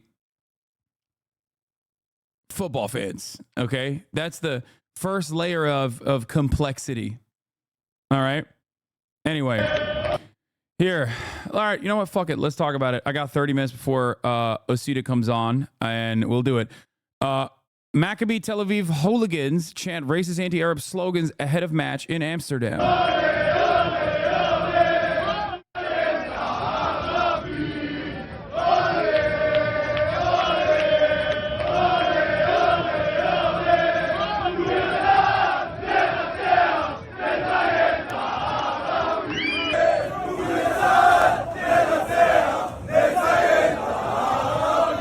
Let the Israeli army win. Fuck the Arabs.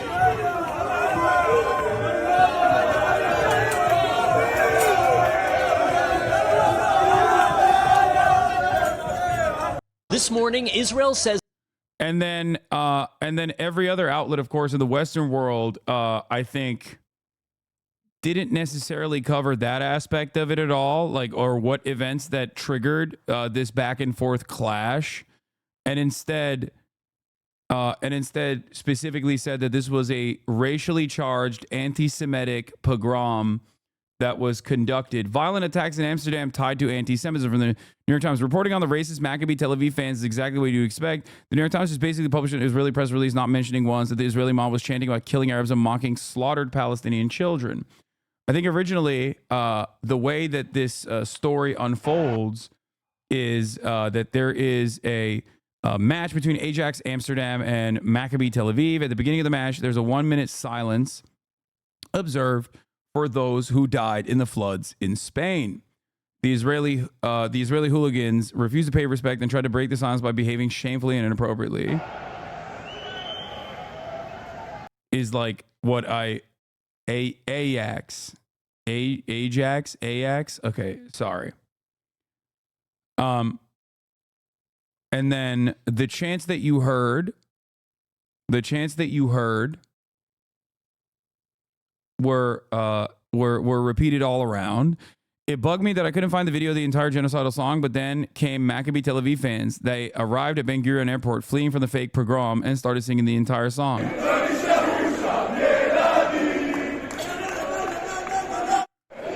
Yeah, one of the lines is, "Why is school out in Gaza? There are no children left there." The song that they're singing, full lyrics of the MTA fan song from Maccabi fans' website. Second verse is, "Why is there no school today in Gaza?" Okay?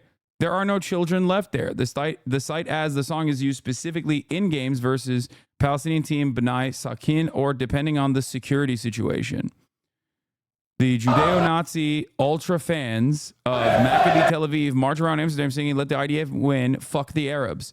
The police seem to be cool with it.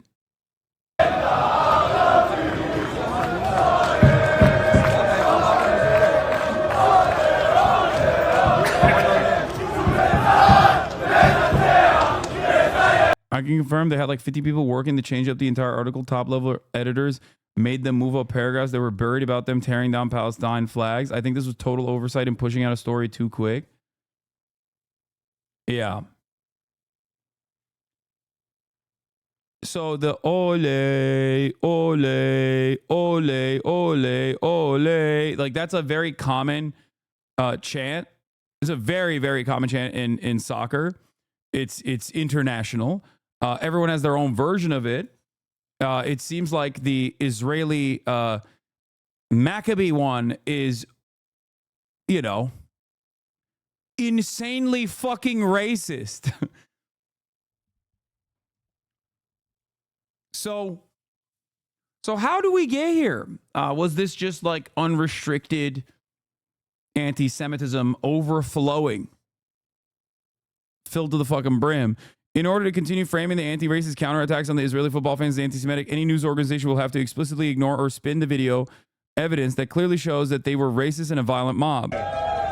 Video has emerged of the crowd swearing and chanting anti-Arab slogans in Amsterdam amid a violent incident in which Israeli football fans were targeted, including but not limited to tearing down Palestinian flags.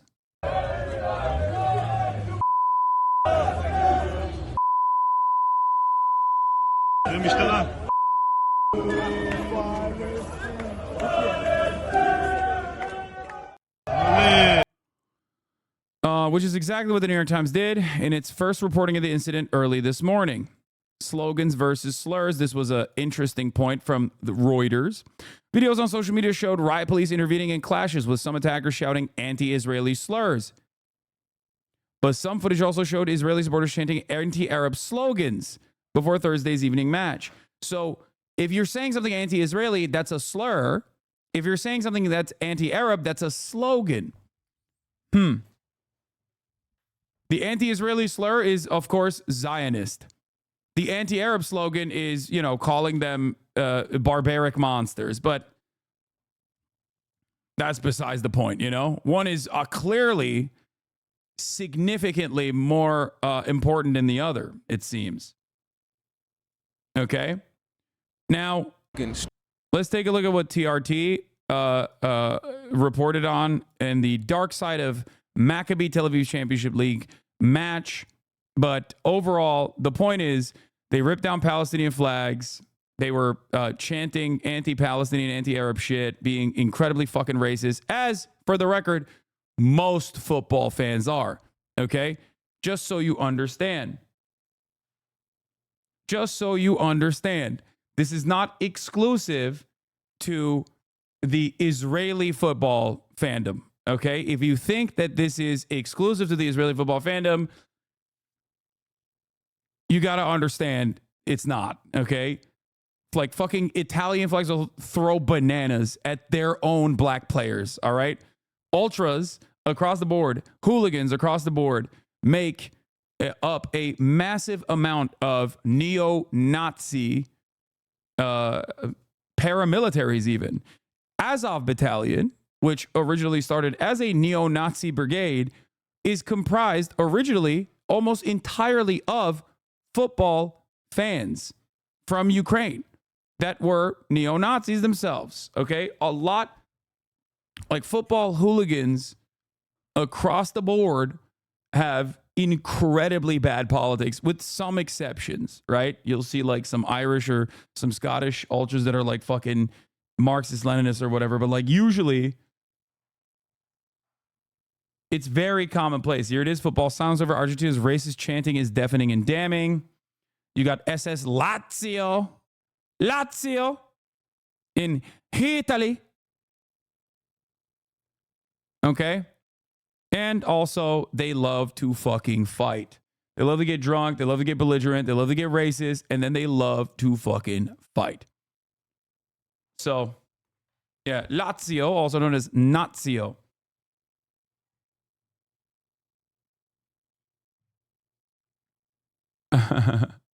This guy says, I went to Amsterdam recently and left in one piece because I respected the locals and I didn't chant about killing children.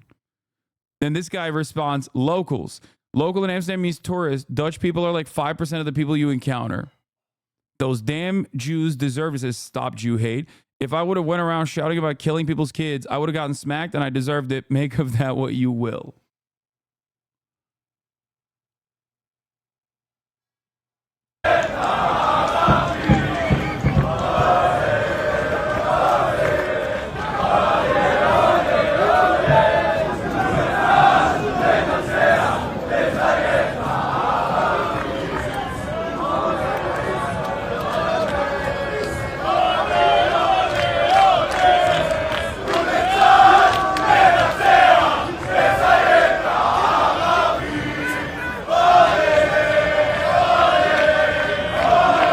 A few years ago, Croatian team's fans were banned from attending games for a while due to the grass on the pitch having a swastika being cut into it. So just normal football fans things. Oh yeah, it's just how it works.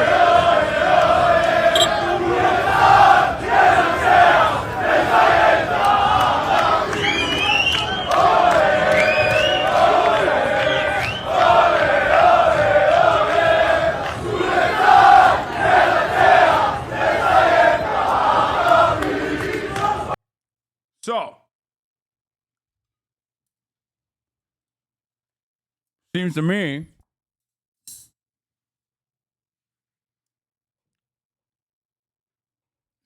like it's a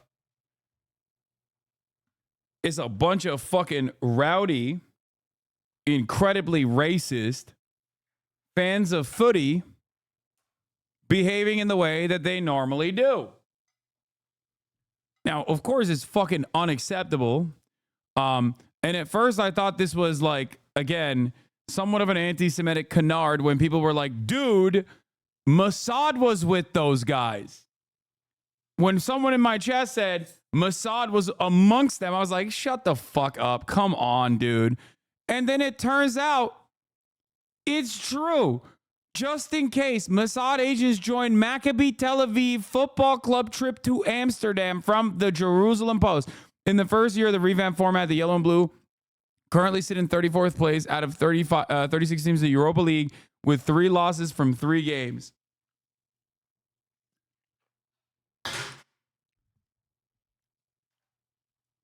I don't think most hooligans laughing about children. No, what? They absolutely would. What are you talking about? Hello? Don't act like, do not fucking act like these guys The fans of like Maccabi Tel Aviv Football Club are uniquely racist. The only difference in this circumstance is that like they are upholding like current existing genocide. Okay? But no, I this is every guys, I'm Turkish. I think maybe that's the reason like I'm speaking to Americans right now.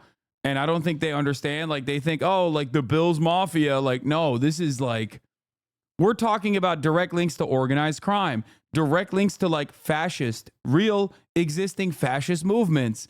We're talking about people who are straight the fuck up, like brown shirt paramilitaries that operate within that framework and will genuinely dish out violence, okay? Racialized violence. So the idea that this is like simply a, football hooligans don't operate like this is ridiculous. I tried to explain to you, Italian fans of their own fucking club will throw bananas at black players, okay? Like, this is, this is not unique, which is why it's kind of funny that people are like losing their minds over it. But yeah, an Israeli politician has more accurate analysis of what happened in Amsterdam than most of the Western media. The spirit of Israeli fascism has reached Amsterdam. Fans go on a violent rampage, beating, tearing up. My goat, Dr. Ofer Kasif again. Beating, tearing up Palestinian flags in the streets as if they were an occupying force and shouting Nazi slogans in favor of the extermination of a nation and whining when the situation degenerates into complete chaos and violence returns to them like a boomerang. Any violence is obscene and unacceptable. Both sides should be held accountable for their hooliganism. And the Israeli media, as usual, approaches, hides, and distorts reality in the service of the authorities. And it's not just the Israeli media that's doing that. It is, of course, the damn near entirety of Western media seemingly doing that as well. I like that this is also very, very cool. The Dutch Moroccans, not Ajax fans who attacked them. Yeah, dude, it's those fucking disgusting, like not real Dutch Moroccans, right? Thanks, Chatter. Thanks, Chatter, for the insight. Yeah. Come on, dog. Ajax, my bad. They rolled into town with Mossad agents, started shit, and is now a pogrom because they lost the traditional Euro-style soccer fight. No, I'm not reading the fucking article. The article's open. How do you get rolled up with operators watching your back? I feel like if an English soccer team had SAS backup, they'd at least be able to fight anyone else to a draw. The entire bogus recounting of what happened must be a wannabe jihadist. Getting a real groom on my... Okay. Anyway, Owen Jones apparently had really good coverage on it, and we can look at that, or we can look at like hooliganism in Israel. Beitar Jerusalem fans, here we are. We're the most racist football team in the country.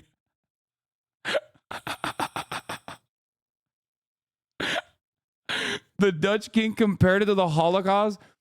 Oh my God. Dutch king, we failed the Jewish community during World War II last night. We failed them again. I'm done, dude. I'm fucking so done.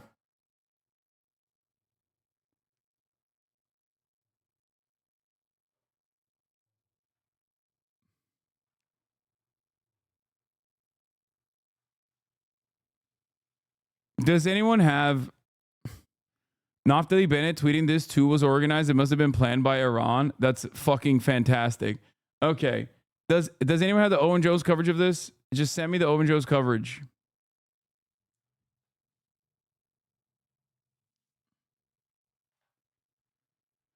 Don't show this, bro. There are Celtics fans in here. You don't want them getting a hold of this. Oh, shit. I forgot. You're right. Celtics fans are about to look at this and become so much more racist. Anyway, here's Ayala Kobe. Breaking. Middle Eastern migrants continue to hunt down Jews in the streets of Amsterdam. I love that, like, everyone that is in defense of Israel will just immediately be so insanely Islamophobic. Like, there's no way of interpreting the situation with, like, football hooligans clash or anything. It's like, These fucking barbaric Middle Eastern migrants. Ah! It's like, dude, you're a Nazi. You're a fucking Nazi. The way you talk about people. Holy shit. God damn, dude. You are such a fucking ginormous, monstrous piece of fucking shit. Why are they always like this? Why? Why is every supporter of Israel immediately like, let me analyze the situation with like a breath, with like, you know, after taking a couple breaths, okay? Where are the police? Where is Europe? Europe has fallen. Anyway, here's the person. I'm the creator of this video. 1, you're spreading fake news. This is a group of Maccabee supporters starting a fight and beating one Dutch man. 2, delete this content. I didn't give you permission.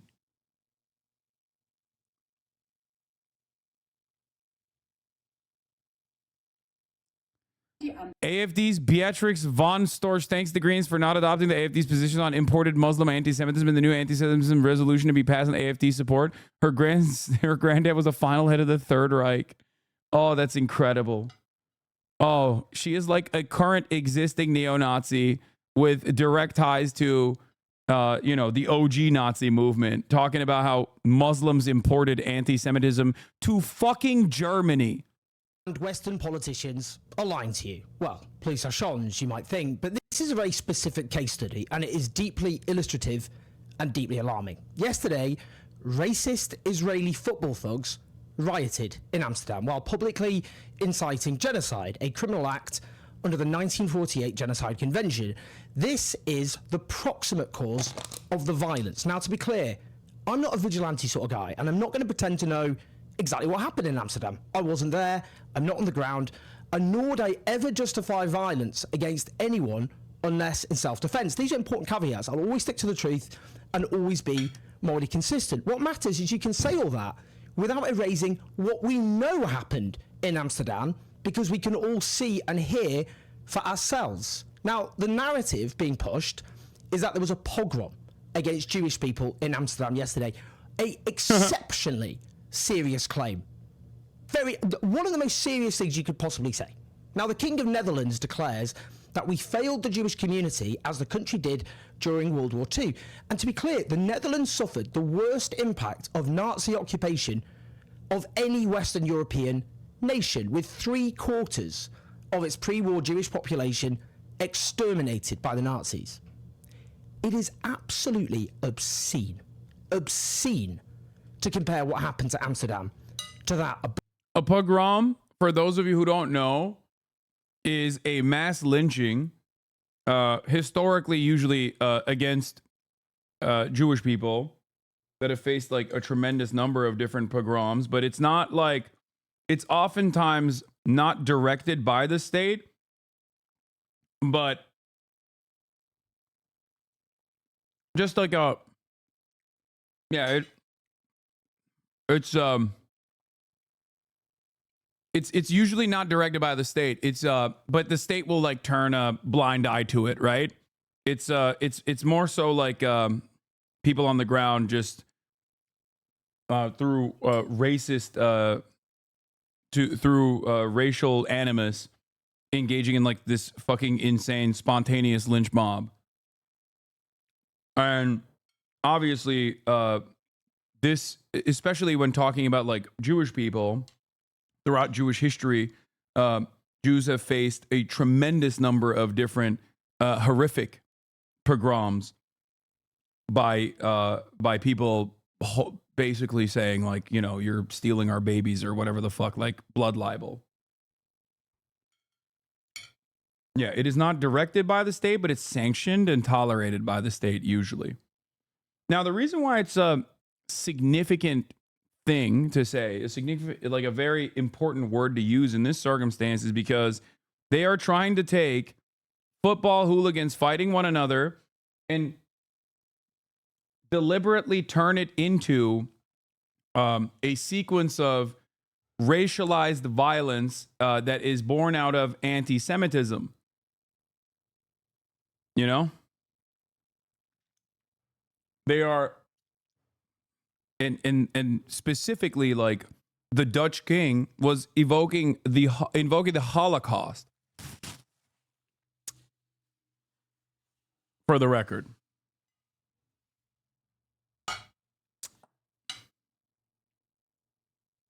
So let's watch. Abomination. Now, the headlines across the media simply portray the Maccabi Tel Aviv fans as victims. Israeli soccer fans attacked in Amsterdam, authorities say, is a typical such headline. Ursula von der Leyen, the president of the EU Commission, says, outraged by last night's vile attacks targeting Israeli citizens in Amsterdam. I just spoke with the Dutch Prime Minister. I strongly condemn these unacceptable acts. Anti-Semitism has absolutely no place in Europe, and we are determined to fight all forms of hatred. She has shown more outrage here, I would note, than she has for the mass murder of tens of thousands of Palestinians by the Israeli state. And she says all forms of hatred, but there was very specific forms of hatred being expressed on the streets of Amsterdam, we'll come on to, which she clearly did not condemn. Now, this is Naftali Bennett. He's the former Israeli Prime Minister. At this very moment in Amsterdam, Jews are being attacked at multiple locations with brutal force. It's a pogrom in action. I call upon the Dutch authorities, the Amsterdam authorities, to act immediately to prevent further injury and to prevent the loss of lives. Now, before I put that in context, this is Sky News talking about Kristallnacht, the murderous Nazi pogrom of Jews across Germany in 1938.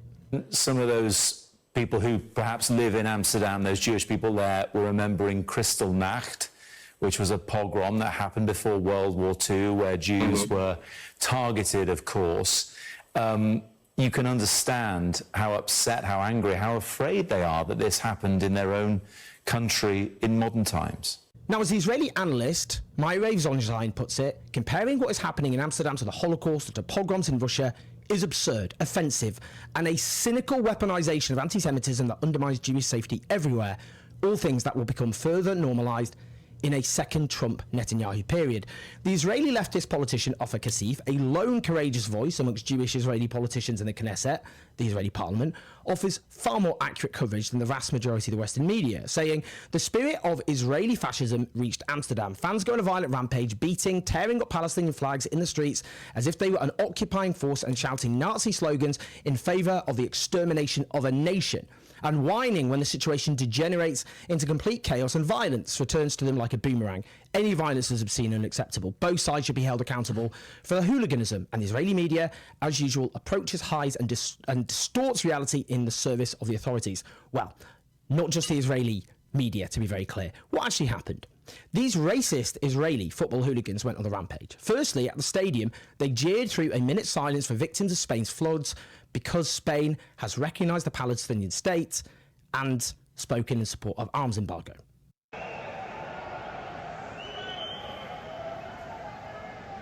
Do you know what they were chanting there? There's no schools in Gaza because we killed all the kids. What do you even say? What do you even say at this point? This attempt to turn the world on its head and reality upside down, this just simply cannot carry on. This gaslighting. They tore down Palestinian flags in Amsterdam.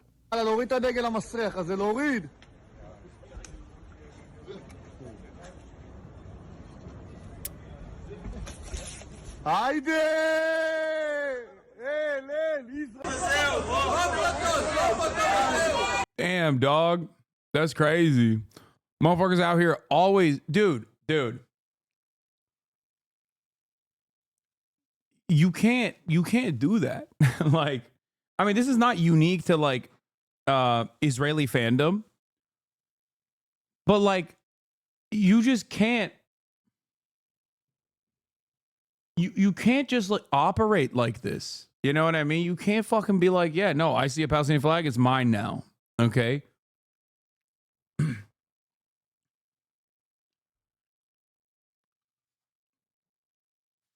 Like, you're not in fucking Tel Aviv, dog. You are not in the West Bank, okay? There is no IDF to come and pack up everybody that like you're pissing off and actively targeting. Like, you can't go to you can't go to someone else's country and just pull this shit thinking that the IDF is coming. You know? The IOF is going to be there to defend you.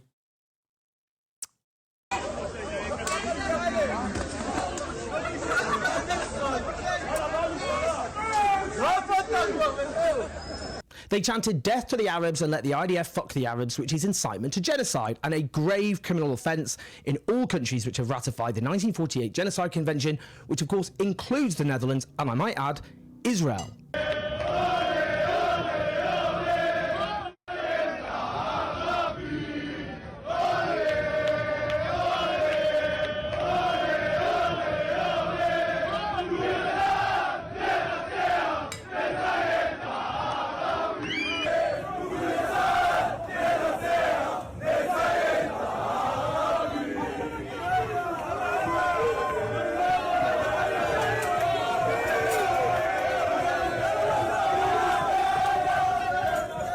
It gets worse. The BBC headline was Israeli football fans attacked in Amsterdam, officials say, with a clip of this purported attack.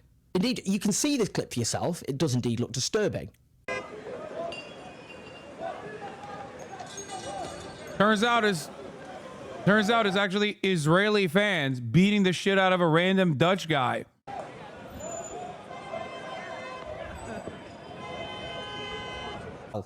Just a minor issue here. A Dutch photographer responded to someone sharing this clip with the following: "I'm the creator of this video. You're spreading fake news. This is a group of Maccabi supporters starting a fight and beating one Dutchman. Delete this content. I didn't give you permission." I mean, that just sums it up, doesn't it? That just sums it up. The attempt to turn reality on its head. Literally sharing a video of Maccabi fans attacking a Dutchman and then portraying it as though it's Maccabi fans, Israeli fans, football hooligans being attacked. And as dire as the vast majority of the coverage has been, even Sky News posted this.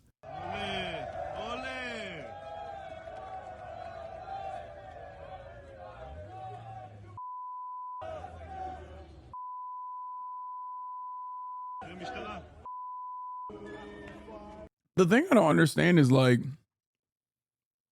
do people not realize, like, am I crazy?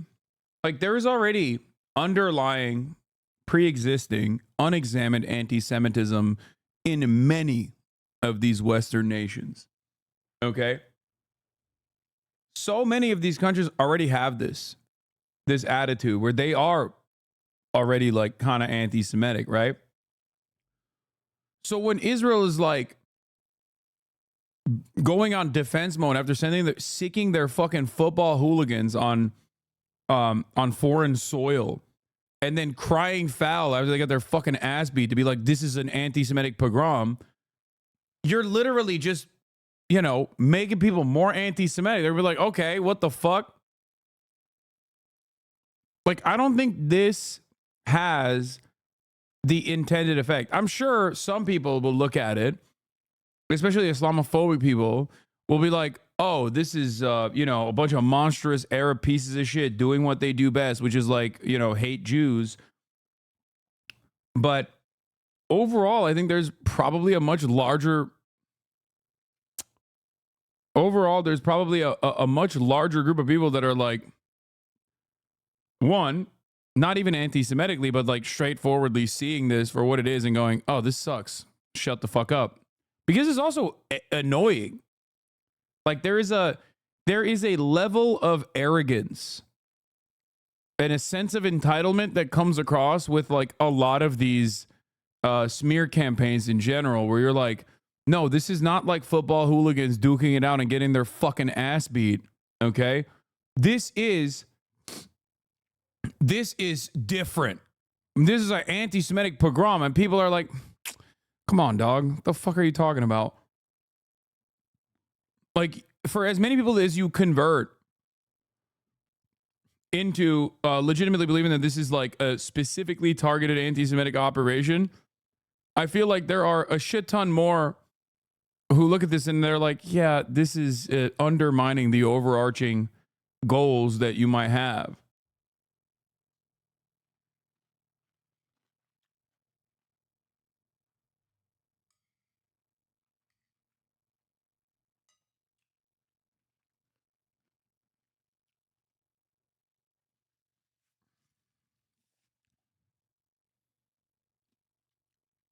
There's a picture of Maccabi football hooligans throwing mayo at a man who tried to flee from Dam Square, Amsterdam, because he shows support for Palestine.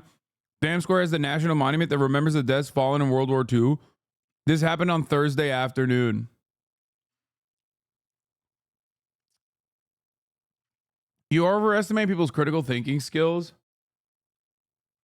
I can't wait until Bill Maher spreads this misinformation. Yeah. I think it's so fucking shameless. Like, it is so gross and so shameless the way that people who want to defend Israel's utterly unconscionable, immoral actions will just so cynically, consistently say that this is anti-Semitic. And even look at a situation like this one where even if there are like very obvious, like commonly held, examples of back and forth fucking violence, you got motherfuckers being like, oh, this is a pogrom. This is a pogrom. This is an anti-Jewish pogrom.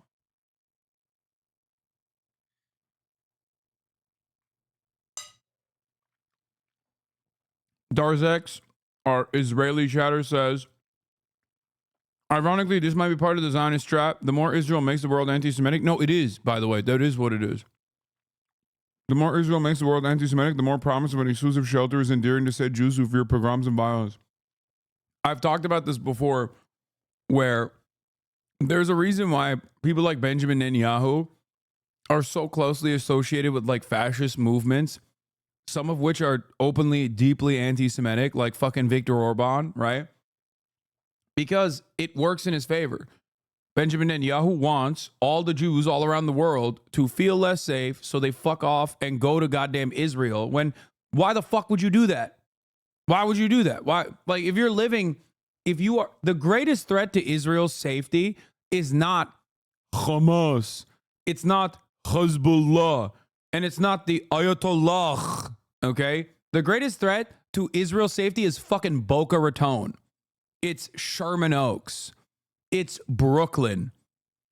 Because as long as Boca Raton and Brooklyn and Sherman Oaks exists, okay, why the fuck would anybody be like, yeah, I'm fucking off and leaving and living in a goddamn settlement, okay?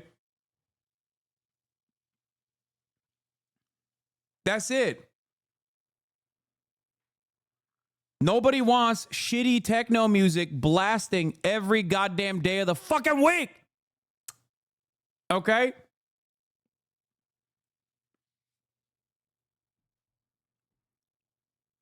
They don't want to hear psytrance when they're going to eat whatever the fuck they're eating for breakfast. The thing is, there's not many to blame alive right now. Zionism has outlived most of its creators and has become a self-sustaining parasite at this point. Besides a few politicians, it's deeply ingrained in our society. No, I know, and it's like deliberately ingrained in American Zionism as well. Zionism is deeply ingrained in the social conditioning of American Jews as well, especially with like we watched the Israelism documentary. And one thing that came out of that, I wanted people to see it because it was very instructive of like how Zionism has almost become like a different version of, like, it's become like a religion almost in and of itself. So like, even if you're a Reformed Jew and you're not necessarily like all too interested in anything outside of like Yom Kippur or whatever, like Israel is the cultural signifier that you associate your identity with. And it's deeply ingrained from an early age. Yeah, it's like a civic religion, exactly. It's just, I hear you say it makes you mad, and it's the same for me, but there's really not much we can do about it. That everything is anti-Semitic crowd. Yeah. Yeah, I mean, dude, they've been fucking saying I'm anti-Semitic again because he says Hassan Piker learns about the ongoing pogroms against Jews in Amsterdam while live streaming on Twitch. He gives all of 20 seconds of consideration, even saying it's kind of funny. He then goes on to cover something else. Pay attention to the chat. Base, so base, too base. All this in response to organized armed violence against Jews on the streets of Amsterdam. This is the biggest progressive streamer on Amazon's Twitch. More than 300,000 people watched this live coverage the other day. You know what's really funny about this? They clipped it out of fucking context. I literally, like, he clipped 52 seconds of this where I'm like talking about something different. Someone sends me a link. I don't know what the fuck it is. I openly say, I don't know what this is about. And then move back to my normal coverage of the Israeli UN guy forcibly removing children's drawings from the United Nations, Okay? The problem is the lie goes much further than the fucking truth. Okay? Look. The OG video is me, artwork by Gaza school children after. Oh, this is the same one. After complaint.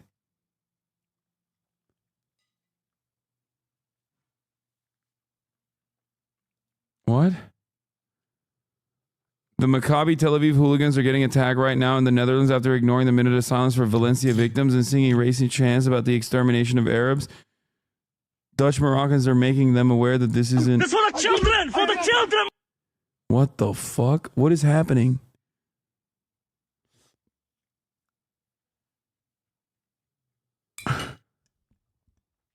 They were like, see, his chat is saying based. And it's funny because chat is still responding to the earlier thing I was covering, saying fucking disgusting, Sag. Okay, bro, what the fuck, man? And I'm reading them talking about, like, you know, how evil it is that Israel is, like, getting children's drawings taken away. Okay? So the clip that they fucking tried to present this as doesn't show the reality that they want to show. Is this ceased to be funny and now I'm in a bad mood? I mean, it's still kind of funny. That it's, and this is me responding to the children's drawing story. Like, well, not this. I don't know what the fuck's happening. They do this all the time in the Western world, all around EU and the US. And then I go back to, and then I obviously go back to the fucking Guardian article that I was covering. Artwork by Gaza. And they still, bro, the screenshots of the chat don't even show the emotes. How the fuck is anyone supposed to interpret his chat through without the context of what emotes mean? People are typing sludge, but the screenshots show sludge in text. Like, what the fuck? My family member sent the tweet/clip to me, by the way. Yeah. Now, if this was like already an indefensible thing, like if this was truly a fucking pogrom, right?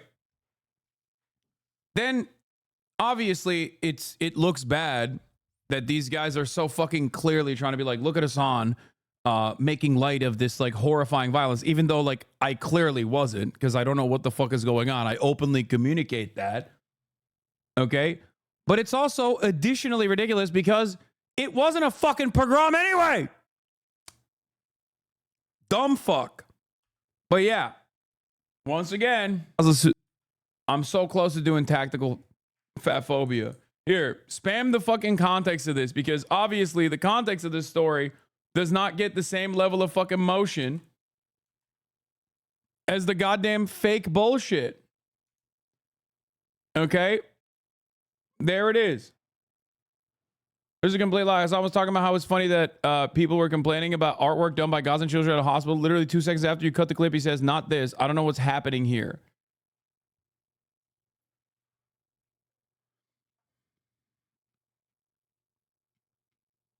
Amsterdam has a very deep connection to Judaism and a big Jewish community that has had problems with anti-Semitism, but they don't get the news that is provoked by the Tel Aviv hooligans. It's an easy story to spin around.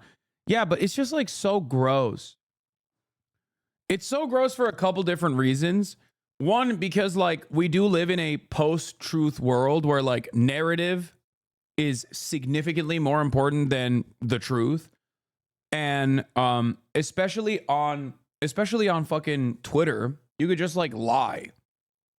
Right? You could just straight up fucking lie, and people are too dumb. They don't really like think about it at all.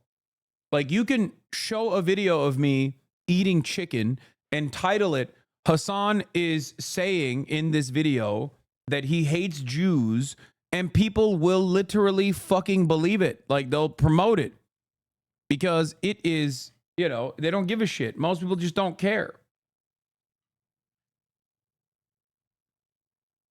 Nobody cares. And it's fucking nuts.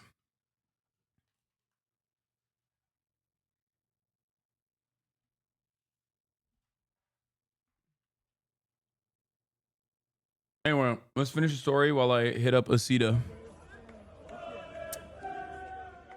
This is why I didn't want to get into in the it. BBC coverage, its live feed is the following. The BBC has spoken to a fan who went to the match last night, who reports seeing Maccabi Tel Aviv fans supporters on the Amsterdam metro, going up and down the carriages 3 or 4 times looking for a fight. Connor says everyone was going into the city, so everyone knew what was going to happen. He adds he's shocked by the betrayal of the incident in the media, adding that the attacks were completely provoked and Palestinian flags were torn down the night before. It then adds in italics as a disclaimer below it, though. As a reminder, authorities in the Netherlands have condemned anti-Semitic attacks on Israeli fans, with Amsterdam's mayor reporting Israeli supporters were actively sought out for violence across the city. Look, anti-Semitism is real. It's a danger. It's rising. It has to be confronted. The constant attempt to dilute its meaning is beyond irresponsible. If Russian football hooligans had chanted their way through a minute's silence for the dead victims of a country which had taken some sort of stance against the invasion of Ukraine by chanting in support of the mass murder of Ukrainian children, if they had rampaged through a city ripping down Ukrainian flags, if they were chanting death to Ukrainians, if they violently attacked residents of that city, if they then suffered violence, how would the media frame it? You know the answer to that question. Yeah, straight up.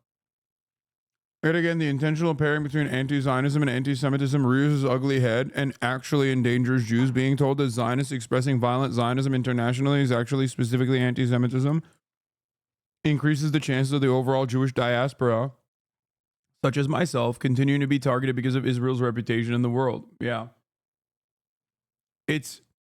But that is beneficial for the interests of Zionists, because if the underlying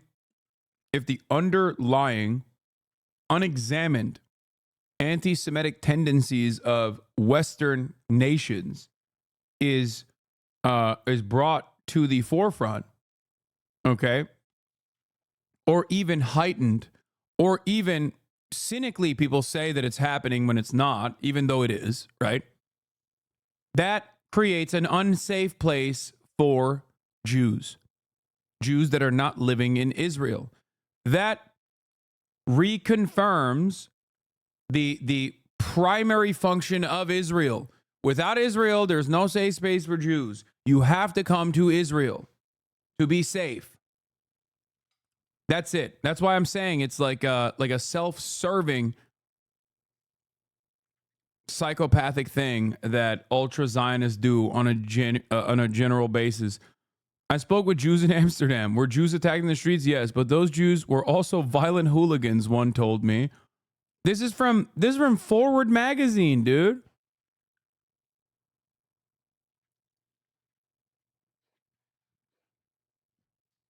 And then another article. How bad is anti-Semitism in Europe? Amsterdam pogrom following rising hostility.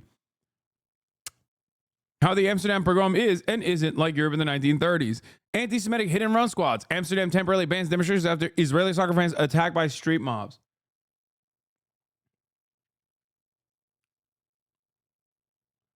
It's like it is a fucking perfect story for Americans who also don't know how football hooligans operate, right? So in their minds, they're like, oh, wow, this is like very out of place. And if you knew anything about fucking hooligans, if you knew anything about how football hooligans operate, you'd be like, this is the most normal story of all time. What are you talking about?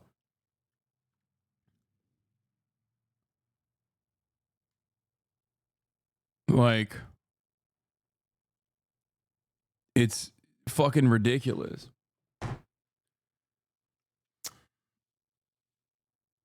Why are these dipshits not held accountable for writing these articles with false claims without doing any sort of investigation? First of all, I think you need to understand something. They're writing it like shit on purpose. There's a deliberate reason why they're writing it like that. Maybe some journalists don't want to fucking read too much into it and they just like are lazy. But for many others, this is like very deliberate. What, you think like fucking Drew Pavlov or whatever the fuck clipped me out of context on accident? No, he just like very clearly and very deliberately wants to smear me as an anti-Semite when everybody knows that that is not the fucking case. These guys are ginormous pieces of shit, okay? Also, it doesn't fucking matter. That's the other thing. It does not matter. Their lies do not fucking matter. Anyway, I'll get back to the pogrom story after I talk to OSITA NWANEWU, who is joining me now. Hello. Hello, hello, hello. Can you hear me? Yeah. What's up, OSITA? Do you have your camera on or no? Let me see if I can switch it on. Yep. Perfect. Is still loading. Oh, boom. There it is. There we go. Okay. How's it going? It's going all right. It's just going, you know? It is what it is. OSITA, thank you so much for coming. We are going to be doing the real autopsy of a failed campaign here today on the broadcast. I earlier had ASTEAD HERNDON on to talk about, you know, some of these issues. And I wanted to continue talking to you about them as well, because there were a couple of things that you said throughout the campaign that I heavily agreed with. I had also said that I think are very prescient. I also want to look at some of the silliest aspects of the consultant class desperately trying to run defense for their own, in order to preserve their own careers, and also their ideological third way neoliberal positions overall. But one thing I want to start off with is by talking about your take on specifically institution defenders and civility. I don't have the exact tweet here, but I remember you tweeting something about specifically the obvious reality that many people are suffering financially in the United States of America and have no interest in preserving the legacy or the integrity of these institutions, and as a matter of fact want to blow it up. And I agree with you on that.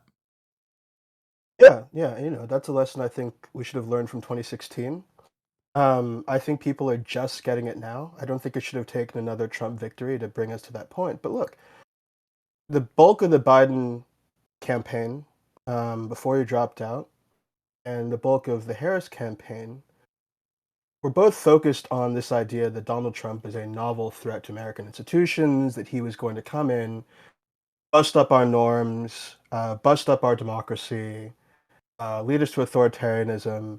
And the right thing to do was join together with people we disagree with, like Liz Cheney, and sort of create this popular front against this guy who was such a threat to politics as it should be, politics as it used to be. You know, I think that that is a message that appeals to some people. It appeals to Democrats and liberals. It appeals to some moderates. It appeals to people who read The Atlantic. But if that were a compelling enough driver of public opinion at this point, Donald Trump wouldn't have won the election in 2016 in the first place. And as we see now, he wouldn't have won this time around either. I mean, people came into this election without any kind of illusions about who Donald Trump was. They didn't need to be told by Kamala Harris that he was violating American norms. But the reality is that there are people in America who don't really see any reason to believe that politics in Washington works, that we have a democracy in the first place, that ordinary people can have their say in. I think a lot of people in America believe that, you know, as bad as January 6th was and as bad as trying to steal the election was, it's not like wealthy people don't already get what they want in Washington over and above what ordinary people want anyway. So what's the difference? I think there's a lot of cynicism. And the Democrats never came up with a message, I think, that spoke to that very obvious reality. I'm not saying that's like most people in the country, but certainly it's some of the people who are pretty economically in this country, and in raw political terms, it's some of the voters who mattered the most for the purposes of winning the Electoral College. So, you know, I think that people are only now coming to terms with the fact that there are people who don't respond to a kind of civics class representation of American politics and what American politics should be. People are tired of ordinary politicians. They're tired of hearing the same homilies over and over again. They're tired of being told that Washington works well and that there are good people there and they're just doing their better. They're tired of all that. And they react to that in all kinds of ways. There's some people who react to that by joining up with the American left, you know, people who like Bernie Sanders and who read, you know, the things that you and I read. But, you know, people who are going to respond to that in different ways, right? And if you don't speak to that constituency, I don't think you can be too surprised that elections aren't going to work out the way that you expect. The norm stuff can only go so far, and I think the Democrats are kind of at the end of their rope on it. The norm stuff can only go so far if people feel the norms are benefiting them and the institutions are actually, when they're working fine, are defending their best interest. And large swaths of Americans understandably do not feel that way and have very openly communicated that the first time around in 2016.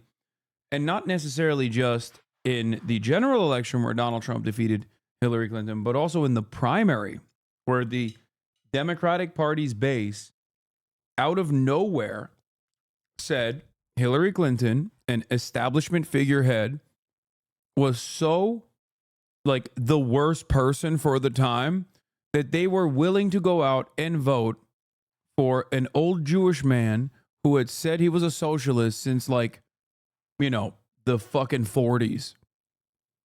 Like, it wasn't just Bernie's incredibly successful message that carried him to surprising victories in the primary early on. It was actually the fact that people just despised Hillary Clinton. Like, he didn't activate out of nowhere a lot of Americans who were like, oh my God, I'm a card-carrying socialist. There's still a lot of resentment towards that sort of thing due to Red Scare propaganda. Like that, this is the United States of America, you know? We're not a socialist country, we're a capitalist country. But that's how much they fucking hated Hillary Clinton. So the nothing will fundamentally change campaign from Joe Biden was like shocking. But I guess expected from the Democrats because they just have this inability, this refusal to reckon with the reality, and they would rather die graceful winners and I think consistently champion their ideological project that has died at this point, died time and time again, instead of offering concessions to populist left-wing economics and maybe even offend their donor class, their corporate benefactors. Yeah, I mean, I think that's right. I think there's just been a lot of unearned confidence. I think that they misread why they won the 2020 election. I think that people thought that, oh, you know, Biden tried this message on democracy and Donald Trump being a threat to our norms in that election, and he won, so that means that there's something to it. Well, I think that there was an economic crisis in 2020 that people kind of blamed Trump for, and there are other things going on. I think that we see very clearly now, actually, that that message probably is not what won the election for them in 2020. They believe that anyway, to the point where can I they were willing can I to stop you there for a second? Sorry to interrupt, but there was one other thing that Joe Biden did that Kamala Harris didn't do, which was communicate counter narratives against Trumpian policy that was objectively unpopular at the time due to like relentless media attacks and relentless attacks from the Democrats. Joe Biden ran on amnesty for migrants living on U.S. soil in the first 100 days. He ran on ending the camps. Now, of course, he didn't do any of that, but he was one of the few candidates that actually never tacked to the center, but instead ran to the left in the aftermath of the primary process. Yeah. I mean, I think he's the only candidate that I can think of who began their general election further to the left than they were when they started their primary. You're supposed to move to the center. That's conventional wisdom in politics. You're supposed to move to the center after the primary. Once you deal with the base, then you deal with the general electorate. And he was criticized for that, I think, all throughout that campaign. I remember when the Floyd protests started, people were on him to Sister Soldier, Black Lives Matter, and don't just denounce violence, just talk about how progressive activists suck and are bad. And he didn't really do that. So I think there are a lot of different lessons that we can learn from 2020. But I think that the one that won out for Democratic policy professionals is, well, this message about Donald Trump being a threat to our political institutions is the thing that really resonated. I think that they saw success, you know, in midterm elections, and midterm elections electorate is very different. I don't know. I feel like, you know, they were so confident that this was going to work that they're willing to put Biden forward as he was falling apart visibly before our eyes, you know. Um, and I think that speaks to the level of solipsism that exists within Democratic policy circles. So I don't know. I'm curious as to whether we actually see any kind of real reckoning here. You're hearing interesting things from David Brooks, who is very belatedly Yeah. talking about Bernie Sanders. So I don't know if that's real. I don't know if it goes anywhere. I would not be surprised at all if we just put up the same house of cards again. But I do think that more and more people outside of the Democratic professional class know what's what here and understand that trying to resurrect the defining mode of politics that shaped the Democratic Party since at least the Obama years, that's not going to work. It's not going to work reliably. I mean, maybe it carries you in a midterm election, under Trump or whatever. But when you talk about the need to reconstruct a governing majority here, Donald Trump is now presiding over a majority Republican Party. If the popular vote result holds, and I think it will, that is an existential crisis in the Democratic Party, and I think it forces everybody, or should force everybody, to go back to the drawing board. Yeah, I think one of the things that I've seen, aside from the funny David Brooks quote that you mentioned already, which is like, we got to do left-wing Bernie style economic populism, what the fuck, is the Democratic Party's consultant class and their desperation in immediately rushing to every mainstream television outlet that will have them and screaming from the rooftops that the mistakes of the party and the mistakes of the campaign were simply that they did not, and this might shock you, OSITA, go right enough. Yeah. The most right-wing campaign from a Democratic Party that I have seen ever, really, where they conceded on this idea, this false notion that immigrants constitute a national security threat. Kamala Harris ran on being tough on the border. She rarely ever brought up trans people, and when she was forced to answer on it, she basically said, like, well, the law is the law. There was a point where the Kamala HQ literally was like, well, Trump is not killing trans people either. Yeah. Do with that information what you will. Routinely saying she wants a Republican in the cabinet, and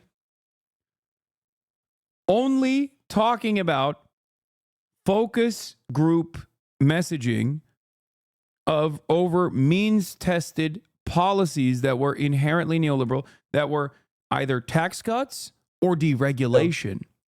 And that made me lose my fucking mind. That she was like outflanking Joe Biden on being progressive. Joe Biden, for all of his faults and failures and being a genocide dare, had one of the most left-wing, anti-corporate, economic populist administrations I have seen in my lifetime, if not the most, as a matter of fact. And Kamala Harris did not do that due to, I guess, Tony West, her brother-in-law. But it's, I guess, both unsurprising, but still very maddening to hear these Democratic consultants lie about what the campaign didn't do. Hitting the true centrist attack to the center has not been tried yet. Like the idiotic takes. So I don't know. I don't feel very confident in seeing a different attitude from the Democratic Party in spite of this resounding defeat. Yeah, we'll see. I mean, the same familiar voices are trotting out the same familiar prescriptions. I don't know how much further right they could have gone without just being Republicans straight up. Maybe they should have said, actually, Donald Trump was right to try to steal the 2020 election. I don't know. Like, what more could they have done? I mean, the thing I've been thinking about too is, we're seeing these polls. There's a YouGov poll about, how Biden would have done if he had stayed in the race, and like Trump was ahead by like 7 points. And I'm thinking to myself, like, if this is the pivot to the right conversation we're having now, what if Biden had stayed in and did that even worse? Like, what would the pivot to the right conversation be like then? Would you have Democratic electeds just like volunteering to drive immigrants to the camps? Like, what, like at a certain point, you have to just touch reality here. This was a moderate campaign, extraordinarily disciplined moderate campaign There was not a single thing that she could have done differently without just becoming a Trumpian Republican, to be more, of a kind of doctrinaire centrist. I think one of the things I remember the most was like every time she was asked about being a woman and like being the first female president, she'd be like, no. Like, I think I'm a woman, but yeah, I'm also an American. And she was like on the ball, doing all of the things that you're supposed to do as kind of like an anti-woke centrist. And they on every celebrated respect. it. Talking about owning a gun, They talking about the most celebrated it. lethal military. They were like, enough, So- because Joe Biden killed wokeness, first of all. Like, everybody talks about that, but like, you had an 800-year-old white dude who worked with segregationists for most of his fucking career. He had already killed wokeness. He wasn't going to do like, NGO academia language. Like, he is physically incapable of doing that. And also, simultaneously, he still was like defensive over trans people, which was good. That at least 3 quote comes to mind always. Like the Turning Point USA troll comes up to him and he's like, Mr. President, like, how many genders are there? And he's like, at least 3. At least 3, yeah. He did a pretty decent job at that sort of thing. But there was no like annoying pandering, like corporate speak at all. And Kamala Harris is not a white woman like Hillary Clinton was, so she did not have that same level of arrogance that she could like run on her identity alone in the way that Hillary Clinton did. No, I'm with her messages were ever displayed, because I think Kamala Harris, being a black woman, knows, most Americans are not going to be like, oh, you're a black woman? That's awesome. I'm definitely going to vote for you now. Right. I think that part of the campaign was like, it made sense. But like, I think the point is, she did everything that she was supposed to do from a moderate perspective. Yeah. And it didn't work. Her best polls of the campaign came right at the very beginning when she came into the race. Before there was like a huge policy platform, before she did all this moderate stuff, the only thing people knew about Kamala Harris at that point is that she was a non-white woman from liberal California, right? And that she was not Joe Biden. And that was the best period of the campaign for her.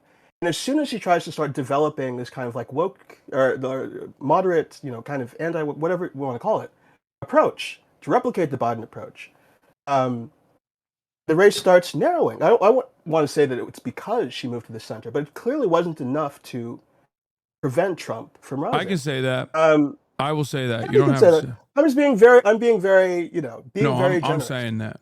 I think the thing that I've written about in my column today on the election is there was never enough moderation. Like, real moderation has never been tried from the perspective of Democratic consultants. This idea of creating a more centrist Democratic Party is not a novel idea. It is not something that we have to create from scratch and has never been tried before. I'm still kind of old enough to remember the early Obama years, right? So Obama comes into office in 2009 with the Democratic governing majority that includes Democratic senators from Alaska and Arkansas and Nebraska and North Dakota. The reason why people have been talking about this over the course of this election, the reason why they didn't codify Roe under Obama, even though he said he was going to, because at that point there were so many more pro-life centrists in the Democratic Party, right, that they couldn't pass that. You had the Blue Dog coalition, right, in the House, so all of these moderates and all of these kind of like swingy districts. There was a more centrist Democratic Party 15 years ago, right in the years before Trump came onto the scene. And over the course of Obama's presidency, all those candidates get wiped out, basically, in midterm elections and in the congressional side of the presidential elections. And moderates, I've been writing since 2016. We had this debate over and over and over again. Moderates have never actually offered an explanation as to why that happened or to sort of defend moderation from that electoral record. It's as though we've never... It's as though like the reason why Democrats are losing is actually because they keep trying to run the squad in Nebraska and they're not trying to like it's completely. Oh, by the way, that would be successful for the record. Like as recent evidence has shown, running the squad in Nebraska would be successful. Like it would not be an unsuccessful strategy at all. I'll take it one step further. you don't even need to go back that far to the Obama administration, where there was the same rotating villain structure that they had, Joe Lieberman and the like, right? Or the Blue Dog Coalition. Look no further than the Maggie Hassans, the Kirsten Cinemas, and the Joe Manchins of the world that operated in the exact same way under the Biden administration, taking out what I would say was a rather ascetic agenda for what was necessary at the time, and you know, consistently undermining it, taking out certain parts of it, and yet no one, and I mean not a single person, ever turned around and was like, "What the fuck? What are you doing? Like, can you defend this position?" And a green senator like Kirsten Sinema was rewarded for this like spectacular failure. Like basically strapping a fucking suicide vest on and imploding a bunch of the Biden administration's agenda. She was seen as a bipartisan compromiser and as a green senator wrote this like key legislation. And I found that disgusting and also stupid. And you know, I think it's just goes to show that they genuinely don't care. Like they only care about, you know, business as usual politics and not necessarily accomplishing things and even winning for that matter. Yeah. I mean, even to the extent that like, oh, you know, okay, so Obama did have that majority, and it was like there were a lot of moderate Democrats in it, and you know, the argument was, well, this is how you win, and these are the people that you need to actually control Congress. Well, having those people who are right wing in your caucus, as we saw with Joe Manchin in the course of Biden's term, is going to be an obstacle to you actually using that majority to do anything useful and productive, right? It's like a kind of junk food approach to politics. We're not building anything durable. You're taking this kind of path of least resistance, you know, choosing the moderate candidates in these kind of like moderate districts and like eking out these like majorities, and not being able to use majorities to do anything. And then, by the way, after a while, those candidates get wiped out because you've been spending all that time making right-wing arguments. And voters in these districts say, well, hell, maybe I should just vote for the Republican then. Maybe if it's true that we should oppose government spending, if it's true that we should tear about the budget deficit, if it's true that we should be more social reactionary, and I'm hearing this from a Democrat, you know, even if they're saying that, then why the hell aren't I a Republican? Like, why the hell shouldn't I take an interest in the right? I don't know, I just feel like it's so plain and obvious to me that things need to change, and that this has been a crazy strategy. And the definition of insanity is doing the same thing over and over again, expecting a different result, right? I mean, that's where we are, and maybe this wakes people up, maybe this doesn't. I don't know, but I feel like I've had conversations with my friends, and you know, this mood where we're always like, oh, you know, I hope the Democrats do this, or the Democrats should do that, or blah, blah, blah. Like, at a certain point, like, we need to just sort of understand that the movement has to be built outside of this party. And we can't be kind of like begging and pleading and prostrating ourselves before these people, trying to get them to see reality, when professionally they're invested in not seeing things differently. If you are a Democratic consultant and your thing is moderation, and your thing has been helping candidates position themselves as moderates, you have an interest in keeping the party exactly where it is, because that's how you make money, you know? If you're a donor that wants to keep their taxes low and doesn't want regulatory scrutiny, you're going to fund Democrats, you're going to fund outlets, and you're going to fund people who are going to try to keep the party in the same place, right? They have to be forced by an actual popular majority of people to change the way they think about politics. It's not going to be people making arguments that are right. It's just sort of in the abstract. The left has to build enough power that is listened to by force. You know, that's the only thing that's going to change anything. Yeah. No, absolutely.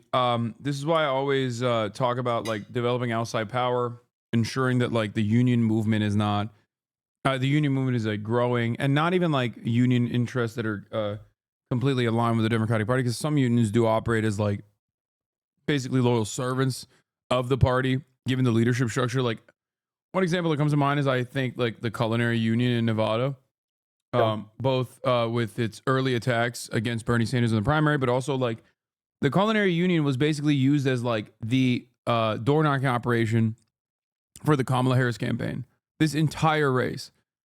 And it's kind of crazy because like there's a shit ton of people in the Nevada Culinary Union who have immediate undocumented family members.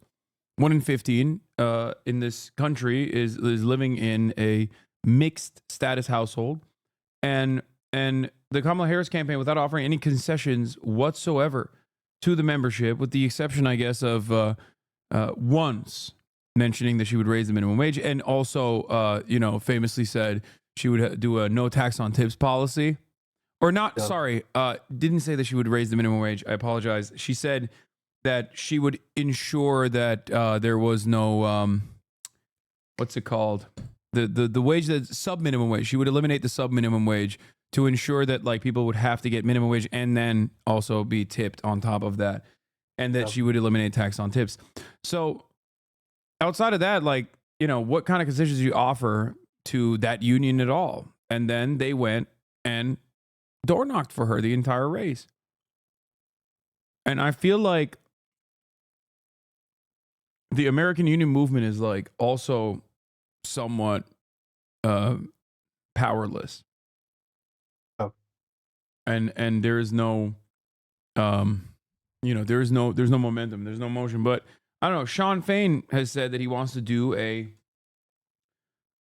general strike in 2028 and is trying to align people's contracts deliberately for that time frame.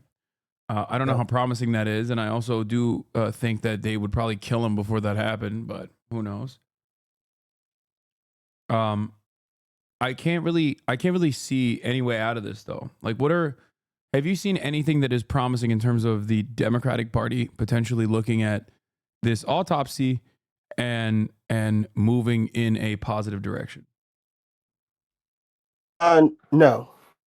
I think I've been surprised by the extent to which over the past couple of days, we're seeing like these stories, people are kind of backbiting and leaking to the press now. But like in the immediate aftermath, being online felt like it was just like progressives and the left just kind of like destroying everything. And you weren't hearing from the consultants as much. You weren't hearing from Democratic leaders. Like Kamala herself didn't make a concession speech until, what was it, like 4 p.m. on Friday? Yeah, I think people were kind of in this. She skipped the Howard speech she was supposed to give, which was crazy. It That's was like right. a big fuck you.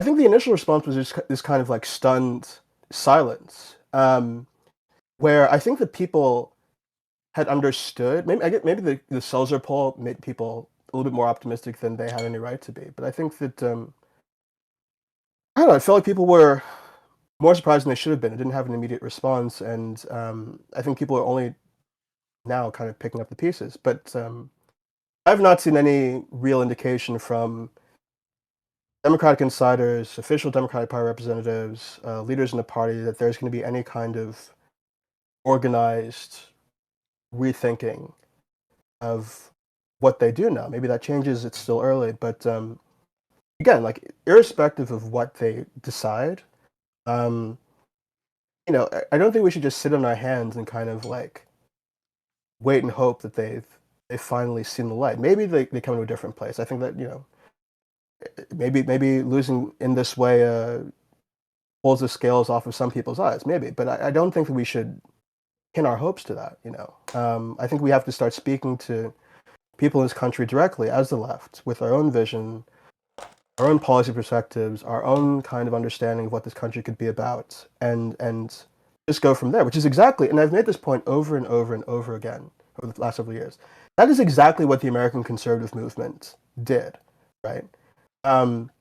They didn't just wait for the Republican Party to sort of move to the right and beg and plead with people to adopt more right-wing positions. They built a movement. They built institutions outside the GOP. Well, to be fair, they did have billionaire backing, so there's they did have structurally money. different.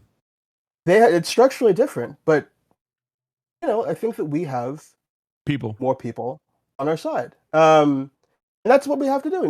They had more money, sure, but like I don't see what the alternative is. I think that kind of outsider approach to politics is going to pay off.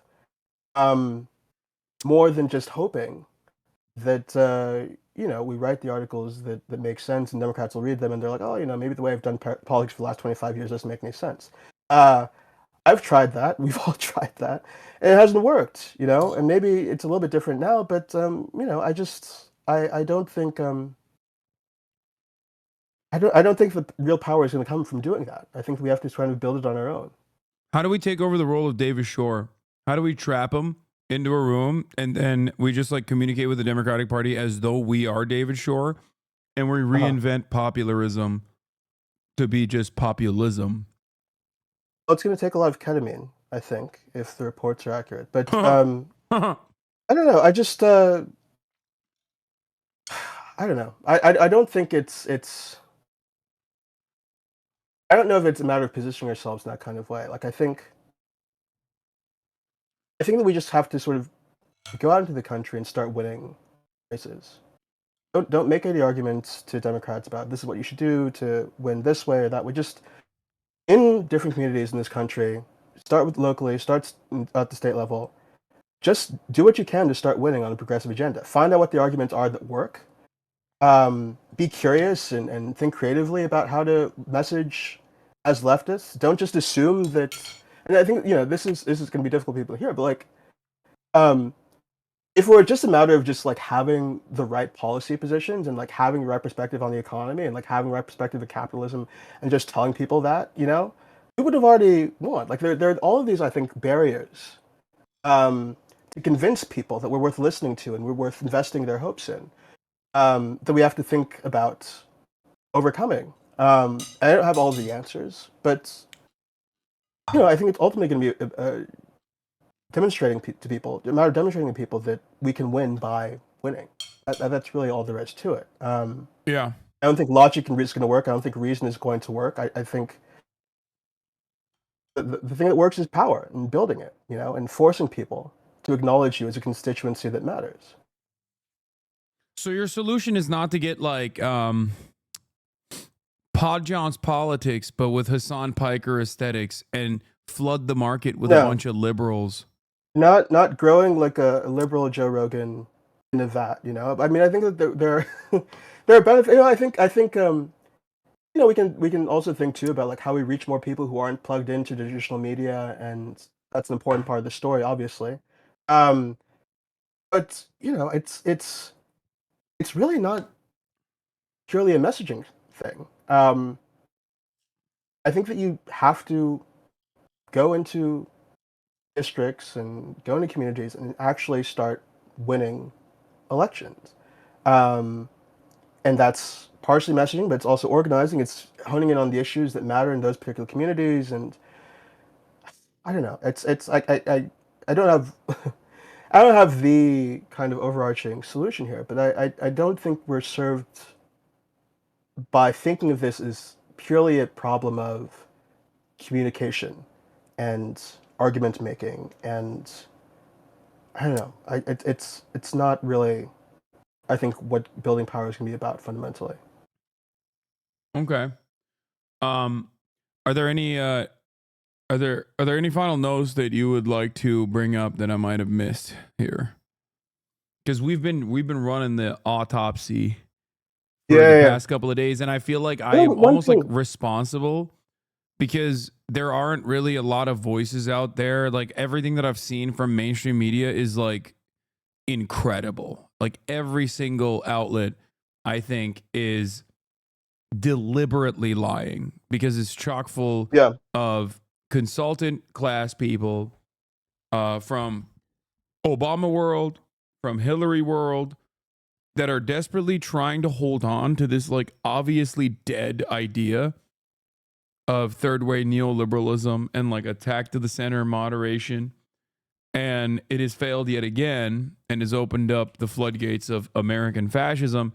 So now they have to be like, no, you don't understand. It's the wokeness that tanked this campaign. It's actually AOC that tanked this campaign. AOC's DNC speech is something I heard that tanked the campaign. Yeah, I mean, one thing I'll say here to leave off is you're hearing that message about moderation being the answer. I think one of the things that's interesting to me is that you're also hearing people in the media, in Democratic policy circles saying, well, I think we should just give up on America. Like, I think what actually happened here is America is irredeemably broken and evil and racist. And that's really all there is to it. And there's no messaging approach, not moderation, not going to the left. There's nothing we can do. Like, this is what the American people wanted. They like Donald Trump and they deserve what they're going to get, you know? And that shit has got to stop. Like, that is not the way to engage this moment. And I think that we on the left have to be really serious about rejecting that loudly. We're going to hear all of this blue exit stuff again in the next couple of months. I guarantee you. The stuff about the national divorce and, oh, you know, the rest of Americans live in like dumb fuckistan or whatever. Like, we have to, if we care about democracy as much as Democrats said they did and pretended they did, and that, you know, if we really care about what that word means, I understand that it's not easy. There are points at which most American people, many American people, can make decisions that we don't like. But you have to engage them, and you have to make arguments to them in the pursuit of winning power that's going to improve the lives of all Americans, even Americans that you don't like. Right? And it's like a very simple idea, but I see so many people, and frankly people on the left too, kind of getting to this place of, oh, you know, everyone's stupid or everyone's evil, and you know that's just the way it is, and you know, I just that's not going to cut it. That's not going to cut it. We can't allow ourselves that kind of nihilism. This was a winnable election. You have, you know, this paradigm of incumbents all around the world. People have said, you know, are doing badly. I think that's true, but like, I do think this was a winnable election. I do think that, you know, there is room to craft a left-wing majority in this country. And if you don't believe that, you should get out of politics. You know, if you don't believe that, then you have no business doing this work. There's no point to it. You should do something else. I believe that. If it's dumb and if it's not true, whatever, we'll find it out. But I'm going to keep fighting. I'm going to keep working. And that's all there is to do it. Like, I'm not going to sit here and let fucking immigrants get sent to camps. I'm not going to sit here and let the climate crisis upend civilization without a fight. No. Like, I'm going to do everything I can to win a durable majority, to craft a durable majority in this country. And I'm not going to give up on this country. Period. Yeah. So anyway, that's all I wanted to say. No, that was a fantastic take, and I 100% agree with it. It is so goddamn annoying seeing Democratic consultants be like, America's an irredeemable, racist, sexist shithole. And it's like, there is some truth to that for sure. But you can't say that. Okay? Other people can. Like, I see anonymous accounts being like, we're going to do a sex strike on men or whatever. And then, and you know, they want to potentially do like a 4B movement, but in the United States of America. And that aside, like that's one thing, right? Those are people who are understandably angry and responding to the real momentum that, like, especially in their immediate circles, like on Twitter and whatnot, that they're responding to what they're seeing. But if you're a consultant, you can't ever fucking say that. Like, that's the entire purpose, is to make sure that those guys who might even have those opinions do not lean into that and instead vote for you. So fucking stupid. Anyway, that's all I've got. Where Still can thinking. people find you, OSITA? OSITA just my first name, my last name.com. I'm at the New Republic and the Guardian as well. Also, I have a book coming out next year on democracy. A fuller, I think, more radical, more ambitious conception of what it means and what it can do, and why we shouldn't give up on it. So look for that, I guess, the summer of next year, too. Hell yeah. All right. OSITA NWANEWU, everybody, thank you so much for coming on. This was fantastic. Awesome. Bye. Thank you for having me. All right. OSITA NWANEWU, everybody. Love this dude. The anger and apathy from leftist progressive liberals, whatever, is so frustrating. Like, fight for yourselves to try and win. Yeah, I mean, that's real leftism.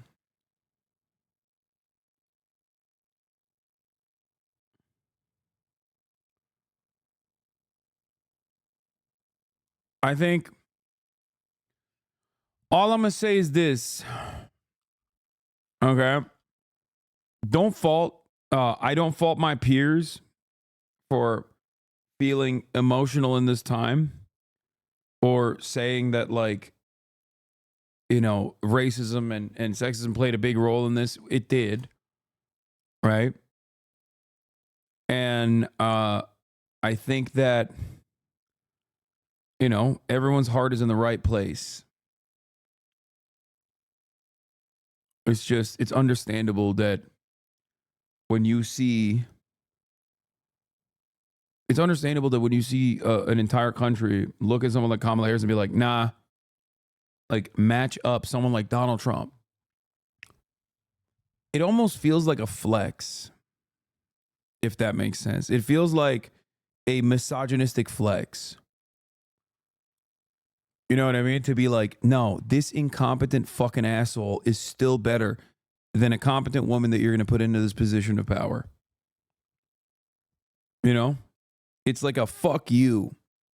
It almost, the reason why, like, I fucking hated that Nick Fuentes clip is because it almost just drops all pretext, like all notion of like civility, and just openly, no optics focus whatsoever, openly says it exactly like it is, that it is a fucking, not a glass ceiling, but a brick ceiling. And then you're fucked. Like, you're never, your body, my choice. You're never going to have this. And I totally understand why so many women feel this way, where they just are taken aback by like exactly how misogynistic America is. So I get where people are coming from, but it's not, you know, time will pass, and I hope that everyone will then move back to organizing. Why do you glaze up Hasan Nasrallah? Why do I glaze up Hasan Nasrallah? Are you talking about Noam Chomsky? You must be mistaking me for Noam Chomsky.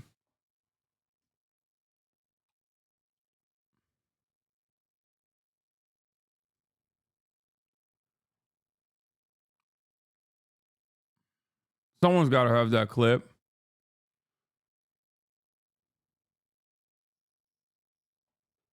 Talking about the Ethan Klein video that came out last night. Okay, dude, chill. To be honest, the Harris laws was more clearly a misstep in the fundamentals of marketing than any other no. I see too many queer people pussying out on our queer elders have spoken. They say keep fighting. Yeah.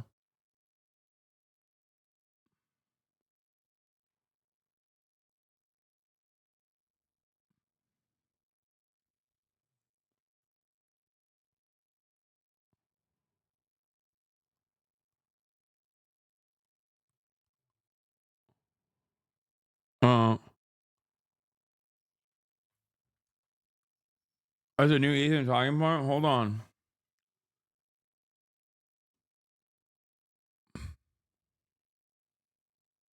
Talking about this guy.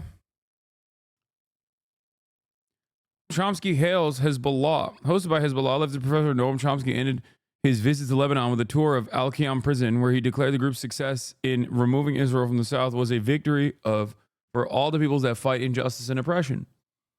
In a broadcast by Hezbollah's Al-Manar Television Sunday, translated by the Middle Eastern Media Research Institute, Memory Institute, Chomsky was shown embracing Hezbollah leader Nabil Quag al-Qiyam, where Israel kept prisoners during its occupation of southern Lebanon. Hezbollah was credited with liberating the area after Israel withdrew in 2000. On Saturday, Al-Manar quoted Chomsky responding to Hezbollah's designation on the U.S. by the U.S. as a terrorist state. The professor said that if the U.S. was to stick to the clear and precise definition of terrorism in its code of laws, it would be the leading terrorist state. Al-Manar said Sunday Chomsky insisted on staying inside of one of the prison cells for a short while. He commended the perseverance of the inmates during the years of cruelty and pain, stressing that this prison was no different from Guantanamo. The news reader said that the leftist intellectual chose to stand in front of a destroyed Israeli vehicle and declare that all prisoners in the world must be released, whether in Israel or in American prisons. Chomsky was asked about the Lebanese expatriates who recently honored U.S. ambassador to the UN, a famous name, John Bolton. Well, you know, they have their own choices to make. There is pressure they have to deal with, he said. When Japan occupied Asia and committed atrocities there, some Asians honored Japan because they were subjected to imperialism. A reporter asked Chomsky how the U.S. views his visit. I don't know what their response will be, and I don't care, he said. Referring to Israel, Chomsky said, the imperialistic forces do whatever they want as long as Washington allows them to do so. Wait, 12-month subscriber? Ew, gross. I just fired on this guy. 12-month subscriber. Wow. How the fuck did that happen? No, I have a politics sign on, my friend. Where are you watching this? Zach Rower streaming it with a lot higher or clearer high fidelity. Like when you order French fries and you got an accidental curly fry. How the fuck did this guy go from this to just why aren't you banned type shit?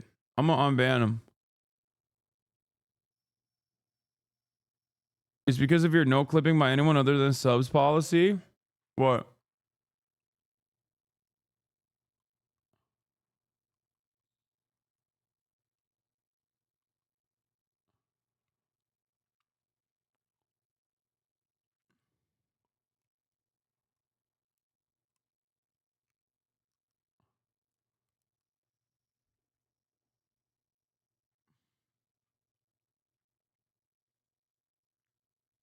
That is from How I Met Your Mother, the accidental curly fry. I know that. Why did you fucking come in here to chirp about what category I'm in?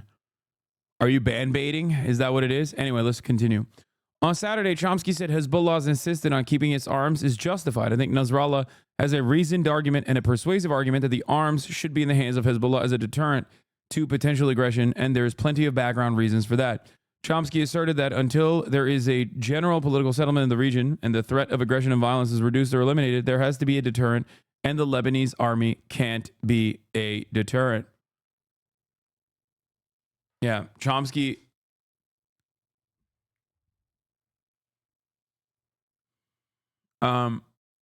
Chomsky called Nasrallah the most intelligent political figure he ever spoke to, defended Hezbollah's right to armed resistance against Western terrorism. If the U.S. stuck to the clear and precise definition of terrorism, it'd be the leading terrorist state.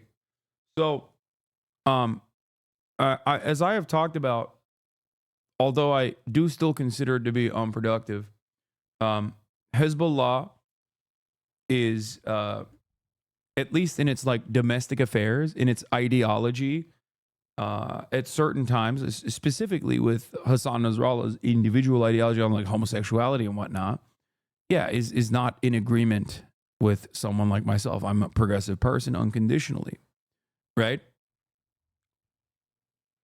Having said that, however,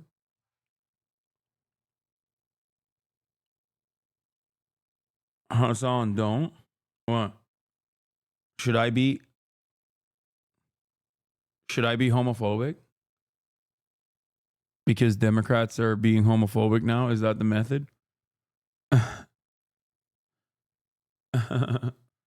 Damn, he got clapped.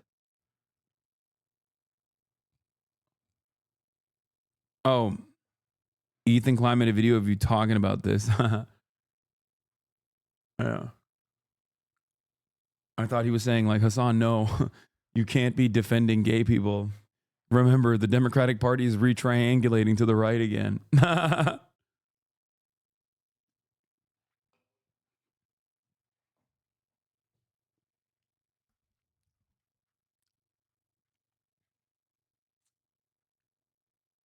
Anyway, my point is, I think he meant don't side with the terrorists. Brother, I'm a political commentator who is anti-imperialist. Everyone who is an enemy of America is automatically a terrorist. Me contextualizing where that designation comes from, or me contextualizing how this violence begins, is not universally declaring a support for a group of individuals that America considers to be terrorist. America is the arch terrorist if Americans' standards for terrorism were to be applied universally. Just letting you know. Analysis is not justification. Having said that, however, historical context is very important for many of you to understand how we got here, including you too, by the way, according to some Islamophobes. Yes, Islamophobes will say, I'm a terrorist. It is what it is.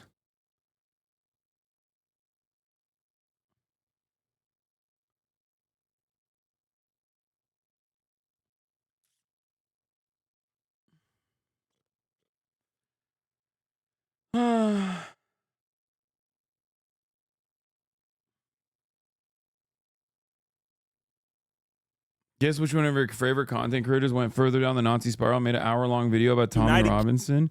Britain, where free speech is illegal? Where free speech is illegal. Ugh. Dude, this guy is literally just like a principled neo-Nazi at this point. Why can't you accept Leninism into your heart? What do you mean? Why? I have a space for Leninism in my heart. What the fuck?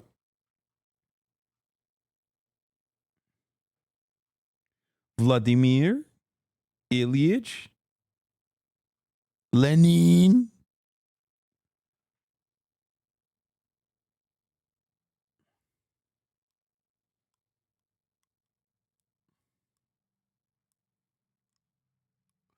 Did you watch Tyler's vid on Germany? Not really, because I feel like it's so gross that I don't even fucking care about it, you know?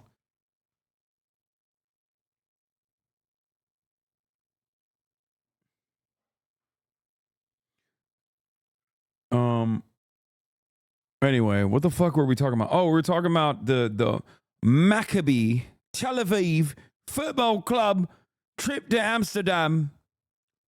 The Maccabi Football Club. That's right. Ladies and gents, Arizona Jones finishing off the story talking about football hooligans. The real terror was on the pitch. 5-0.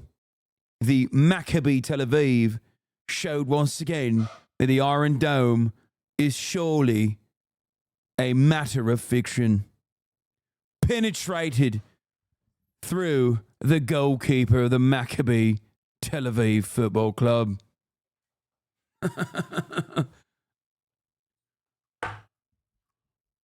Terror on the pitch from the Ajax Football Club in Amsterdam. Even though it's a total hypothetical, because Russian football clubs are banned from these competitions, correctly, unlike Israeli football clubs, even though that country is committing genocide. You are being lied to. You are not being told the truth. Our media will consistently bend reality when it comes to Israel. That happens over and over again. And they are showing more outrage and horror at what happened to Israeli football hooligans than they have for the mass slaughter of Palestinians, including so many children. The children these hooligans relished murdering.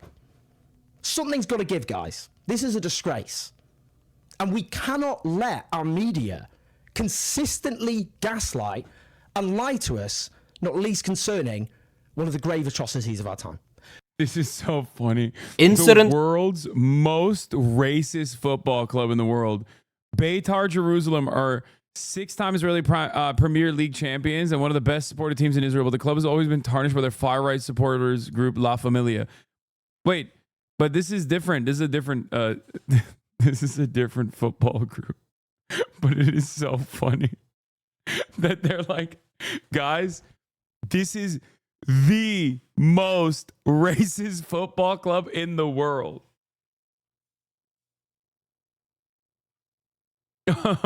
Oh my God. Dude, this is like saying that one football club is the most racist football club in the world is like saying this Nazi is the most anti-Semitic Nazi in the world. You know what I mean? It's like every fucking football club is so racist. They're always like, it always feels like there are two different competitions happening at any given moment, okay? One on the field and the other on who can be the absolute worst racist, okay? Why are both of the unimaginably racist hooligan clubs coming from fucking Israel? What is going on?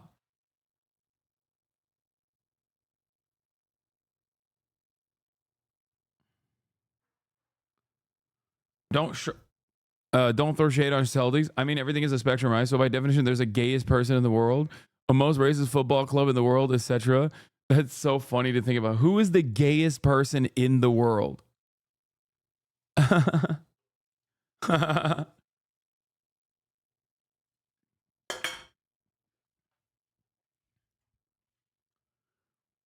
It's not Austin Show. Y'all are crazy. It's fucking JD Vance, dude. Anyway, after here. Maccabi Tel Aviv's Champions League match against Ajax Amsterdam concluded, things got ugly. Maccabi hooligans took to the streets of the Dutch capital and began chanting racist slogans directed at Palestine's Gaza and Arabs in general,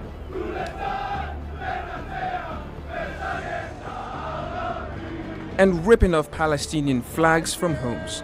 The shouting and taunting eventually led to violent clashes with locals, leaving 5 people hospitalized and 62 arrested. But there's more. Dutch publication Die Telegraaf reports that Israel's intelligence agency Mossad had sent agents to accompany the team amidst potential security risks. The Israeli football club is no stranger to controversy. It has an openly racist fan base that regularly targets Arab players, even those on their own team. Since 2009, under Canadian Zionist owner Mitch Golder, the number of players of Arab origin has dropped significantly. Known as Maccabi fanatics, the team's fans aren't only about football, they are also Canadian Zionist owner is such a funny designation.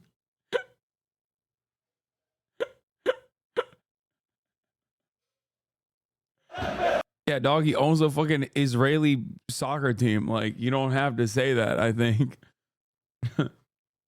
the vocal supporters of PM Benjamin Netanyahu and have gone after anti-government protesters in Israel. It's like saying Jews control the media in Israel. You know what I mean? It's a weird way to describe events, you know? Just seems redundant, but also suspicious that you just said it like that. You know what I mean? This is the national broadcaster for Turkey, so. Israel. In 2015, they displayed an anti-refugee banner at a match, and in March, they attacked someone carrying a Palestinian flag during a fixture in Greece.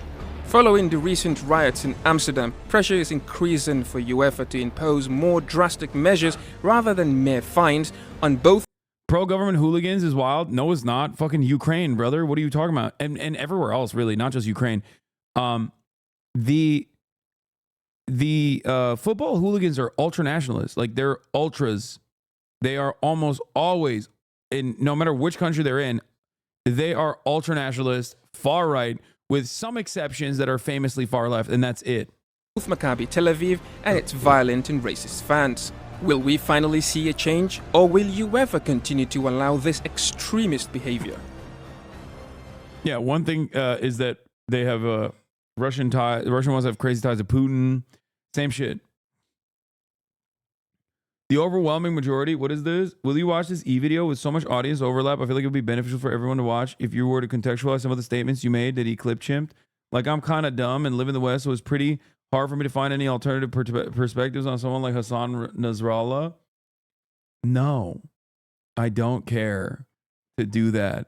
Why the fuck would I extend the drama? Let him fucking chirp, dude. Yeah, he's like Hasanabi, Hassan Nasrallah. Okay.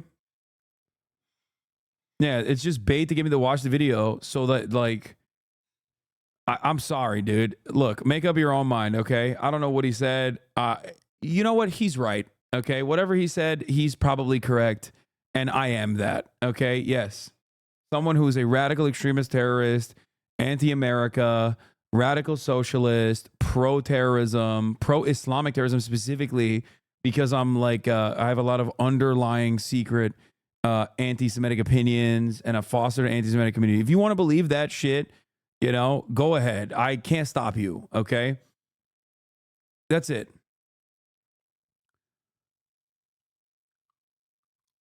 Turkish fans attack Armenian players all the time. Like you're saying, there's a problem in all football. Yes, 100%. It's a super common thing.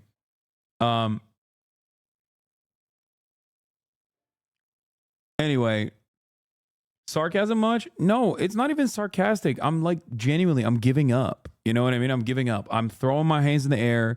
Like, if you think that I am these things, can someone please nerf Islamophobia? Oh God, one day, I wish. If you want to think these things, like, you can. You also could just listen to what I have to say. You know what I mean?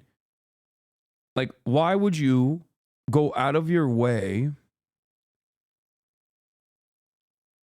Why would you go out of your way to listen to someone else's like biased perspective of what my political opinions are? What, an XE fan made a joke about exactly Shout out this? to my fellow radicals in the United States who believe crazy things like. Yeah.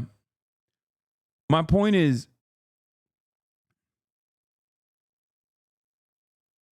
at least look at this hilarious thread making light of the situation. How it started versus how it was going. A thread. New Hasan fan channel upload. Pulling out the rhyming dictionary. Hasan and his little campfire. Okay. Hasan Parker's a Weasley little boy. Okay. Look, my point is, all jokes aside, I'm a political commentator, right? I talk about politics pretty much 8 to 10 hours every single fucking day, right? 8 to 10 hours every single day, 7 days a week.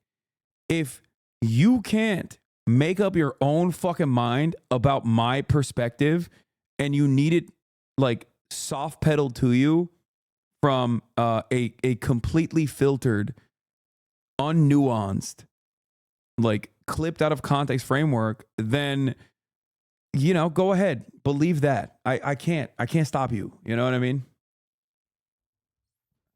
I'm done.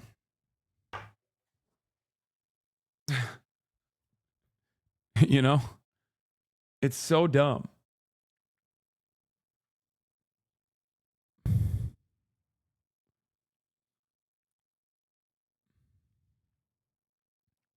That's it.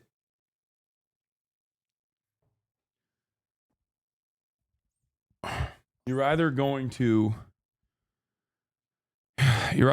figure out, yeah, the Israeli pogrom tweet is a perfect example of clipping out of context. They don't care. Exactly. Like, if you are duped by that, I'm sorry, you're kind of stupid. Like, dude, things like that can give them clips. I don't want you to go away. It's fucked up, but in my opinion, sarcasm isn't that way. And is it helpful? Yes, you should be able to, but they're watching, not telling you what to do. It's just a suggestion because they clip it like crazy. No disrespect at all towards you. Yeah, I'm telling you, like, there's nothing I could do. It's not going to stop. There is no mechanism of pushback. I have already, on numerous occasions, including the occasions that people clip out of context, am offering like a longer analysis on the subject matter itself. And then in the response to it, there's already another clip in order to extend the drama and the smear campaign. So why get,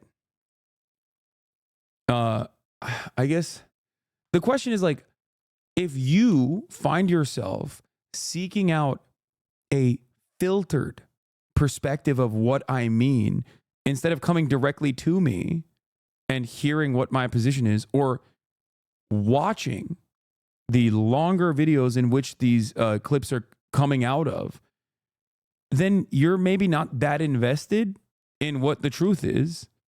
And you just want to fucking, you know, just want to make up your mind that way. I think not defending yourself is extending the drama, but I know even if you did, I did defend myself.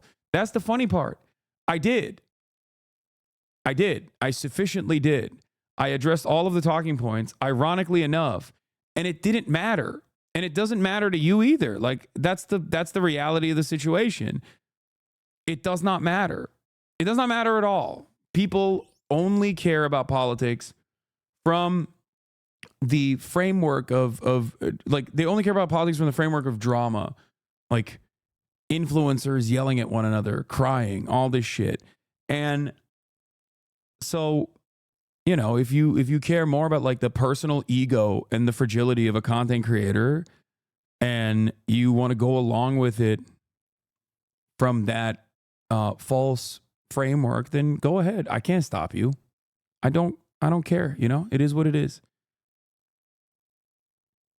You did defend yourself, but this isn't what they want. They want you to stop broadcasting. That's it. Exactly. To me,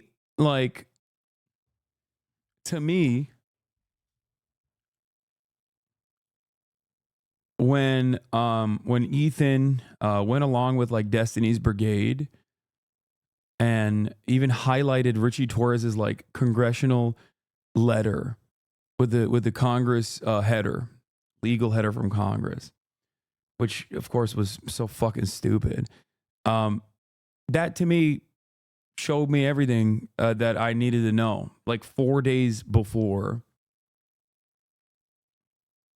4 days before the fucking election.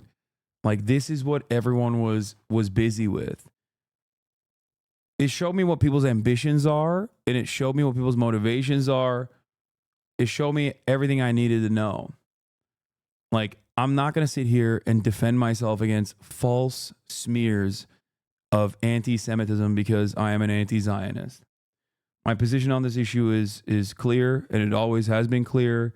If you have any sort of fucking confusion on the matter, I don't know what to tell you. Okay? Stop crying about it. Make up your own damn mind. Anyway, Moin Rabbani says, because anything and everything Israel and Israelis do is by definition legitimate and an act of self-defense, Western media and politicians have now collectively determined that racist, genocidal football hooliganism is in fact rather cute and admirable. Because Israelis are, regardless of the circumstances, by definition the victim, and particularly so when bearing the consequences of their actions, the events in Amsterdam are being portrayed as Kristallnacht in 2024. Yeah. No need for surprise. It's a well-worn playbook with dozens of examples over many decades. Western media and politicians performing exactly as expected. This is not a debate. They want you to publicly humiliate you and see you defeated. I think chatters that don't realize this continue to make you talk about it should be timed out and banned. I agree. And this chatter right on the fucking dot goes, bro went absolutely insane, man. Said you are Hezbollah. Like, he immediately, okay? Take an hour off, dumbass.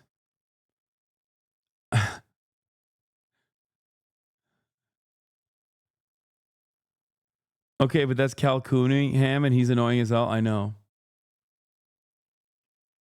What happened to Rashida Tlaib coming on the broadcast? I was wrong on the date. It's actually going to be next week, next Wednesday, and not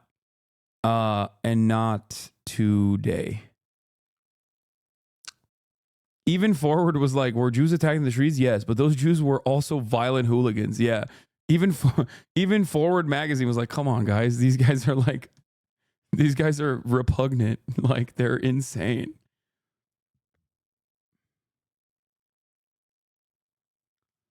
Zionists are now trying to get the prominent Dutch football player Ziyech banned by UEFA for posting the following about the hooligans in Amsterdam. If it's not women and children, then they run away.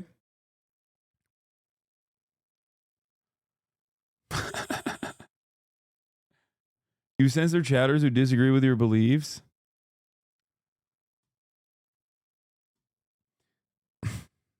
Okay, motherfuckers are aching for it today. Today he was saying you're a champion for terrorism. I have not and will not champion American imperialism, which is the leading party for terror at the global stage. I have not and will not champion the Israeli occupying force either. Okay?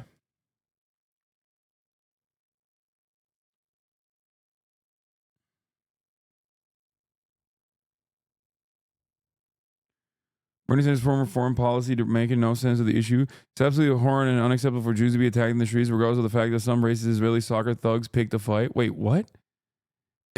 Israelis must never be allowed to lose a fight. It is unconscionable that these football hooligans went out, did some racist ass bullshit, and then people fought back. And the part that I have an issue with is people fighting back. Okay. Yeah, no, I saw I saw Felix's tweet on this. He said they rolled into town with Mossad agents, started shit, and now it's a pogrom because they lost a traditional Euro-style soccer fight.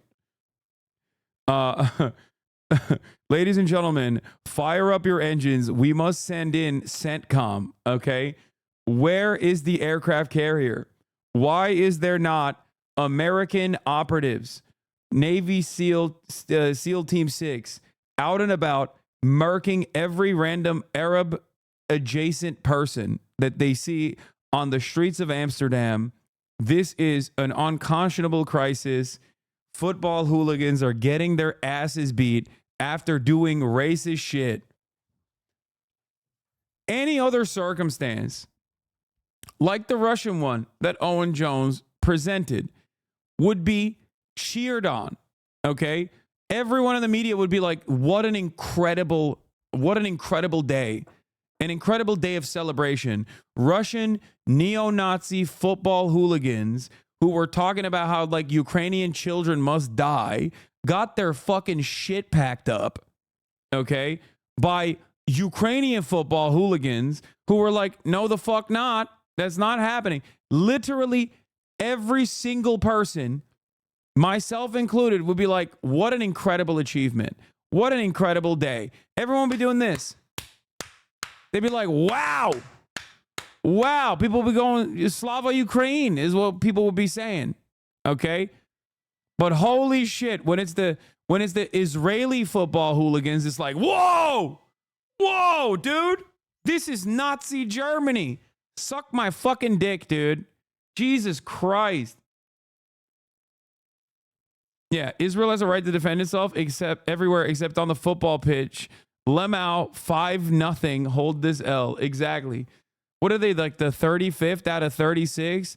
3 games in a row they've lost. I don't even give a fuck about soccer, and it's making me care about it just to watch the chaos unfold. Oh my God. If they pull this shit in Istanbul, oh my God, it's going to be an international incident. Okay. It is literally like against Besiktas. Oh my Lord.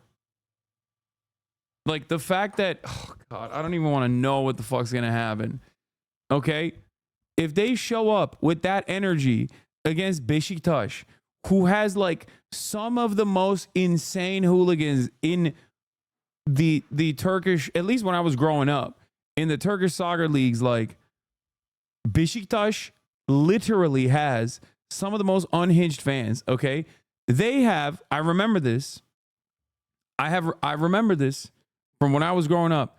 There was a news story, famously, of Besiktas fans stabbing each other and murdering one another over who was more of a Besiktas fan, okay? Like, these guys are not normal, okay? They are not normal at all. If you go into that environment, and you're like, oh yeah, you know, fuck all the Muslims, fuck all the Arabs, whatever, you know, let your village burn, all that shit, they're gonna fucking fight. And I don't know if they will just keep it to fisticuffs. You know what I mean? Matches move from Turkey to neutral. Streamer Hasanabi fantasized about Jewish pogroms. Yeah, sure.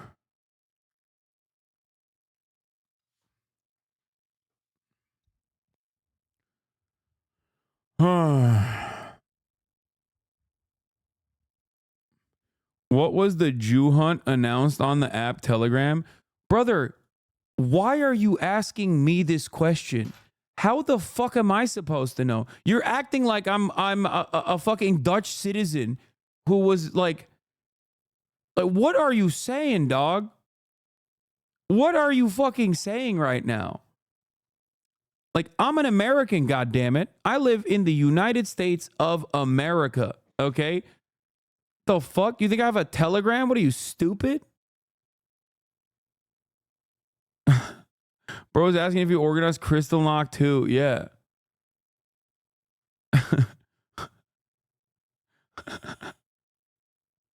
Like, dude came in here and was like, listen, your name is Hassan, be honest. Why did you start a Telegram group titled Jew Hunt? Like,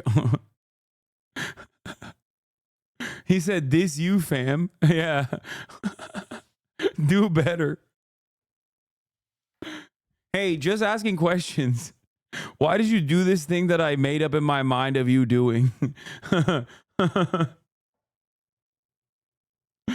Yeah, dude, it'd be really fucked up if I participated in that. You're right.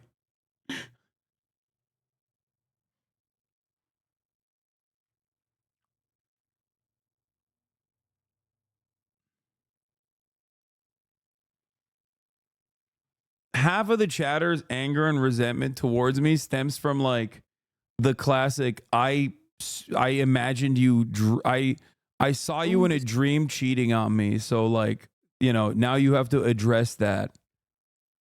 Streets with around 200 people at the same time. They would take down Palestine flags everywhere which they would see them, and we have footage of them singing a song that there are no schools in Gaza anymore because they burned all the children. Simultaneously, they also attacked a cab driver who spoke out against them. We all knew that this was going to happen because the football club already stated before the match, before coming here, that they were going to bring Israeli Secret Service, the Mossad. So we knew that they were going to be violent. And we also knew that amongst them supporters, a lot of them are IDF soldiers who have on their Facebook footage of being enlisted in the same army that's committing genocide. Who it is, we requested the municipality, the football club, to cancel the match or at least allow the supporters here. They were violent. For the record, I think that those guys should have been arrested on the principle that they were IDF, Israeli occupying force soldiers that participated in the Gaza genocide. And I do stand on that. Like, you could say that's like anti-Semitic all day, every day till the cows come home. But like, if fucking ISIS militants are openly posturing on their social media accounts about how like they fucking instituted the Yazidi genocide, and then they're just like they're getting free roam to be like, yeah, we're going to do the same here. Okay. You'd be like, no, you're going to fucking prison, dog. The Hague is down the street. Like, thank you for showing up at my fucking doorstep, brother. What a fortuitous turn of events. You know what I mean? I'd be like, okay, well, let's pack you up then. Oh, thank you for coming here to the country where, you know, the Hague is. That's great. Fantastic.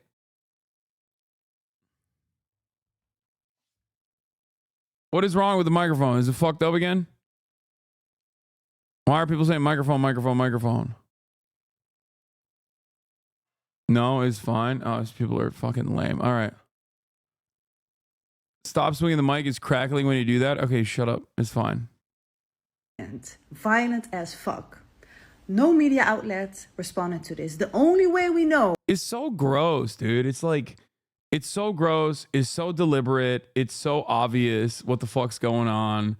There's just no interest in the truth whatsoever. Nobody gives a shit. Nobody cares about like what actually happened. No intellectual curiosity whatsoever. Everybody just wants like an immediate, comfortable narrative. Muslims are anti-Semitic and bad. They're doing bad anti-Semitic things. They're doing pogroms. You already know, you know. Let's just go along with that, please. Make no mistake. That is what's happening, okay? Is because as a movement, we got quite good at sharing footages with each other. Back 2 days when they were being violent, the moment they harassed one of the taxi drivers, they got a response. Thing is, the taxi drivers here, as I think all over the world, are quite well connected with each other. So within no time, over 100 taxi drivers came to the city center and chased the hooligans away. Chased them towards the casino, or some of them would jump in the canals. What do you expect if you come to our streets and sing about burning Gaza down? It was all before the match even happened. Yesterday, the match happened. And I remember driving to my work at 9:30 in the morning. And I was driving on the highway and like 5 or 6 buses from the riot police were passing me. 9:30 in the morning. The match was at night. The whole city was tense. After the match, there were clashes. On one hand, the Zionist hooligans, they were also again burning shit down in our streets because they lost the match with 5-0. I mean, I'm still upset with Ajax for their responding to all of this shit, but at least, you know, they fucked them up on the field. So they were upset about their loss. They came to our center, shut shit down. And there were responses. We had protesters clashing with the Zionist hooligans. But hey, in Amsterdam, a Zionist hooligan can fuck up our streets, can burn down Palestine flags, can sing songs about burning Gaza down. But the moment you respond to them, the riot police emerged. They arrested over 50 protesters. And as according to the Zionist playbook, of course, this morning, Netanyahu sent out a statement, called up Prime Minister. He said that he sent out airplanes to pick up the hooligans because it was too dangerous for them. Interestingly enough, Schiphol, our airport, doesn't know anything about this. But yeah, instead of fact-checking Israel, of course, our media just follows them. And all of a sudden, all over the news, it was about how the hooligans were harassed by protesters, how it was about religion as well. It was never about religion. There was. Why is the media behaving this way? What do they gain from it? I think it's just like,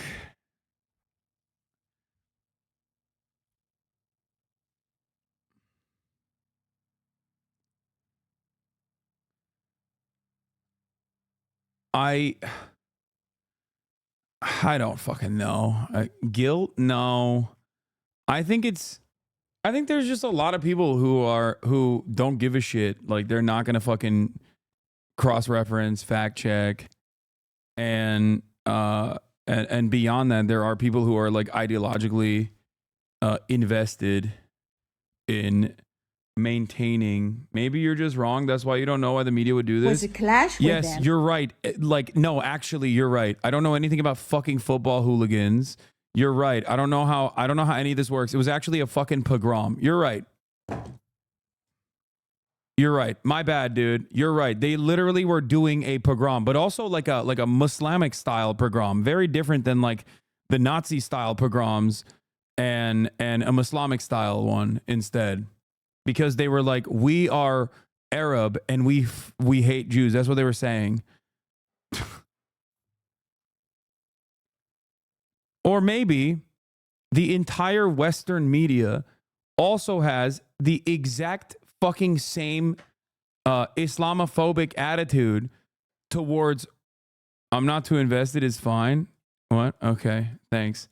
So you're not invested? I'm defending a pogrom in your mind, like an anti-Jewish, anti-Semitic pogrom, okay, where people were deliberately targeting Jews to murder them, and I'm defending that action in your mind, but you're also not that invested? Like, this doesn't make sense, dumbass. The fuck do you mean? I'm just here for the election. Okay, good.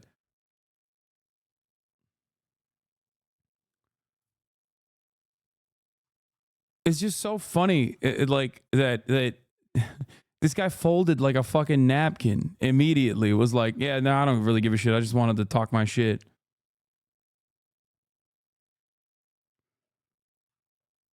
Because they're part of a genocide. According to the Zionist playbook. Yeah, also, why do you think there's like people who don't ever want to question a narrative that is like that is immediately presented as like anti-Israel? I wonder why. Perhaps when you do that, despite being a fucking loyal soldier fighting against anti-Semitism regularly for your entire fucking career, people will cynically and mercilessly and consistently call you a terrorist and an anti-Semitic Jew hater. Okay? Yeah, anyone that even goes, hey, maybe this isn't the case, will immediately be considered like the banished. Okay? And if you don't get banished, then, you know, people lose their fucking minds over it and just like keep relentlessly relentlessly fucking chipping away until something falls, you know? They don't care if you oppose anti-Semitism. They want you to stop opposing them willingly and will use manipulation to achieve their goal. Yeah, it's just like, ugh. Why lie so much? I don't understand. You just say you engage with chat, but you just look over me intentionally. You're right. Of course, you only focus on the counter response instead of the context in which it happened. So the media followed the complete narrative of Netanyahu that it was anti-Semitic. Secondly, most of our politicians just followed Netanyahu on this, making statements that anti-Semitism is not allowed, completely omitting the fact that the night before, Zionist hooligans fucked up our city, attacked people, completely omitting that fact, going completely into this discourse of it being unsafe here for Jewish people. Come on, even the Socialist Party went with this narrative. And as some Yeah, it's not just the Dutch politicians. Most Western politicians immediately went with it because everything that can be tangentially turned into like Jewish people are under attack is a decent way to just like drive discourse away from, you know, the Israeli government's open fucking genocide in Gaza and its bombing campaign in fucking Lebanon. This shit is so annoying, dude. I hate it so much. God damn. The gall of people. Holy fuck. somebody from MC. Like, think about how much back and forth this story is going to get in comparison to the 100 Palestinians that have been killed every single fucking day for the past month in North Gaza. Okay? Trapped in North Gaza, locked away, black bagged, numbered, executed, and like not a single fucking peep. But God, holy shit, you're going to hear from Jake Tapper for 8 hours on this. You'd be like, dude, this is crazy. The amount of anti-Semitism that has taken place in this football hooligan fight. Like, that's what's so nutty about it. It's not like these guys are like random people. They are basically a fucking neo-Nazi movement, okay? Not even basically, they are. So many different fucking examples of this. It happens virtually weekly in Europe. And all of a sudden, this is like a big story. Like, what the fuck? We're talking about an actual gang, dude. Yeah. Yeah. Meanwhile, nearly 70% of Gaza war dead are among children. Women and children, UN says. The ages most represented among the dead were 5 to 9-year-olds. Yeah. Meanwhile, while this is popping off, nobody gives a shit. And everybody's talking about fucking Israeli football hooligans, dude, and their right to self-defense. Israel has a right to self-defense. Just like Israel's most racist football team and its fans, its hooligans, have a right to self-defense.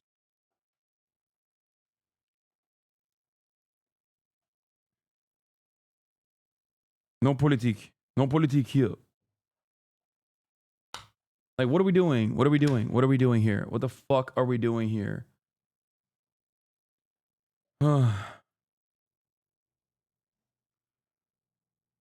Get real. Get fucking real, dude.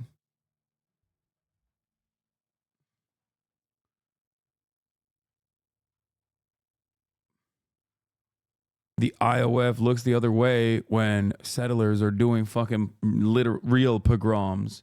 Real pogroms in the fucking West Bank on a weekly basis. Not a single peep. Israel kills American citizens. Not a single peep. Okay? Barely fucking meets the standard of like news reporting. But holy shit, dude. Israeli football hooligans went and did some fucking hate crimes and then got their shit pushed in. God forbid. Disgusting. You're just mad because you know Trump is going to end the conflict in Israel? Yeah, you're such a dumb baby if you think that I would ever get mad at such a thing. I don't believe it. But if it were to happen, I would be the most excited person.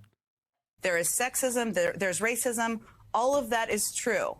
But I also think there is a real question I hope people start looking at about who people are listening to. In my view, there was an over-listening to and an over-lifting up of people who left Trump, not people who left the Democratic Party. The people who left the Democratic Party are the people who are going to win in the future. The people who left Trump, the never-Trumpers who have important voices and that is not the winning coalition. And I think that is a takeaway. There is sexism, there's racism, all of. Mike just caught a ban? Wait, why? What the fuck? Going 5-0 feels kind of anti-Semitic though. Yeah, that's the most. That is like real anti-Israel terror right there.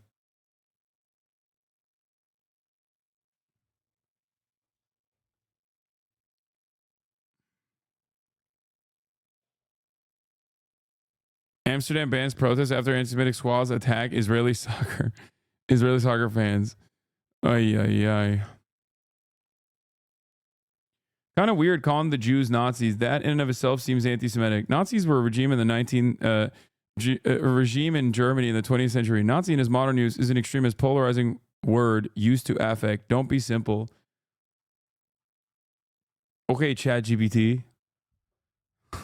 If you don't want me to call someone a Nazi, okay, and it's not me calling Jews Nazis, that's fucking ridiculous. It's me calling those who defend Israel's Nazi crimes Nazis. But here's a real simple solution to that, okay? Don't be a fucking Nazi. Shut the fuck up, dumbass. You did the thing in your pretend outrage chatter. I know.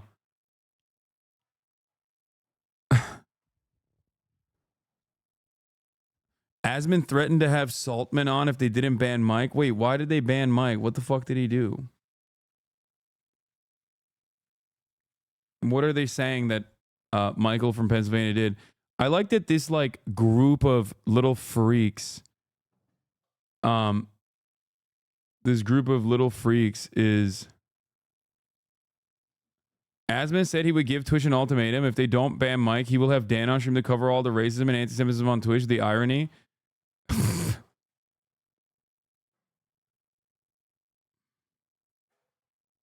Okay. I mean, if listen, I'm not going to touch on that, but if he's making certain types of edgy jokes, then it's like, you know, you can't be doing that. Okay? That's crazy.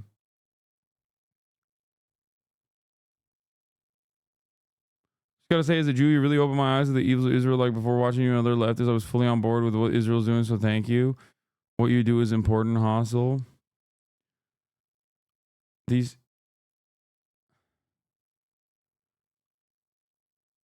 Oh yeah, they compared the fucking football hooligans to Anne Frank. Yeah. Me, when I say having direct access to a immediate victim of genocide is akin to being able to talk to what? Aiden Ross allegations? I don't think this is Aiden Ross, man. I think this is someone else.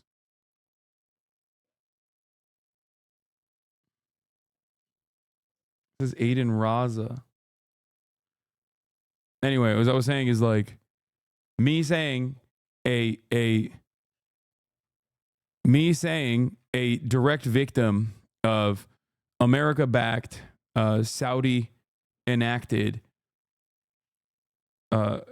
genocide, me comparing that person, a victim of genocide, to Anne Frank, unacceptable, because that guy's brown, okay?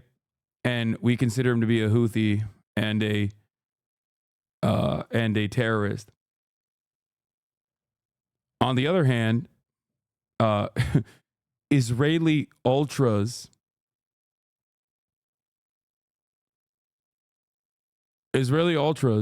okay, from a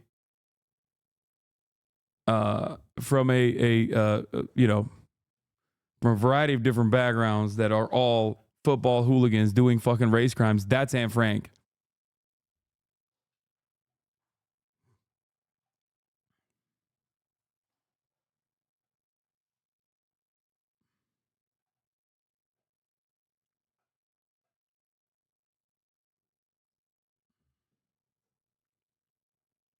My mom was a standard MSNBC brain rotting liberal, but after the election has turned towards the progressive side and understands how bad the campaign was going a centrist route. Yeah, that's good.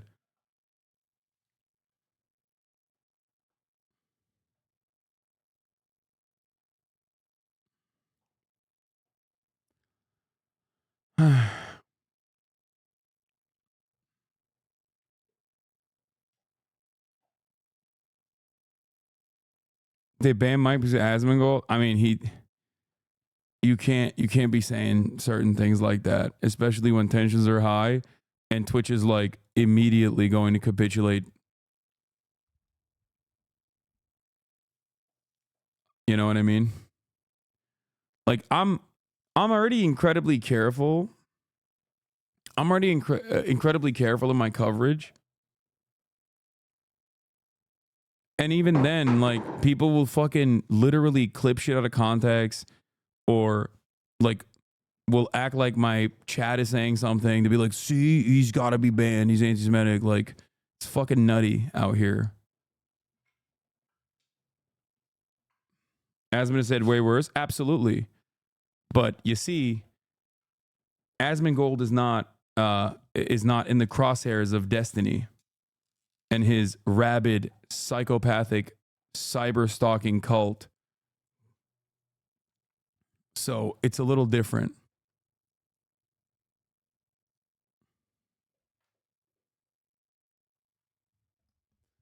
But regardless, you can't.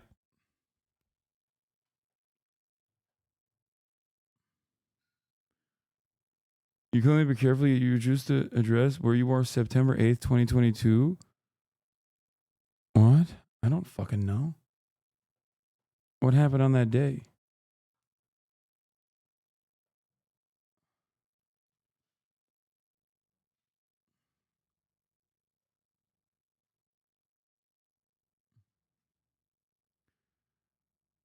Okay, we're done with the fucking Israeli football fan saga. Oh, the Queen died on that day?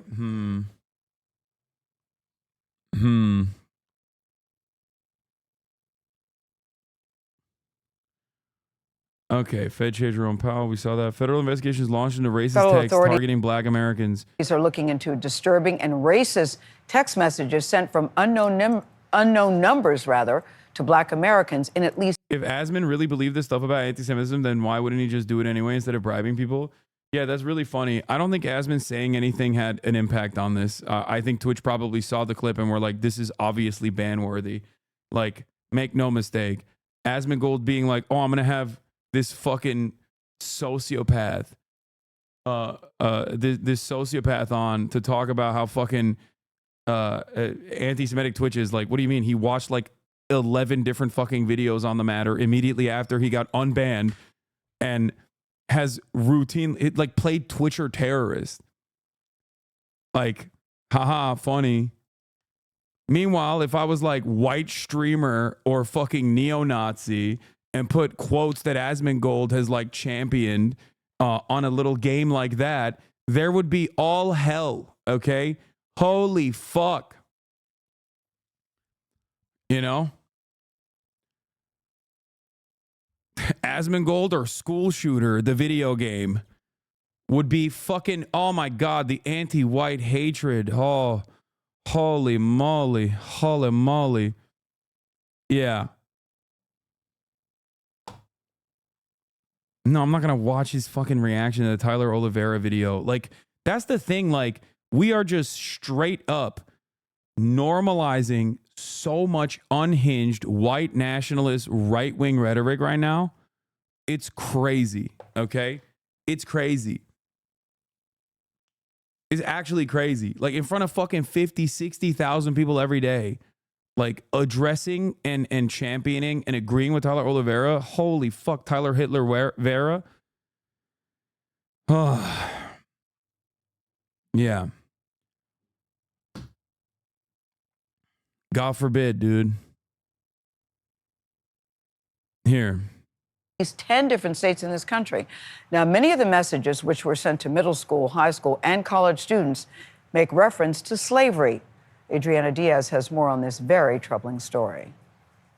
You have been selected to be a house slave at the Fieldview Farm Plantation. Be ready on Saturday, November 9th, 11 a.m. sharp. This was the text message Latasha Nelson's 8th grade daughter, Jemiah, and her friend received while at home in Connecticut. My daughter came down and showed me, you know, I was like, wait a minute. I was angry. One, disgusted. Two. In at least 10 states across the nation, CBS News has learned that Black Americans have received anonymous, racist text messages similar to these. And while varying slightly, many of the messages read, "You have been selected to pick cotton or become a house slave at a plantation." I felt scared, sad, kind of shaken by it. Devereaux Adams lives in Atlanta and is a student at Western Governors University. If this was not during the election, I probably would have laughed it off. But I don't know, it hit me different because of when it happened. And yeah, dark humor enjoyers.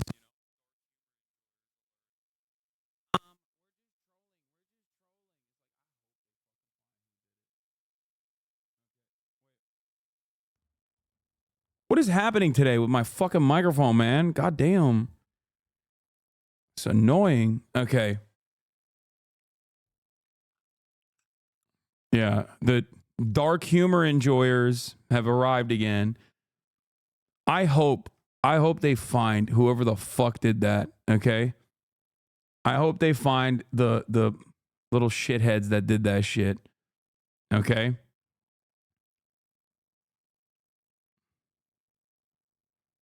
It's just, I don't know.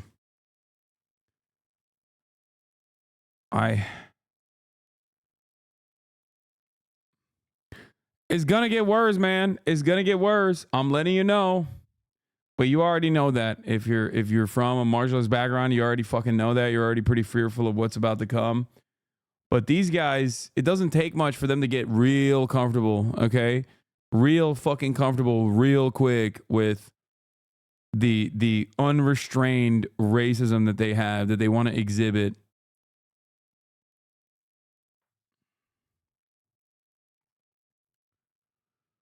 Yeah, this is just a matter of flexing, you know what I mean? It's not dissimilar to the statues of Robert E. Lee being placed right in front of courthouses in the civil rights era. Not the Civil War, not in the aftermath of the Civil War, but in the civil rights era. It's like, why would you do that? Why would you do such a thing? What led you to hail this figure in this moment? And the answer is simple. It is also the same as saying the N-word, right? It is a reminder of the racial pecking order. It is a reminder that you can do this sort of thing. It is to tell Black people to know their place, to be fearful. Okay? In some ways, it comes, I think, from a desperation of trying to restore the racial hierarchy, if you want to examine it a little bit further. But yeah.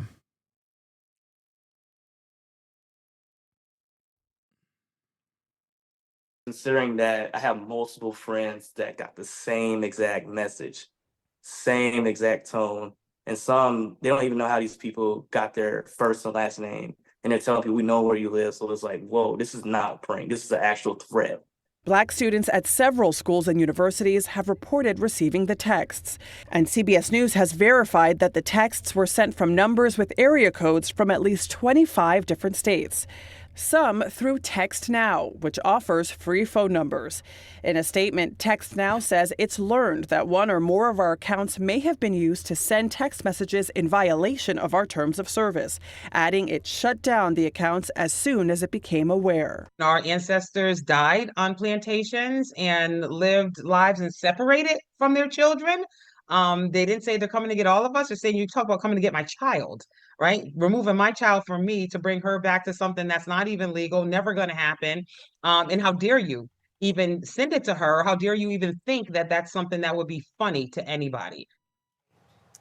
Just horrible. Our CBS News Confirmed team was able to reach one of the people who sent one of those text messages from a Fort Wayne, Indiana area code.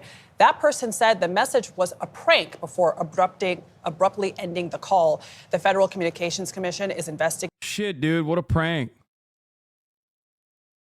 Shit, man. I didn't realize. I didn't realize it was just a prank, bro. My bad. Damn, dog. Fuck.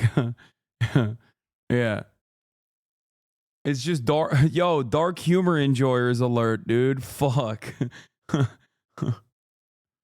Yo, it's just a prank, dude. Chill. Chill. Fucking assholes, dude. I genuinely think they may be using voter rolls and public info to find these people. 404 Media just posted a huge article about this. A right-wing group is making it super easy to find people this way. Voted in America, this site doxed you. Voting rolls are technically public records, but can be laborious to get a hold of. A right-wing site weaponizes that information by allowing anyone anywhere to search for any voter's physical address and party affiliation. What the fuck? That's insane. Yeah, but high school kids aren't on the voter rolls. But some of those guys were. Some of those guys were adults, like they were college students and shit.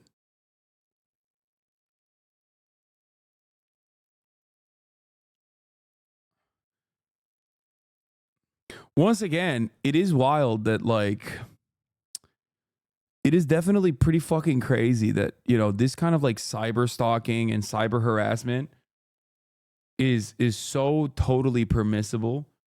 Like it's just there's no legal action against it. You know what I mean?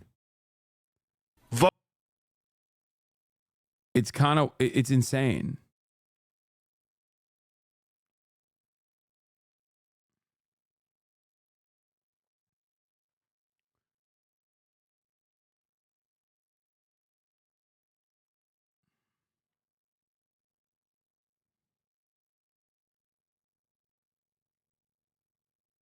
Kind of like getting your car stolen. They go, eh. But like, no, it's worse. It's worse than that because like at least with cars getting stolen, yeah, they're fucking shitty. But there's like Grand Theft Auto is a law. You know what I mean? There is not really any legislation to even try and tackle this issue. You know what I mean? Like there is maybe like a 30-70 chance the cops will do something if your car is stolen. Okay? Whereas in this circumstance, like you could just do internet hate crimes. And if you do it online, it's just like internet hate crimes are not enforced. You're delusional. Brother, I think I know better than any singular person about what it looks like when you're getting mass harassment online. Okay? It's you are, by the way, it's your, as in R-E. And secondly, trust me, I know from fucking personal experience what the fuck I'm talking about. And no, there isn't any criminal repercussions for engaging in this sort of thing.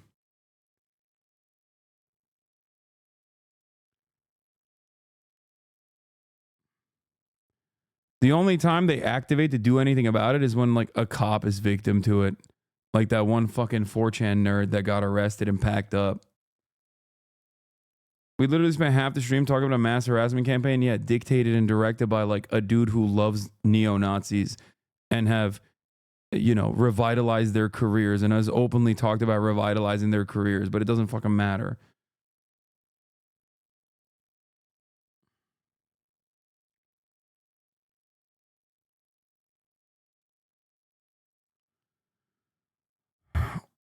So if Biden's internal polling was showing something close to this map, are they allowed? and they allowed him to run for re-election. This is beyond irresponsible. The Biden campaign apparently had internal polling to show Donald Trump was going to win 400 electoral votes at the same time that they were insisting he was a strong candidate. Okay. Decision to run for president again was a catastrophic mistake. That's crazy. That's a crazy leak. I 100% believe it. And this also corresponds to what I was saying in terms of like almost a 50 state like Reagan level landslide if Biden had stayed in the race after Donald Trump got shot. So I feel vindicated in that assessment. Decision to run for president again was a catastrophic mistake. It just was. And he and his inner circle, they refused to believe the polls. They refused to believe he was unpopular. They refused to acknowledge until very late that anyone could be upset about inflation. And they just kept telling us that his presidency was historic and it was the greatest economy ever. We just heard him again say that it's the greatest economy ever. Clearly. There's 0% chance New York goes red with Trump as a candidate. You are wrong. I've told you already. Wait till the fucking final counts come in California. You are going to see a very different reality than the one you think is happening. The margins of victory for New York for Kamala Harris was so bad in comparison to past performance. You do not understand how fucked up this situation is. Okay? You genuinely don't get it. I don't think you understand. If there is actually a swing towards the right gay take, that's what I say to you. If you think that there's like a massive swing to the right in like red states or Trump is overperforming or whatever the fuck, like that, I think is a consequence of like less blue voters voting there. But in places like New York and California, I do think that there is like an actual, genuine right wing, an actual legitimate right wing swing. Trump gained ground in 49 states and the District of Columbia compared to 2020. I went back through the record books. When was the last time a party gained in so many different places? You have to go all the way back to 1992 when Bill Clinton improved upon Michael Dukakis's performance in 49 states, plus the District of Columbia. The bottom line is no matter where you looked on the map, Kate Baldwin, no matter where you looked, Donald Trump was improving on where he did 4 years ago, except for Washington State. It is no wonder that at this particular point, he looks like he's going to be the first Republican to win the popular vote since George W. Bush back in 2004. And to pull that off, he gained ground with groups that Republicans do not generally count as part of their winning coalition, or really at all. How much ground did he gain? Yeah, holy Toledo. It's just like, oh my goodness gracious. These are the types of groups that you would never have thought that Donald Trump would have gained so much support Oh my among goodness gracious. 8 years ago when he first won against Hillary Clinton. Trump's was the... Why not? His coalition was like more diverse than prior Republican performance anyway, even in 2016. Best GOP and certainly in fucking 2020. Showing among 18 to 29-year-olds in 20 years. You have to go all the way back to 2004. How about among black voters? It was the best performance for a Republican candidate for president in 48 years since Gerald Ford back in 1976. And among Hispanic voters, the exit polls only go back since 1972. But Donald Trump's performance on Tuesday was the best for a Republican presidential candidate in exit poll history. He literally goes all the way back through history and breaks history. This is what we're talking about, Kate Baldwin. Groups that you never thought that Donald Trump would do well among, even for a Republican candidate, that is what he did. If the 2016 election was about Donald Trump breaking through with white work. Why does he say 2016 and doesn't say 2016? Or 216 when he says 1916?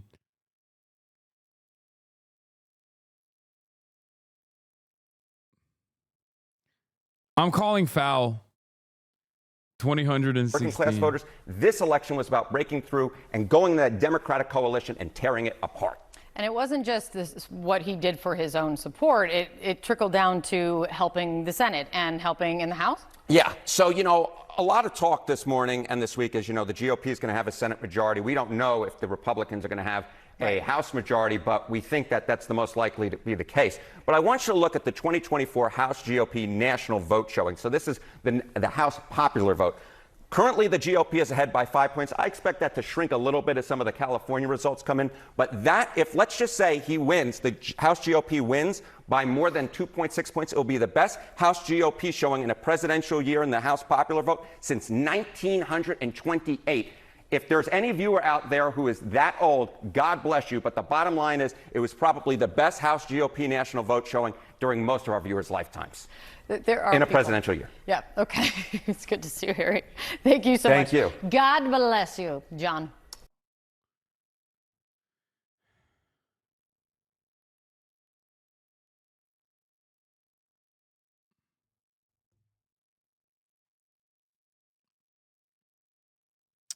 Wow, who would think that running a campaign exclusive for white suburban Republicans would lead to this result? It's insane. Get it. All right, here, let's hear what Tim Wallace's, or let's watch this. 70-80% of voters don't believe that. They don't believe that about their own personal financial situation, but they just keep telling us that. And then after the debate, the Biden people told us that the polls were fine. And Biden was still the strongest candidate. They were privately telling reporters at the time that Kamala Harris couldn't win. So they were shivving Kamala Harris to reporters while they told everyone else, not a time for an open process, and his vice president can't win, so he's the strongest candidate. Then we find out, when the Biden campaign becomes the Harris campaign, that the Biden campaign's own internal polling, at the time when they were telling us he was the strongest candidate, showed that Donald Trump was going to win 400 electoral votes. That's what their own internal polling said. There were polls showing 80% of voters thought Joe Biden was too old to get a second term before the debate. And then we all watched the debate. And then in the last few weeks, Biden was campaigning, and he said, we need to lock Trump up. He created a controversy over whether Trump supporters were garbage. He said, the weird thing about slapping Trump on the ass. Like, his moments on the campaign trail weren't flawless either. You cannot. It's absurd. It's absurd. Trying to be generous here. I'm not. I'm done being generous. I want to stay for the record. I also think all the TV money ads should be. It should be rethought too. More importantly, the idea that Joe Biden was going to do better in this race than Kamala Harris is on its face absurd.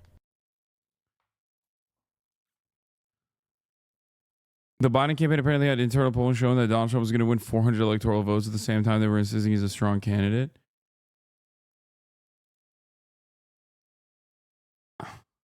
Okay, I know. I want to believe this, but I don't know. I don't know if it's real or not.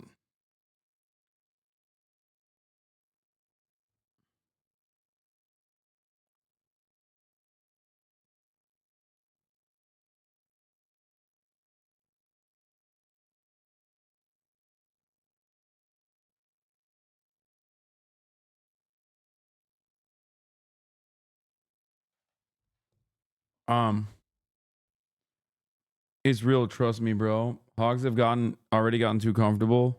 What's your name, man? What's your name? Call me a beaner? My name's Chris. Chris what? Chris Thompson. Nice Chris to meet Thompson. Oh, sick, man. We already got dudes sig heiling. That took like a second. That's cool. Never Weren't you guys just hollering white power surrender. back there? Yeah, you guys were white just power. back there hollering white You're power white at Five power. Guys. Were we hollering white power?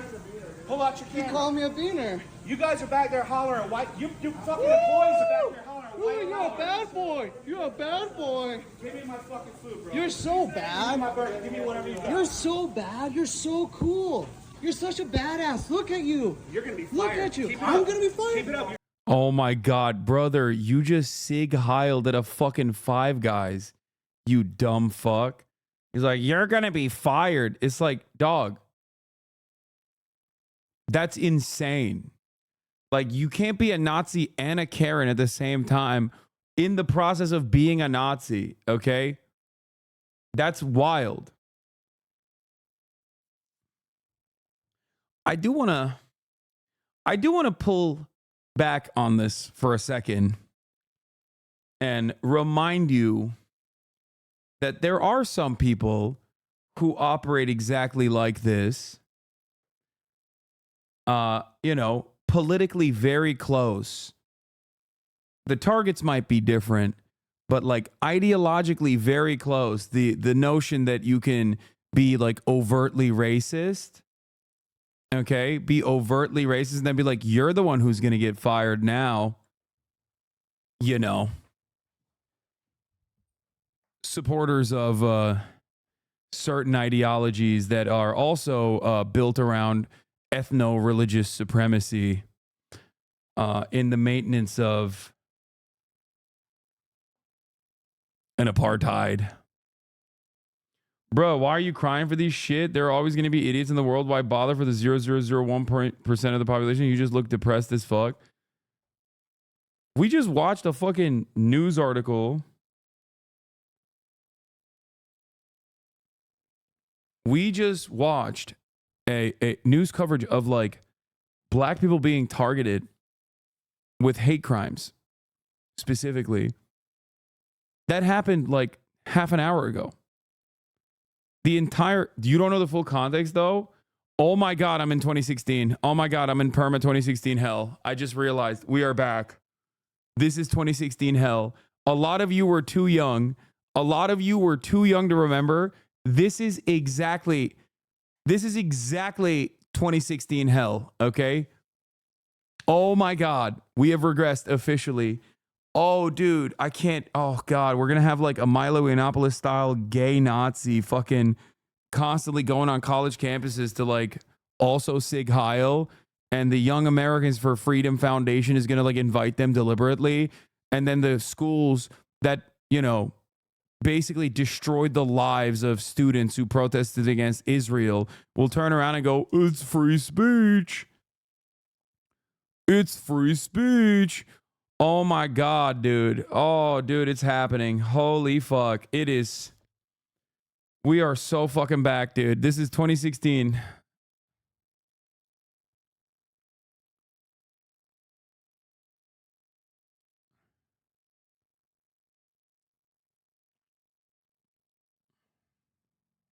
You're gonna be fired.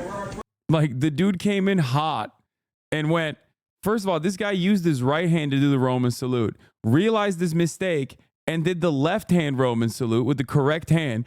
And this guy came in and went, excuse me, this is devoid of context. It's one of those things where, like, the fuck do you mean? This is not devoid of context at all. Oh, I'm sorry. I guess, like, he doesn't have a Hitler mustache. Instead, he went with a goatee, the more modernized version of the Hitler mustache. He went with the Heil Hitler goatee. Look at you. I'm going to be fired. Keep it up. You're going to be fired. What are you doing, man? Fire me. Give me my food. Fire me. Just give me my fucking food and cut the bullshit. Cut the bullshit? Yeah, What give me my bullshit, food. pussy? Why are you shouting? You got this, right? You called me a pussy? You I got did. this? You're going to be I fired did. tomorrow. You called me a beaner. You're back here You hollering called me a white power beaner. and you're back You here called me a beaner. giving your Who are you election vote. Give me talking my to? fucking food, bro. Please, Election? right now. Give you your election. You already voted. That guy doesn't look racist. Dog, he was literally doing he Sig Heiled on camera.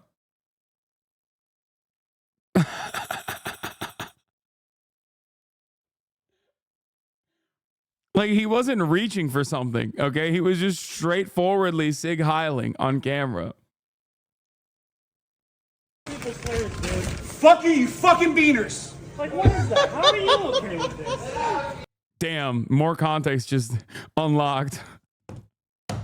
He didn't want to say the slur on camera again until he got his fucking burger. God, Americans are so pathetic. Okay, dude. There you have it. More context. I mean, he already Sig Heiled. I don't know what you mean. But yeah, burger. Americans only love two things, burger and racism. He was like, I'm not going to be racist again until you give me my treats, okay? Give me my treats now.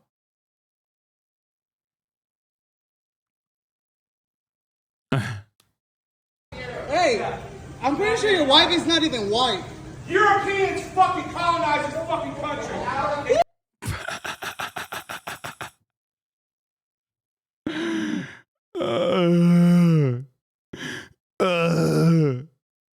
Did he ask for a manager? He did. He said, you're going to get fired. And that's what he said. After Sig Heiling, without a shred of irony, he Sig Heiled and then went, "You're gonna get fired."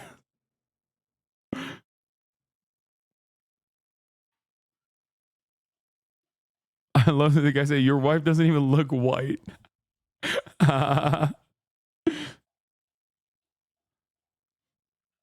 Yeah, by the way, why the fuck would you ever trust that fast food after you berated with racially charged statements the fucking people making your food?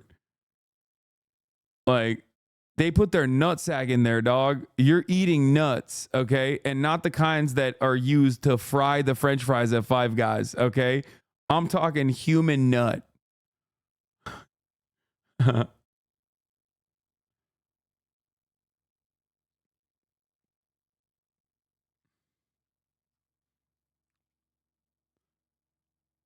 Reporting says employee did get fired for edited video from a different source. Wait, what? Fucking beaners are fucking invading it. You're a bunch of fucking invaders. Who's invading? Who's invading? Who's invading? Who's invading? That's a suit. That is 100% a lawsuit.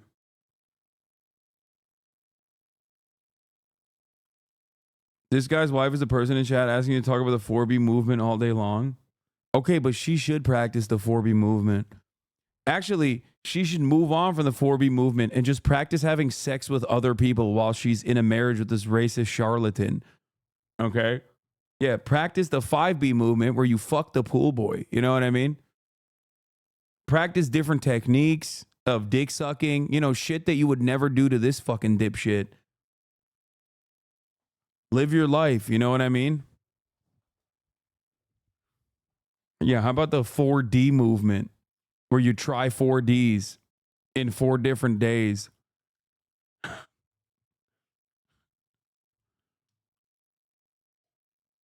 Hassan Pro cheating?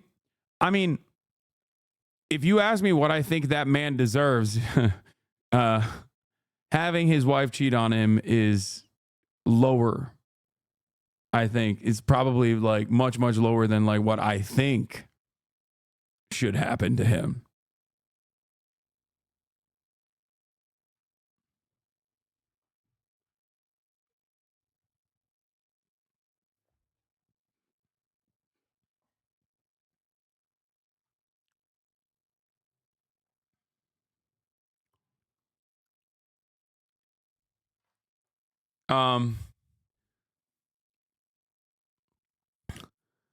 Five Guys is known for his burgers and fries, but in the spotlight for a different reason. They came in, they called us slurs and got fired, said Aiden Renova, former Five Guys employee. He was present during an incident caught on video where a man is seen shouting racial slurs.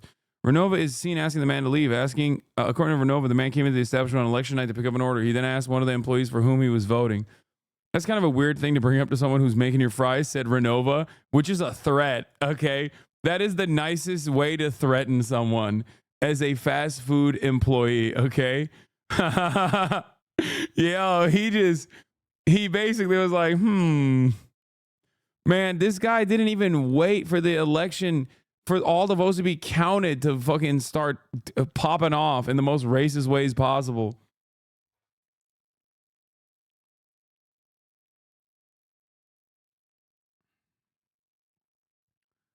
The employee replies saying they voted for Kamala Harris. The man proceeded to call the employee a racial slur under his breath. That's when the employee pulled out his phone to record. I go up to them and ask the guy, hey, man, what are you doing? Why are you saying racial slurs? The man left Five Guys after the shouting match concluded. The employee taking the videos was fired following the incident. Renova said he decided to quit after the employee was let go because he didn't agree with the company's decision. Jeff Parker, owner of the Grand Junction, said, we are very concerned about this incident and everything that's followed. We are investigating offline to understand the full story. At this time, we are not at liberty to discuss employment personal matters.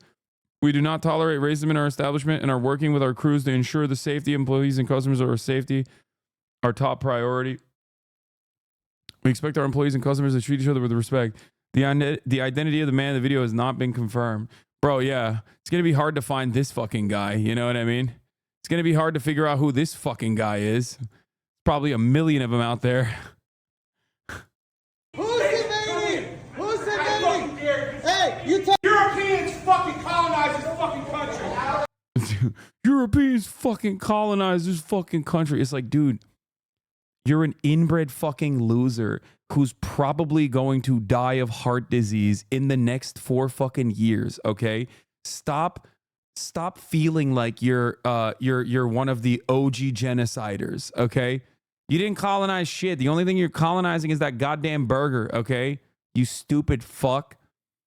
This comes from such a severe place of weakness for so many of these goddamn losers where they're just like, we colonized this land. We're European. It's like, dude, you are like 11 generations removed from your, like, you know, criminal, possibly rapist fucking great grandfather coming here with like $3 fucking in his pocket, okay?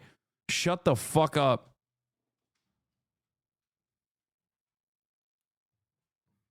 No neck having ass motherfucker. Anne çıkaracağım mı? Bak biliyor bak görüyor musun? Oh.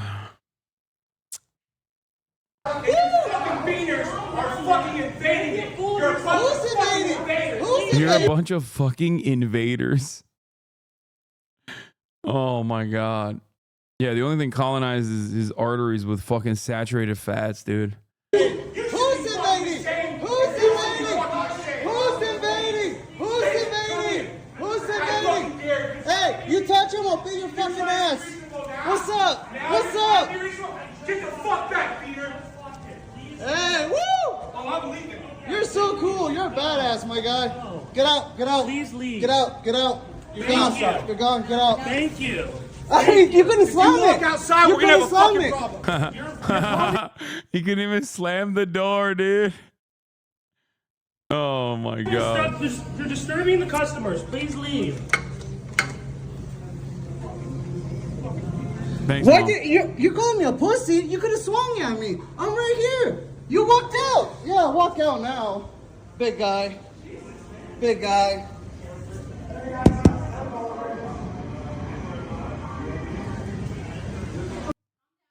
Should be fired, but he was right to tell the Nazi to fuck off. Should be fired? What? Dude, oh my god.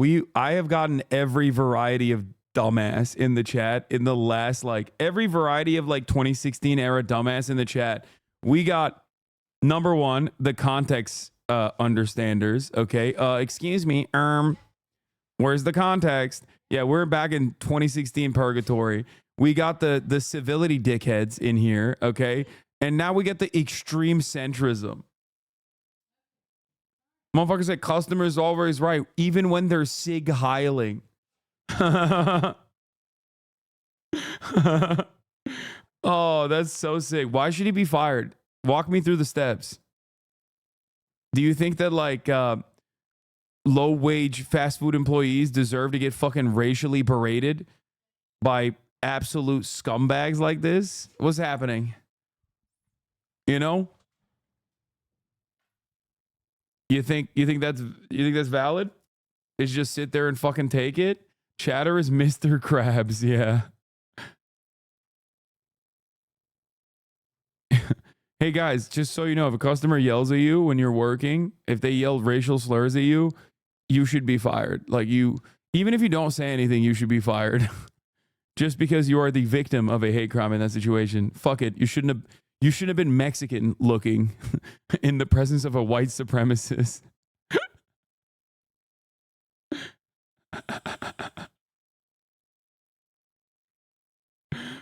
Oh, that's awesome.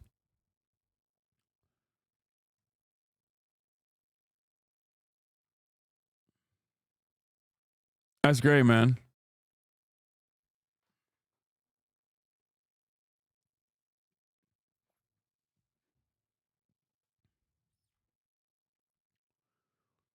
Oh. Remember when I used to talk about this where I would say like retail and like fast food and shit would be infinitely better if the people that work there could just like ban people like I do? Like think about that. Just like you just boop, tap on their head and they just perish. They're just immediately escorted out and they just can't go back into the establishment. How much sicker would that job be?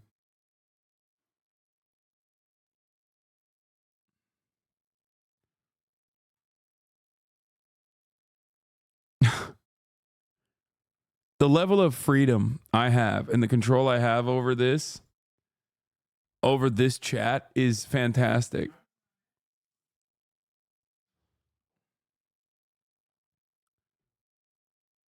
Apparently he wanted to sue. Video viral. Five Guys customer yelling racial slurs goes viral. The guy started asking questions about the election. He didn't know. It's kind of disheartened me. You know, racism is real. It exists and everyone knows it exists. But like, no one ever thinks you're going to be called. You're going to be the one called slurs at Five Guys. What a fucking quote. Renault's coworker, whose name omitted for safety reasons, originally posted the video on TikTok, later re-uploading it to Reddit. Video was taken by TikTok due to the language used, but Renault says things didn't end there. The guy apparently called the corporate Five Guys and said he's going to sue for defamation because we posted the video where he came to the Five Guys and called us the B word. The woman in the video is said to be his wife, and the video's caption says she works at Community Hospital, Western Slope. Now reached out to the hospital for comment and received the following statement. She's affiliated with the community hospital through the pathology group. We have watched the video and in no way condone any behavior that is disrespectful towards another person. We will not be doing anything about it. I don't know. I'm of two different minds in this situation. Like, if it's the guy should definitely get fucking, you know, he should get clapped up. Oh, this kind of stuff would not even be left up to, you know, individual vigilante style justice campaigns, which are going to get so much worse, and it's going to get it's fucking annoying. It's going to get so goddamn annoying because, like, one, Nazis are going to start feeling really fucking comfortable, and they already have. And then two, in that process,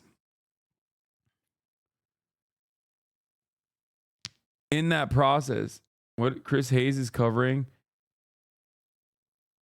internet Nazis now. You know who? Wait, what do you mean? Oh, Nick Fuentes? Ugh, yikes. Destiny's friend Nicholas Fuentes.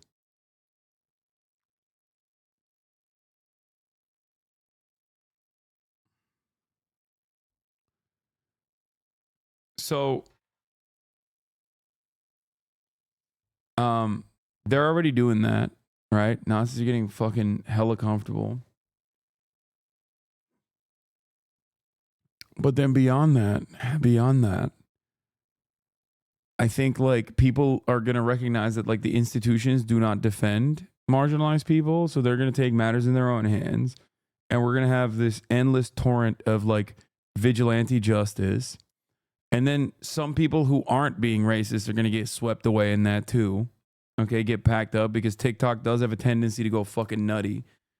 This is, you know, just look forward to all of that. It's coming. And then the pendulum will swing in the other direction again. It'll like society will overcorrect itself. Then it will swing in the other direction. It's going to happen. We're closer to Batman than police reform. Yeah. Americans won't have TikTok for much longer, lol. Oh, yeah. I forgot. They're going to ban it, right? They were pumping so many ads on TikTok that I forgot that they want to ban TikTok. I hope they don't do it. I just passed 1 million followers. Mario, I'm the one who was recording the other day. So I thought I'd give you all a really quick backstory and a quick update on what's happening. So quick backstory is he approached me and he said, as a Latino man, who do you support and who do you vote for? After I said it was Kamala, and he asked me why. I gave him my reasonings on why I don't support Trump. He didn't appreciate that, I guess, and that's when he proceeded to call me the racial slur. I proceeded to tell him to leave. He refused, and that's when I started recording, and well, you guys saw the video. Now, quick backstory. Quick update. So, yesterday night, I go to work, and unfortunately, I hate to say it, I was laid off. They fired me. Yeah, fired.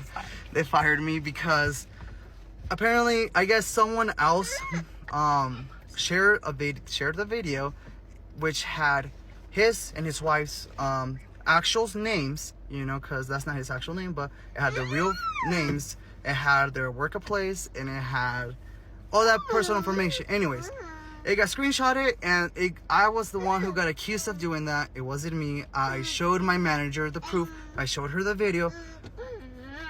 They said, oh well. They said it was me. I begged to be on. Bro got fired with a child.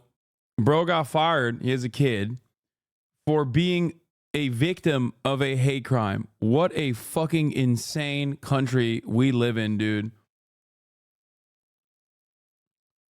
It's kind of funny looking back at that video where you said you don't think the Harris campaign is good and the comments were coping. Like you called that shit and Libs did not want to listen. Yeah. To be honest, to keep my job because I need it. I have a family and well, anyway, so I got fired yesterday, and today I found out some more stuff. They're claiming that I quit, actually, that I got very emotional, supposedly, that I just got angry and I quit and I left. I'll be honest, I did get emotional. I mean, I got fired, for trying to stand up for myself. I didn't think I was doing anything wrong, I got called sons. I've never been called that before, so yeah. Anyways, that's kind of the latest update, I guess I could say. I think there's a legal case here for unlawful termination. You can't just fucking fire someone for filming a customer while they're in the process of doing a hate crime to you while you're working. That's fucking insane. Dude, you don't need to go on TikTok. You need an attorney, dog. What are you doing? I mean, I hope this TikTok gets someone. Right, wrongful termination lawyer up. I was wondering if I could, but since he never actually touched me, I figured no one would take it, but I would look more into it. No, you definitely can.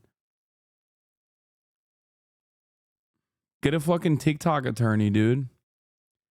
Get Jayoma on the case. Jayoma will fucking get him put in that Supermax. The one in Colorado, the one that's on the side of the mountain or whatever, where the Boston bomber is. Jayoma was about to put his ass in ADX Florence, dude. Yeah.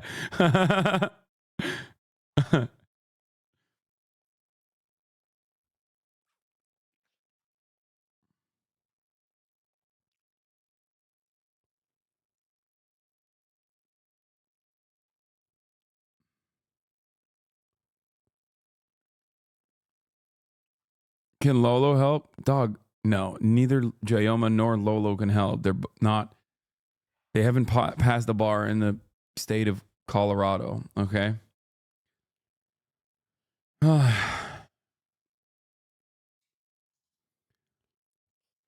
Harris did not say the word transgender in this campaign. Republicans were obsessed with trans people, spent $250 million, and the money was spent convincing voters that she was obsessed. Yeah. This isn't a repudiation of transgender rights. Voters don't care one way or another about trans people. It's a repudiation of silence rather than calling out extreme obsession. She allowed them to criticize her on that point, and she could have won had she criticized them. Exactly. She should have said this hyper focus, this hyper fixation on trans people is fucking weird. We're talking about trying to save Americans. We're talking about trying to fucking put money on Americans' tables, in Americans' pockets. We're trying to put food on Americans' tables. Okay? Trans people are our neighbors. They work in the same fucking shit-ass job market that you do. Okay? Suck my dick.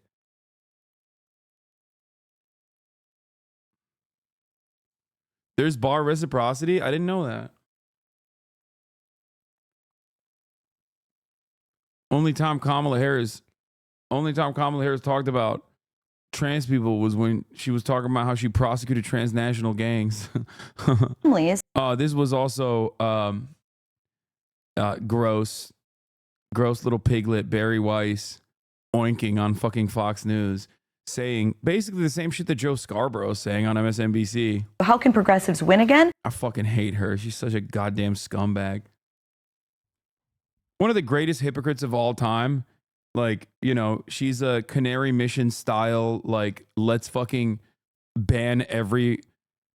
ban every fucking college professor and student for speaking out against Israel. Long before October 7th, mind you. She's been doing that for years, while she simultaneously has presented herself as Madam Free Speech.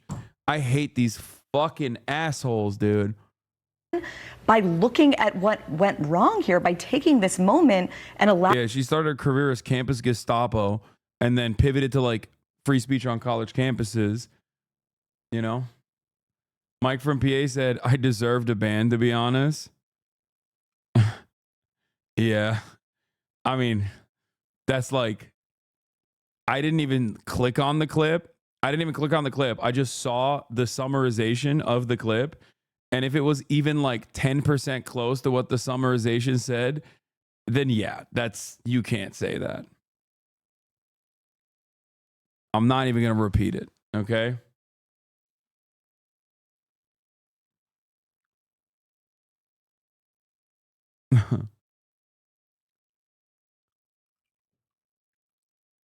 Allowing it not to be a retrenchment of the idea of, half of Americans want a fascist regime. They don't. They want a good life for themselves and their families, and actually looking in the mirror. It turns out that running on these extraordinarily niche issues like gender fluidity or defunding the police or any number.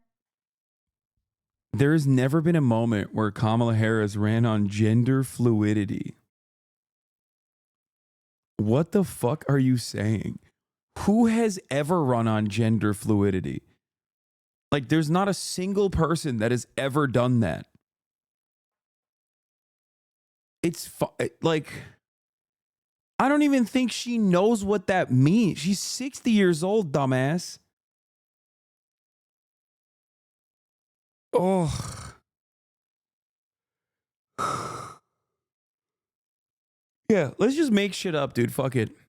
Kamala Harris should not have run on instituting neo-pronouns, okay? Kamala Harris should not have run on ensuring that people with food sensory disorders would be able to eat Frosted Flakes and Kellogg's even during times of work stoppages at the Kellogg's factory, okay? It was really fucked up. It was really fucked up when she ran on those things. And she should have never done that. Okay?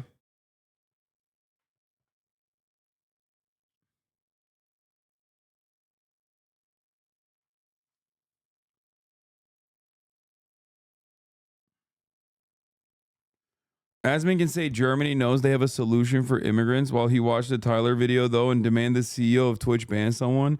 Yes, brother. We're in 2016 again, okay? Republicans are going to fucking cry bully nonstop and try to get people deplatformed actively while simultaneously, God forbid, like anyone who is saying like the most unimaginable heinous shit, if they even get touched, if they even get a fucking warning, it's going to be, Twitch has an anti-Semitism problem. Yeah. Number of things that people in places where I live get extremely excited about don't actually matter or frankly feel profoundly out of touch to ordinary Americans. So if progressive is about these niche issues that you find on college campuses and in gender studies department, and you want to Barry Weiss put a direct target on Rafat al-Rara's back, and the Israeli government assassinated him and his family. Keep doubling Never down forget. on that, you're going to continue to lose. God, there is no karmic justice in this world. Ugh. What is this? Those of you who don't know, yes, this is what Barry Weiss looks like, dude. Literally. Yeah, find an old picture of me without the stash. We look exactly the same. Yeah. He literally, it looks like you got a wig on, dude. It's just.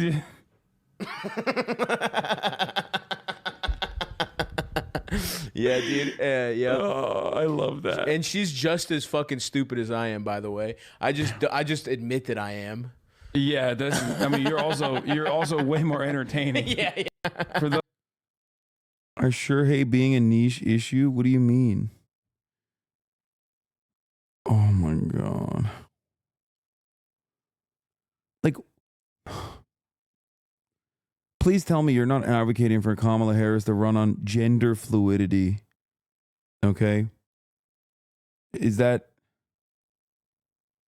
Oh, Barry Weiss. Oh, you're talking about Barry Weiss saying trans people are a niche issue. Like, ugh, I hate this shit. It's like, leave trans people alone, please. It just doesn't make any sense. It's not hurting you, okay? Trans people can't hurt you.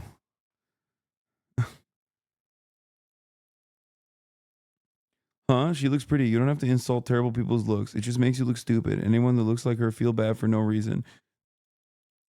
I find this very funny because you're literally talking about a guy who's saying that she looks like himself.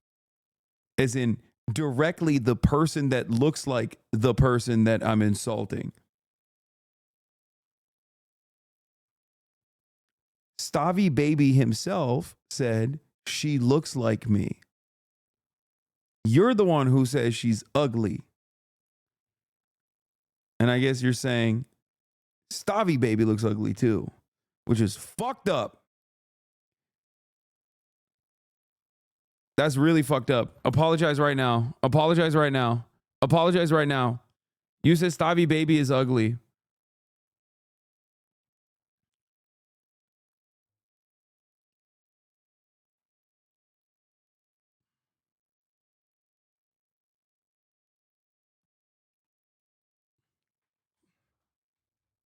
No, I don't think they look similar, but neither is it unattractive. I don't see the point in acting this way. They look exactly like one another. And you literally just said calling someone like that hideous is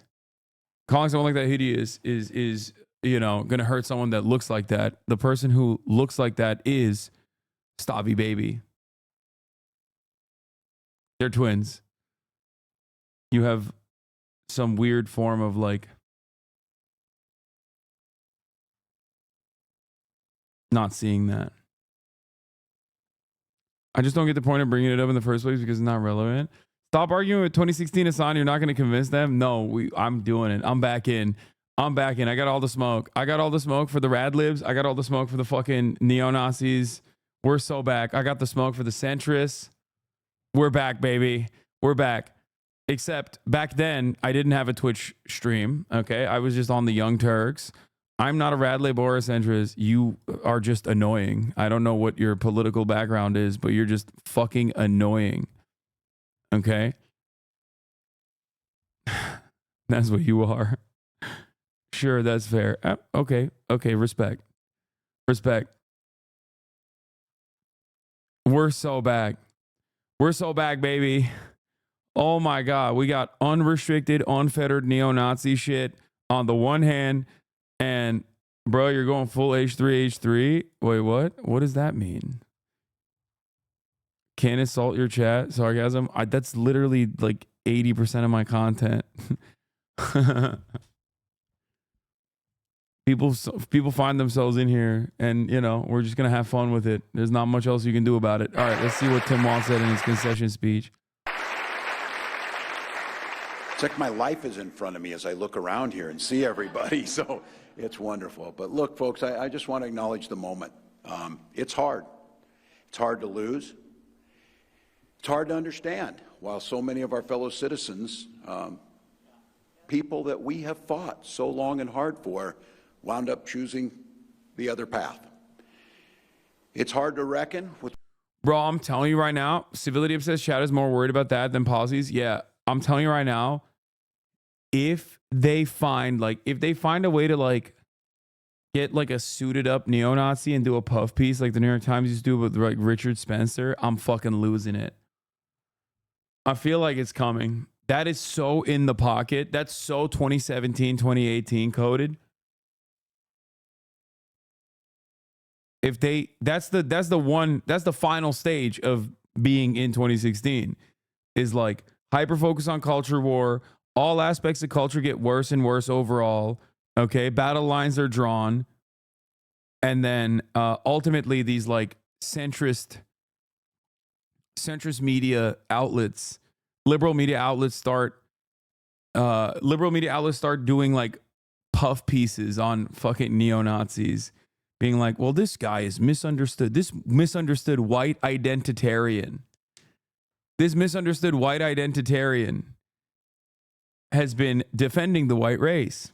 Some call him a neo-Nazi. Others call him their savior. Oh, Jesus Christ, dude. Holy fuck.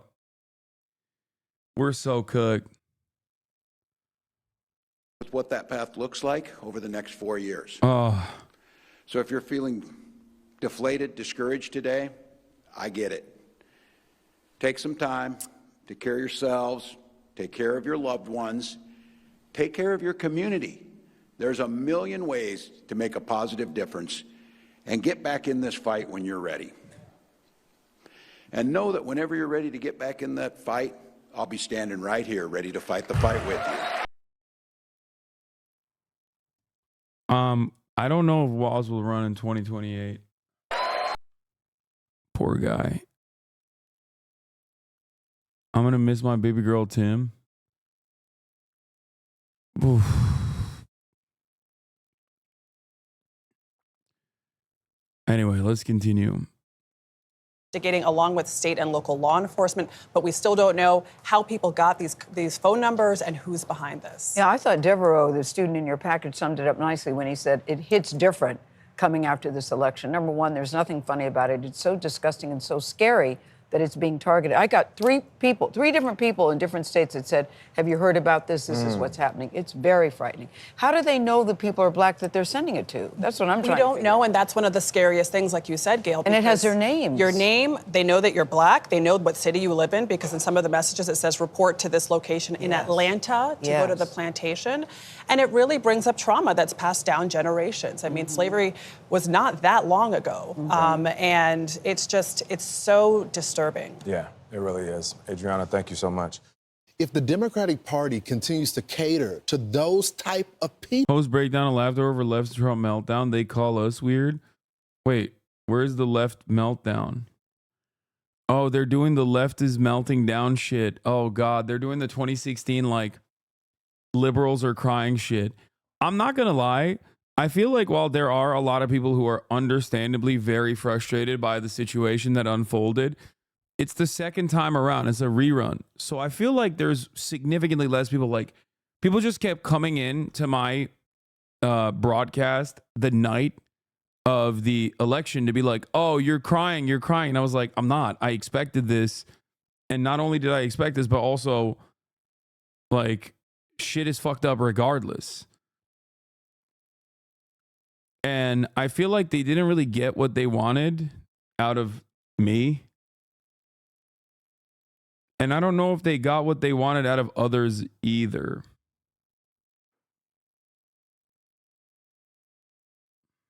If the Democratic Party continues to cater to those type of people, they're going to keep losing. I mean, just the reaction shows you these are the same people that want the wokeness, that wanted the border to be open, that wants the trans ideology stuff to be in the classroom with children. You have to reject this side of your party if you want to start. I can't begin to explain to you how fucking nefarious and damaging this is that both Fox News and MSNBC and CNN are in unison portraying the Democratic Party's like campaign mistakes as like something that they didn't even do in an effort to basically normalize more bigoted sentiment being expressed. We are in a very bad place. In a very, very, very bad place, dude.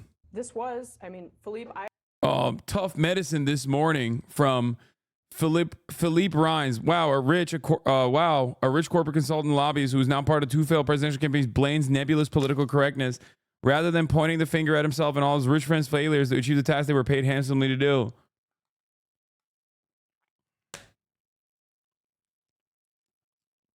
It's funny how every time some rich consultant scapegoats college kids, trans people, or some other vague woke boogeyman, it's presented as some edgy truth-telling and tough medicine. It's the most popular scapegoat after every election. It's not brave to deflect blame from yourself. Philippe Rines perfectly sums up corporate consultancy world. I failed at doing my one job. Now listen to me about how to best do the job that I failed at. I played Trump in Hillary Clinton's 2016 debate prep. Here's what it takes to beat him.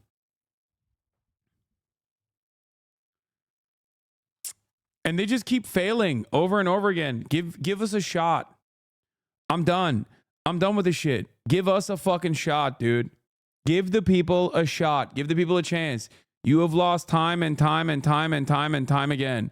Okay? It's time to try something different. I'm sick and tired of the same old fucking nonsense. I want a Democratic Party that actually fights fascism. Okay? I don't want a Democratic Party that is basically trying to capture the essence of the fascist movement and like trying to do their own more moderate version of it. Okay? I don't want moderated, managed fascism. I want anti-fascism. Okay? What the fuck is this nonsense, dude? It's done. It's done. Give it up. You keep fucking running this shit to the ground every single fucking time, and then you complain about the same old bullshit. It's done. It's over. Give it up. Liberalism is dying, okay? You are woefully incompetent, deliberately incompetent. And the very fact that corporate media props up these fucking assholes is so goddamn annoying, okay? Put me in there, coach. I'll go on CNN. Casey Hunt, put me up there. I'll talk to them. I'll talk to them. It'll make for great content. I promise you. You'll have fucking ratings like you've never seen before, okay? Straight up. Straight up. Someone's got to do it. What the fuck is happening? Absolutely. What is going on right now? What is happening? Why is no one saying the truth? We just went from Fox News, right, being like, oh, you got to stop this woke nonsense, to CNN saying, we got to stop this woke nonsense. This was, I mean, Philippe, I understand what you've been saying all morning. You know, don't overread. But this was sweeping in, you know, the popular vote. No, I'm not. You lost. You're a fucking big old loser, okay? You're a giant, phony, baloney, big, fat fucking loser, all right? You're done. You're cut. You're done.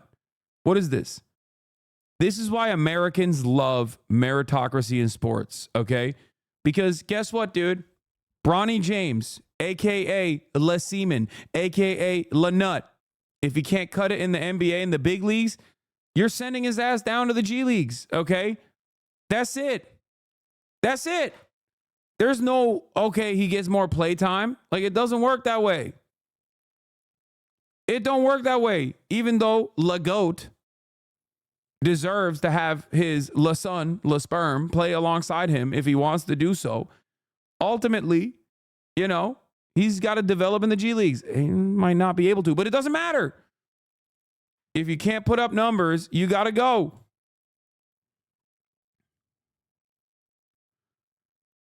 Bro grew his own teammate. Yeah, it's fucking sick. What is bro talking about? You know what I'm talking about.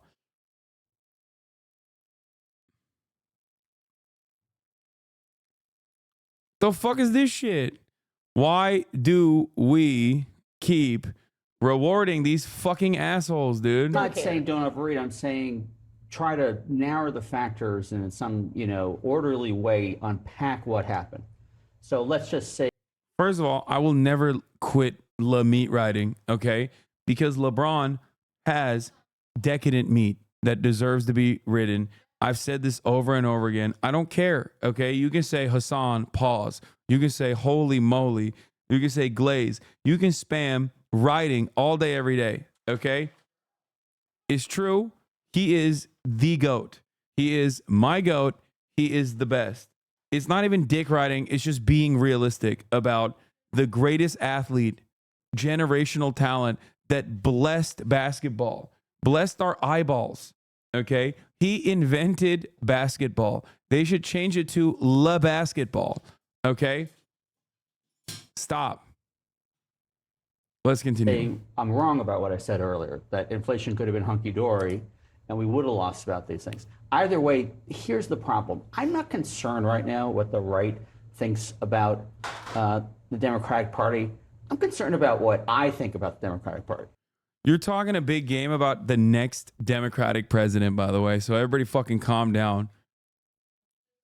I'm just letting you know. That is the next goddamn president you're talking about. Ohio's very own. When I say this, I fucking mean it.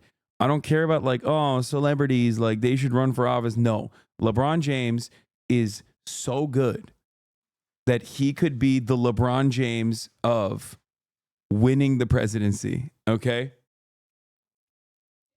He could be Le President. He needs to get a restraining order? No.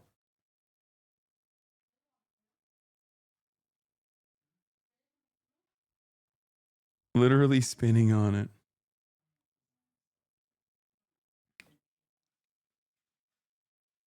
And you said the dim establishment are detached from reality. This is the most real I've been. This is the closest I've been to reality, okay? What the fuck do you mean? I don't like to echo the congressmen, all three of them. I don't like the fact that a small portion of our party is pretty much dictating where we are. I do love that liberals get to just fucking be like openly transphobic and racist, but then they can like couch it in, this is how you win elections. You know? Kamala Harris didn't say enough slurs. Sick, man. Good idea. Maybe that's why you're a fucking generational loser. That they are pretty much, we are being branded as the most extreme of us. It is not only politically problematic, as we just saw, because none of this stuff helped the other day. Without a doubt, it's a problem. But we need to take stock of why we are being held hostage to the far left. No one should be and wants to be kowtowing to the extremes of their own parties. That just shouldn't, to the extent that majority should rule, the majority of Democrats don't agree with the things that we are being tagged with. Now, how that works Tick through a couple of those things. I think Democrats believe in common sense stuff more than you realize. I mean, it's not like any of us sit at home and don't talk to anyone. Most Democrats I know think there's a huge problem at the border. Most Democrats I know think, frankly, that males at birth shouldn't play in women's sports and vice versa. Now, you can have a healthy conversation within a party, and you have to have a room within a party for all this. But at the end of the day, if you have some of these issues that are 80-20 across the country, you really got to figure out why they're being so tagged with one. And on one hand, it's easy because it's politically sexy. There's a reason why $40 million in ads on this topic were thrown at the vice president. But how we go forward from here, first, it comes from us. Yes, we have to listen to everybody, but people, again, the Republicans don't get to tell us because they won, like you said, for the first time in 20 years, and only the second time in 36 years, the popular vote, what everybody wants. This is still a 50-50 country. For us to go forward and be representative of the Democratic Party, all whatever tens of millions, 500,000, you know, half the country, whatever you want to, however you want to describe it, we have to reorient it towards, and, you know, the congressman made the point that he's up until today. Yeah, it was crazy when trans people were like, I mean, some, not all, but like there were some trans people that were like, we're voting for the Democratic Party out of like pure protection. And remember the conversation I had with some of the trans chatters that were saying that? And I was like, listen, if the Democratic Party was dropping the ball on trans people, I'd be right there with you, defending you in the same way that I would defend undocumented migrants, in the same way that I am uncompromising in my values for Palestinian people. I'm there. Remember who you thought were your allies in that regard. Okay?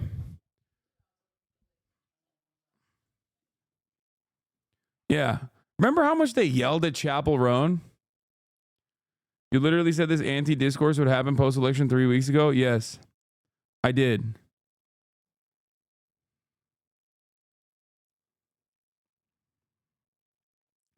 Today, afraid to say it. And God knows what'll happen on my Twitter when I get home.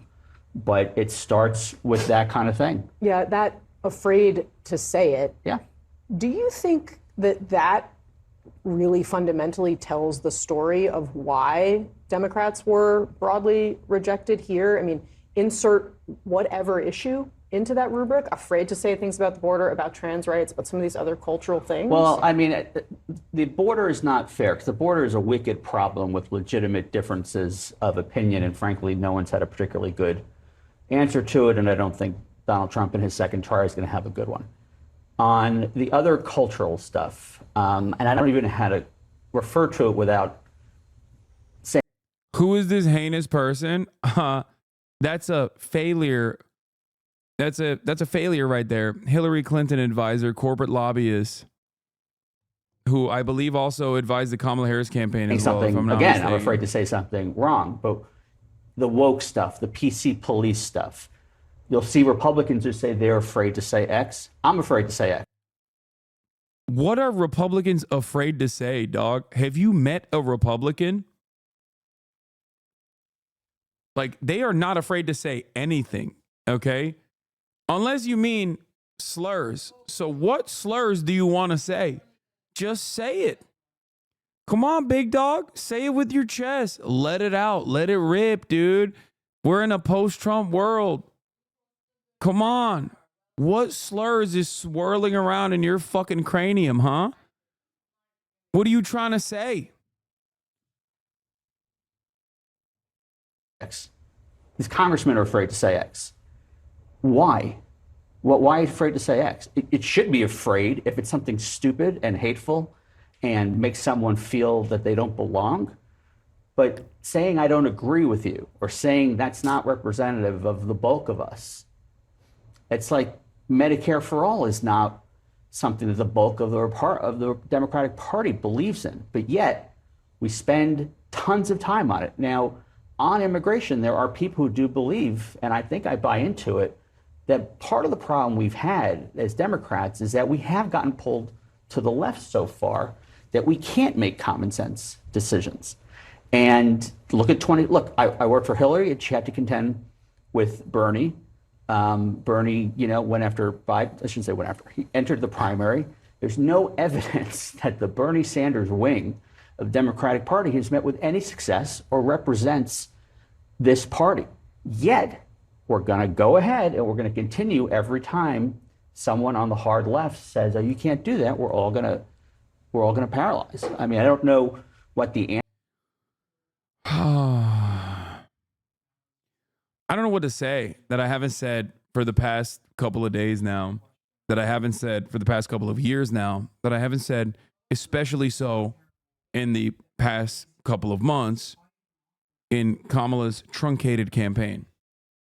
These people need to go, okay? They need to be exiled to a faraway land. Put them on a fucking island, okay? I'm done. You should never, if you were this big of a fucking loser in any professional capacity, in any other field, you would be arrested, okay? You would be jailed permanently. You can't be this bad, this consistently in any other field except for being a cop. Okay? That's it. The only group, or being a CEO. CEOs, cops, and political consultants, okay, consistently paid to just not do their fucking jobs and do a piss poor attempt at it, and then constantly me. It's not me. I'm not the reason why we fucking lost again. It's actually Bernie Sanders. It's actually the wokes. It's actually transgender people. I hate these fucking monsters, dude.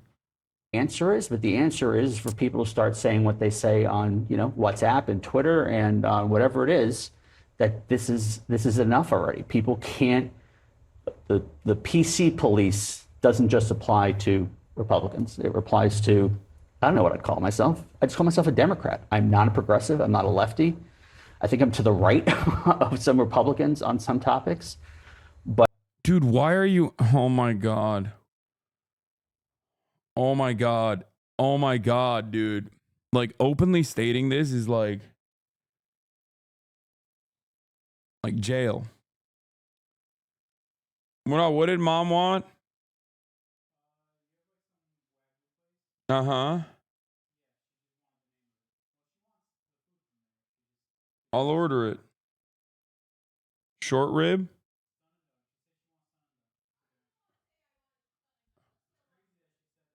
Okay. My mom wants me to order food for her.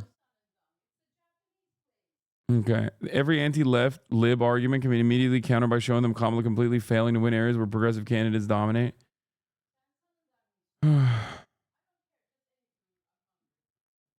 Okay, do you want that then?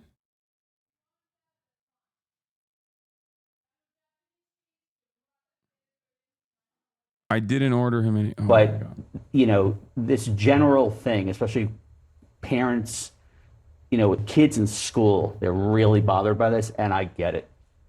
I get it. All right, Philippe Reines, we'll be watching your Twitter all day.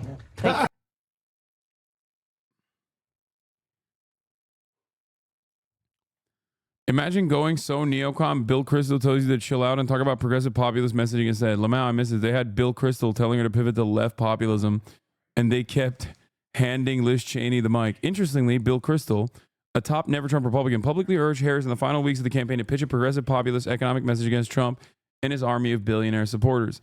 In late October, he wrote on X, feels like maybe Kamala Harris should embrace Elizabeth Warren's ultra-millionaire tax and barnstorm on that policy for the next 10 days. I like that the imagination is still limited in this regard. It's shocking to hear that from neocon Bill Kristol himself, but it is funny that like he still capped his imagination at Elizabeth Warren, which is like technocratic, nerdy social democracy, which is again not a fucking populist sentiment. You're so close, yet kind of far. There is no need to complicate this, okay? Just say you are going to address the pain. That's it. Are people having a hard time with how much housing costs with rent? You're going to say you're going to lower the rent. You're going to fix the housing market by flooding the housing market with additional homes, additional units. You're not going to say no fucking public-private partnership. You're not going to do any of that nonsense. You're going to say you are going to flood the market with so many homes, it's going to put the Chinese ghost cities to shame. Okay? Okay, the second part, I'm joking. They're not. You should never say that. Never compare yourself to China. Unless you're going to talk about how you're going to outcompete China.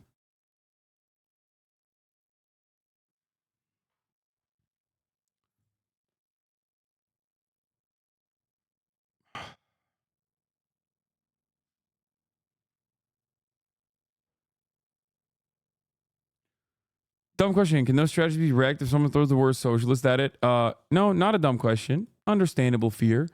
It didn't. It demonstrably did not. You want to know why it didn't? You want to know why I'm so confident it didn't? Because Kamala Harris said she was going to tackle price gougers, which is price caps. Okay? And guess what? They said it was Vuvuzela. They said it was Venezuela. And it only got more popular because people don't give a fuck. As long as you're addressing their issues, people don't give a fuck what you call it, dude. There are a lot of dumb Americans out there who's going to be like, what? Socialism, I don't want it. I don't want it. But right now, people are fucking suffering, okay? People are suffering. There's too much economic volatility. There's too much instability. There's too much hurt. You could say whatever the fuck you want. You could be like, I'm jailing the Walton family. And if people assume or if people believe that jailing the fucking Walton family, like putting them in chains is going to lower the price of eggs by 50 cents, they're going to be on board with it. They don't give a fuck. There are people out there who think deporting 20 million migrants is going to, fix the housing market or the economy, okay? They don't care. They just want it. They're like, I don't give a fuck. I'm not thinking. I'm seeing red, okay? Now, that red could be the blood of immigrants, or that red could be communism.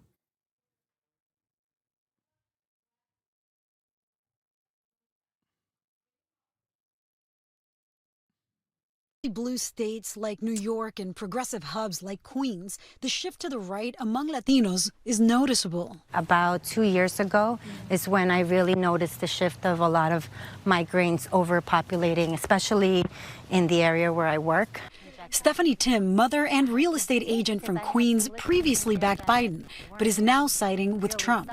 Where do you think Democrats or the Harris campaign missed the mark? Democrats for a long time represented the middle class, which is where a lot of us are. They made too much money to get benefits that were available for even migrants, right?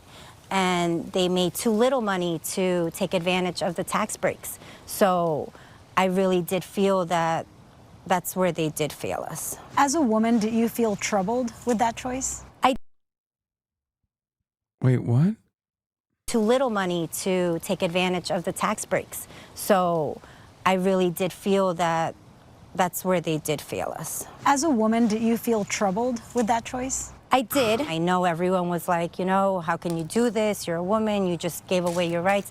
But I don't think that's exactly the message he was saying either. Let me ask you both, who did you vote for in 2020? Joe Biden. I vote for Joe Biden. And in 2024? Donald Trump. I changed to Ay, ay, ay, ay, por Dios. Yo voy a votar por Donald Trump. Donald Trump that year. Why did you choose Trump this time? For me, security, immigration, this situation with immigration is out of control. Alejandro Vanderhoek and Uber Figueroa are both registered Democrats, but say a turning point was when Republican governors like Greg Abbott of Texas started busing migrants up north to cities like New York. These gangs that come from the border. I came from Jackson Heights. Back in 2017 and 2016, even 2018, it was really quiet neighborhood. Not so much after 2020. For me, it's number one, economy. What would you like to have heard that perhaps would have swayed you back into the party? Oh, they were not consistent. I think they were just selling. Yes, I know Trump is not an easy person to adore, but I think he's very just blunt. You hope he keeps his word? He had 4 years to show he can do whatever he say, improve the country. You know how Trump says, like, we're going to revoke the broadcasting license of television networks that have been mean to him? If given the opportunity, I would do that to Univision like yesterday. Okay? Many of us do not speak Spanish, so we do not know what is going on over there. Okay? But let me tell you, it's not good. It is not good. Okay? From this point out, Telesur only, okay? No more Univision. You will be a regime defender.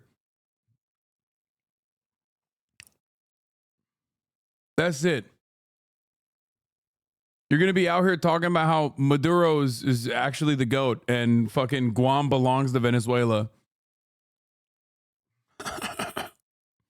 No more Univision is done. Okay? Not Guam. I said Guam. Fuck it, Guam too. Instead of Guyana, I said Guam. Fuck it. Guam also belongs to Venezuela.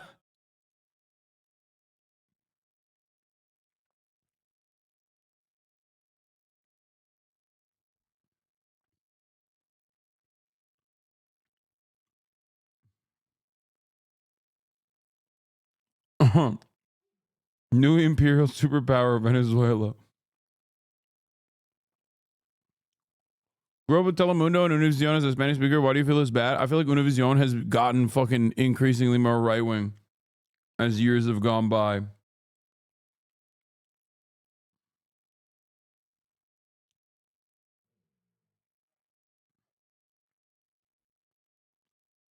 Like, and it happened in like a relatively short period of time. A lot of the Spanish language television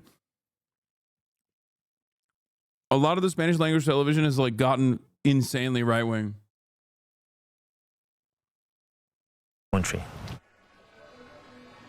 also conservative values. And when I asked voters about Trump's character and criminal conviction, they said that they differentiate between the man and the way they hope he will govern. Now, Nora? Lilia Luciano, thank you very much for your reporting. I know you're not enjoying that protein donut. I am.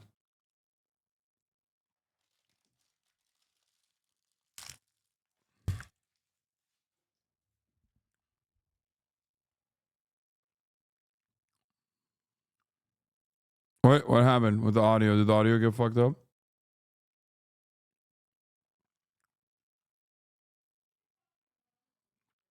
That shit dry as hell, huh? It is.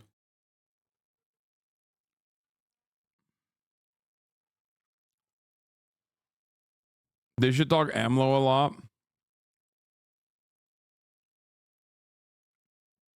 Bro, look at the tweet I tagged you in 30 minutes ago. Brother, are you okay? Like, you think I'm gonna be able to see the fucking tweet you tagged me in? 30 fucking minutes ago? Do you know how many fucking notifications I get every second on Twitter?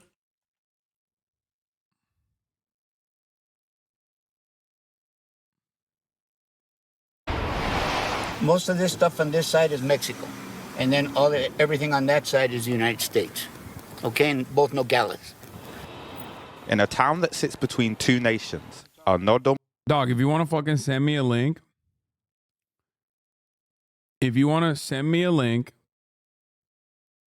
you gotta fucking subscribe, okay? Which will allow you to also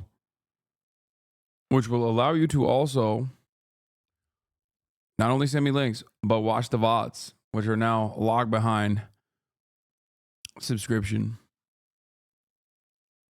Okay? That's it.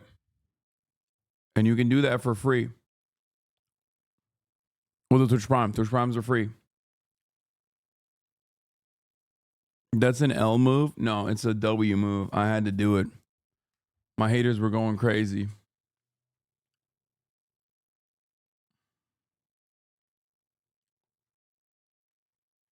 My haters were going crazy. Now they have to pay me. Making my haters my waiters in the table of success.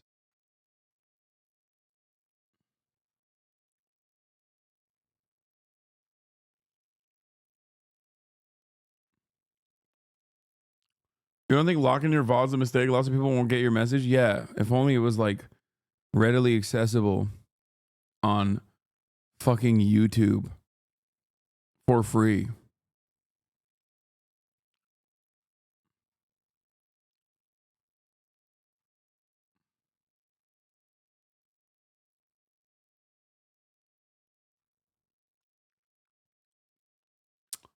Uncle Grampy, thank you for the 50 get the subs.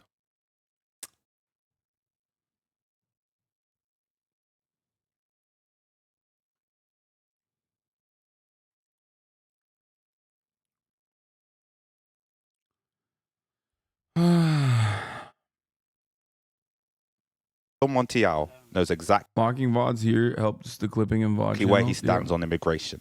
These are people who are illegal. They don't belong in the United States. They need to come in, and we welcome them, but it has to be legal. For 8 decades, he's lived on Arizona's southern border and has grown increasingly skeptical. Hi. Showing them around. Have a good day. He's like, wait a minute. Like, wait a minute. Hold on now. You're looking real Mexican, which, by the way, I myself, part of the CBP, also am Mexican. 52% of Customs and Border Patrol are Hispanic. Never forget.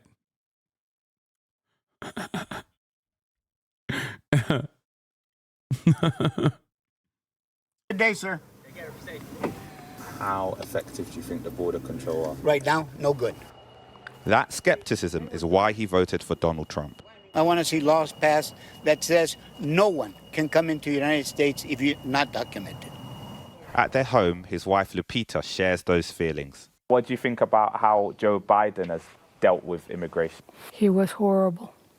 He just let everybody come. See that? He just came, let everybody come from everybody, every place, without vetting them. Beneath the political posturing is the concrete reality here on the Mexican. I, for one, love that everybody assimilates when they come to America. Okay? It's great. America, the land of the free, home of the brave. You come here, you know, you will, in a matter of years, become the most racist, white supremacist asshole you've ever done seen. I mean, for some, like that one famous Turkish guy that was on Fox News, you can cross the border and instantly get fucking warped. Like instantly lasered in the brain. All of a sudden you're like, yeah, what the fuck? There could be a rapist crossing the border. What are you guys doing? Why is this so easy to cross? I mean, not me, but like there could be others. That is straight up, I think, the world record. I guess the only way you could beat that world record is if you were, before you crossed the border, you were saying like, man, this wall, they really got to stop guys like me from walking over this wall, and then you walk over it. You know what I mean?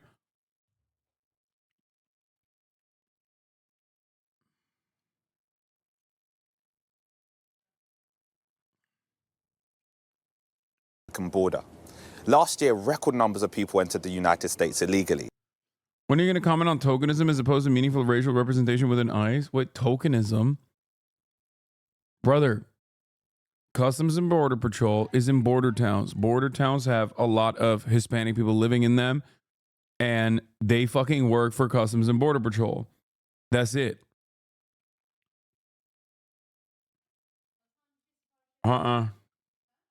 No, you didn't tell me what you want.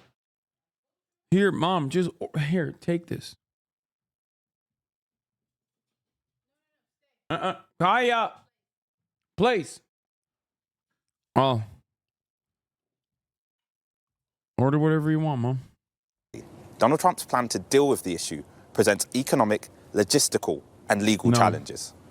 Those promises of mass deportations, no matter what the price tag, are dividing opinion. The country was built on immigration, that it's been such an integral part to its culture and to its economic success. And I think it's sad that it's turned into such a, you give it to me after getting what you want, negative. I vote for Donald Trump. Yeah. Why did you vote for Donald Trump? Because maybe the second the last time when he was president, he was pretty good. Then it's me, and then it's my baby. But for others, like young mom Karina, it's more than a debate. Her husband has applied for citizenship, but she fears stricter rules could impact her family. Oh yeah, So I guess I'm just like worried about all the families because it's already happened before that they get separated, and it's just scary to think it's going to happen again. In the wake of an election, America is moving into a new era. But on immigration, the dividing lines will be set in the same places. Shingibaruke, Sky News, Nogales in Arizona. A sharp swing among Latino voters toward Mr. Trump was critical to the now president-elect's win. And the number one issue driving that shift, the economy, according to exit polls. NBC's David Noriega spoke with a family in Battleground, Nevada, about why Latino voters shifted so significantly toward Mr. Trump and why his victory is giving them hope for a better future. No, not right now.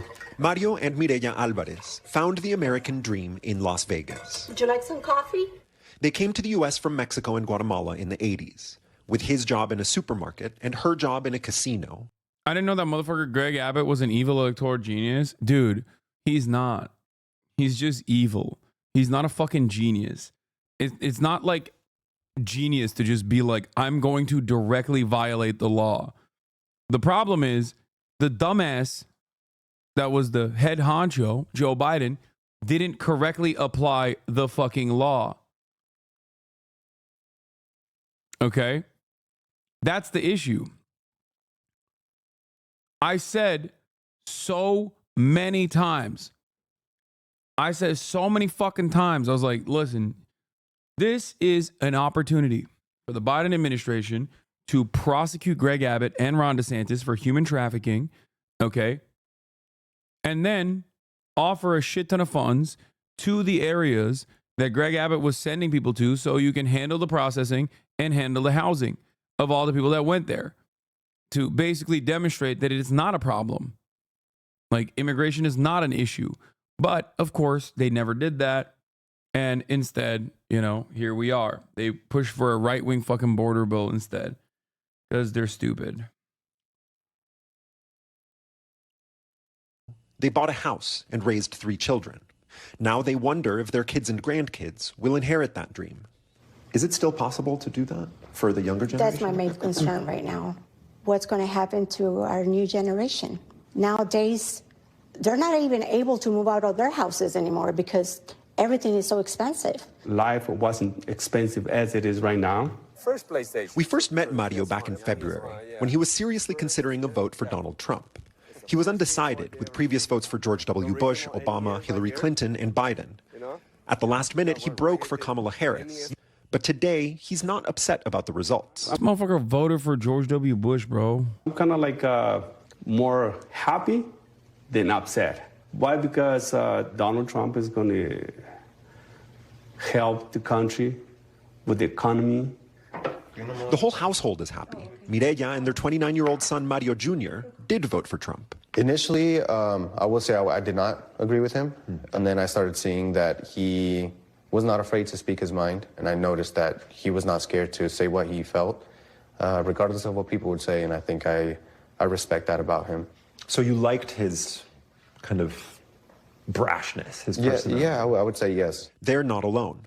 Across the country, Donald Trump made huge inroads with Latino voters. According to NBC exit polls, 55% of Latino men nationwide voted for Trump, a 19-point jump from 2020. Among Latina women like Mireya, an 8-point gain.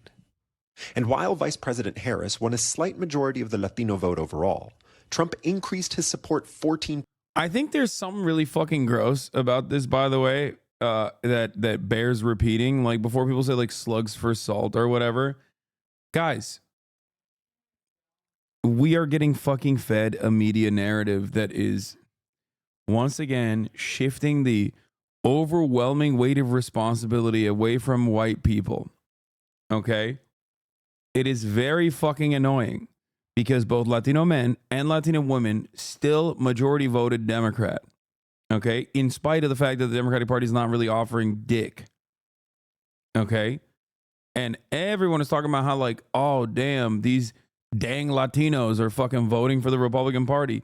It was a massive swing, right? It was a massive swing. And it's important to examine how we got here. But ultimately, and no, it's not the majority of Latino men that fucking voted for the Republican Party, unless you're looking at like a statewide data. But here is the national data on it. Latino men, 53% vote for the Democrats. 59% of Latino women voted for the Democrats. Okay? Not that this says anything. Like, it's not like, oh, you're one of the good ones or anything like that. Bro, it's not white or any voters. The DNC responsibility in full. Kamala ran a dog shit campaign. I agree. But I'm just saying, even on the calculation side, if you're looking to place the blame on someone, okay, it still doesn't track. Wait, it's not, it's just Georgia? This is the old one? Give me the new one.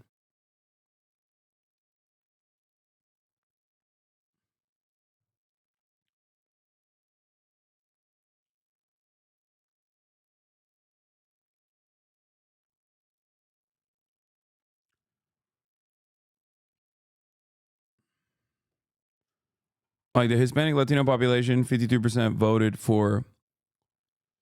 Like, look at this shit. White people make up 71% of the country, and 41% of them voted for the Democrats. And we're all like, man, how could these goddamn Latinos do this? You know what I mean? You got fucking like race wars playing out on TikTok of like black people saying that they're gonna call ICE on their neighbors, and this kind of shit. Like, it's so stupid. Like, I get the desperation, and I get the anger, and I get the resentment and frustration that people feel in their fucking hearts. But like, it's kind of crazy. It's kind of crazy to do this Especially when, like, look at white people, dude. What the fuck?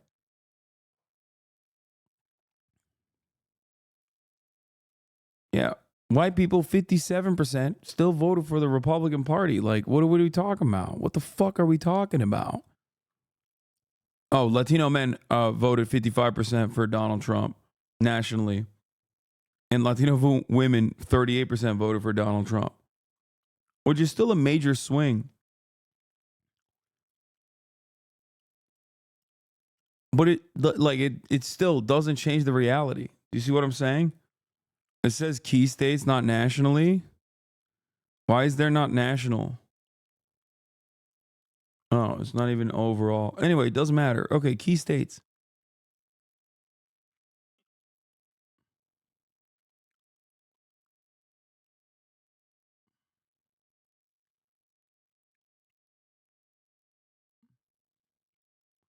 My whole timeline is like, thanks, Green Party voters. Can't wait till Palestine turns the glass. Yeah, that's the other part of it. That's like really fucking stupid. That people are like yelling at the Green Party when they didn't even get any. They get nothing. The Green Party got nothing, dog. Nothing. Y'all need to start blaming Russia or something ASAP. Yeah, God forbid you fucking blame. God forbid you blame the motherfucking Democratic Party, okay? God forbid.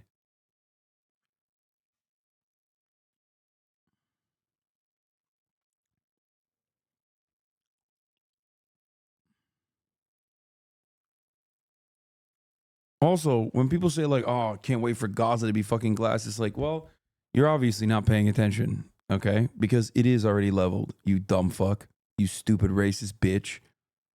Oh, I can't wait. Okay, well, it happened. You got your wish, you know?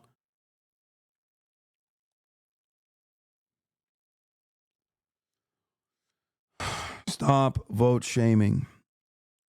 Stop.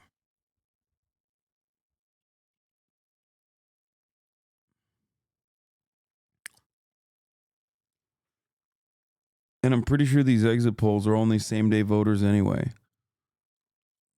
So we'll make broader inferences after. Points from the last election. The top issue among Latino voters, like it is for the Alvarez family, the economy.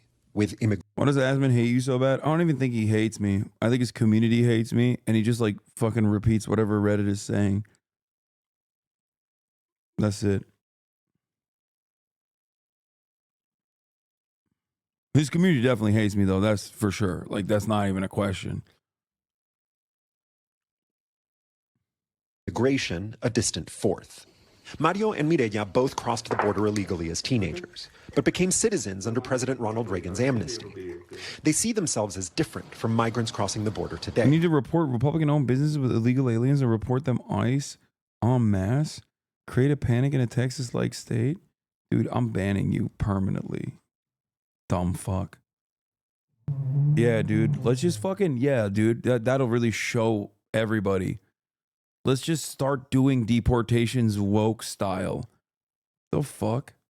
Yo, none of that shit, dude. I will never allow that kind of fucking sentiment to take place in this community, okay? I was about to ban him for a week and I was like, nah, fuck that. What kind of goddamn liberal fucking racism is this? This is straight up a demonstration of scratch a liberal and a fascist bleeds, by the way. Yeah, fuck you and your fucking party if that's what you think. You know what I mean? Jesus Christ, dude. That's an insane thing to say. So what? If the Republicans were woke tomorrow, all of a sudden you're just going to be a Nazi? I mean, that what you said is like akin to being a fucking Nazi. In what way do you think they're different? The people that are coming here are the criminals, you know? The ones that did something bad in their country, they're running away from their law. Despite having close family members who are undocumented, migrant invasion. They don't believe they'll end up in Trump's crosshairs. When you hear Trump promise mass deportations, do you worry about them? Yes and no. Because the ones that I know, they're doing good.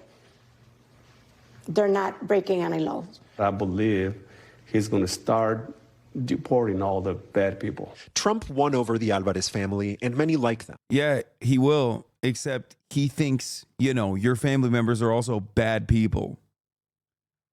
Considering that there is no reason beyond the fact that they're just fucking racist, because it's not like undocumented immigrants are doing anything wrong. What they consider bad is just you're fucking brown. That's it.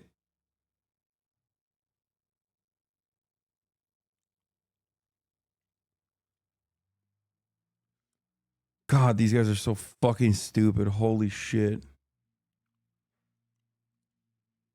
Oh. Oh my God. Oh my God. Hi. Oh my God. I will vote. I will vote por Donald Trump.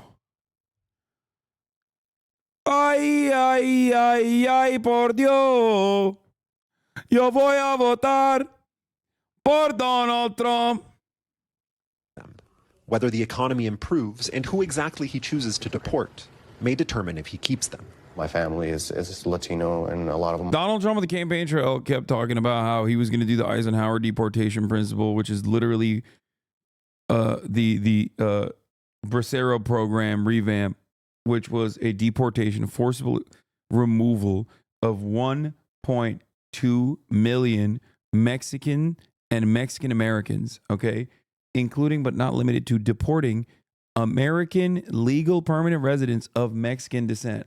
So it doesn't actually stop at just like undocumented migrants, because the entire purpose of this this protocol is not born out of like a real desire to stop crime, because there is no crime that they're fucking committing. It is just pure racism. That's it. Are immigrants, but at the end of the day, we're American. And joining me now from Las Vegas is NBC's David Noriega. What an extraordinary piece, David, extraordinary interviews, really well done. So let's talk about the fact that the economy is the top motivating factor. It is something that really, quite frankly, cut across all racial, socioeconomic backgrounds. This is the number one issue for voters. Yeah, Kristen, and a lot of the factors here have been developing for a long time. The cost of housing, for example, is an important one to consider, particularly here in southern Nevada. But the most recent and arguably the most, I live in El Paso, Texas, often called the epicenter of the past migrant crisis. My apartment is 12 minutes away from the border. Every time I tell someone I'm from another city where I live, they always ask me about how dangerous it is to live here. I always tell them it's actually safer than most cities in the U.S. Yeah, I know. El Paso is fucking sick. That's so funny. Well, it's just like, it's the same. I live in California. I live in West Hollywood. And there was a time where not a day went by where there wasn't another fucking news story about how like organized crime is happening everywhere. And that people were doing these like assassinations on rich people. They would follow them into their homes or whatever, making it seem as though LA is like this fucking disgusting crime-ridden city. Riddled city, not ridden. And it wasn't the case. It was not correct, but it did not matter. You know?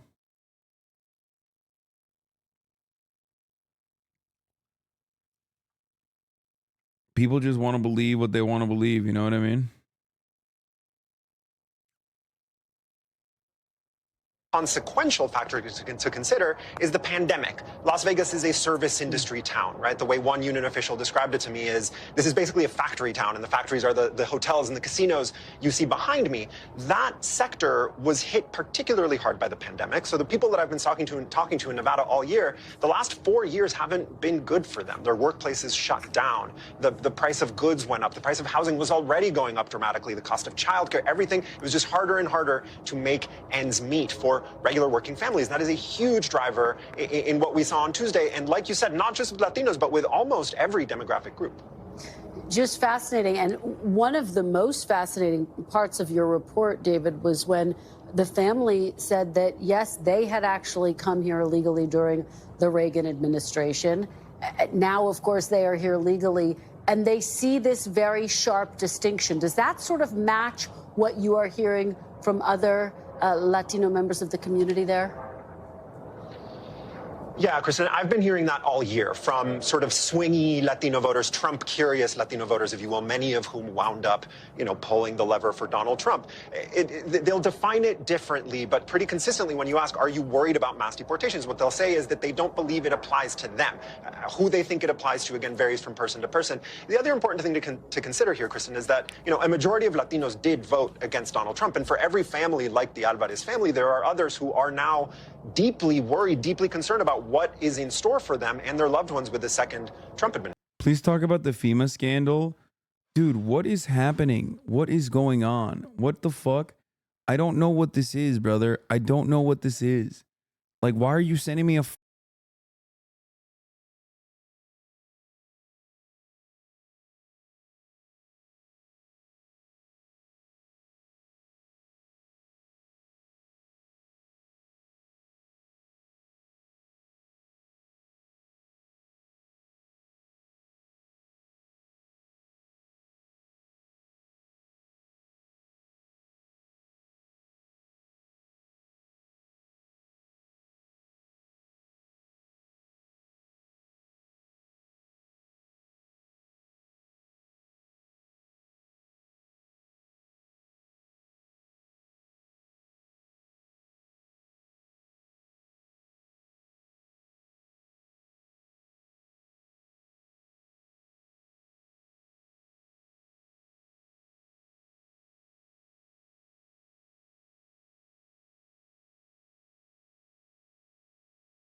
dude?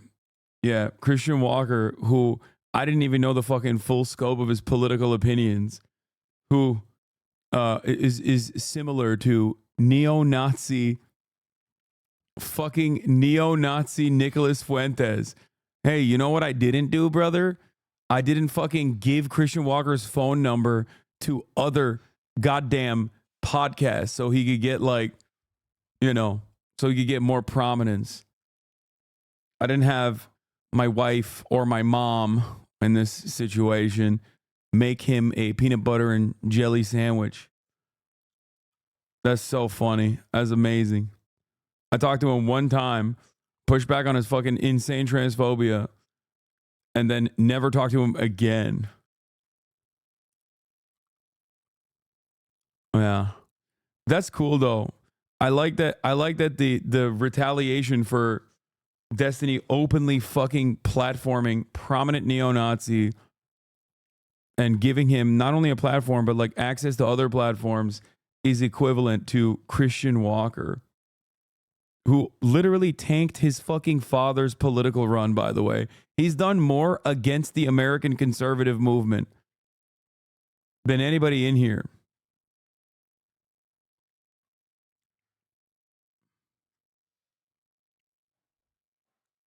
That chatter was making a bad joke. And I'm just, you know.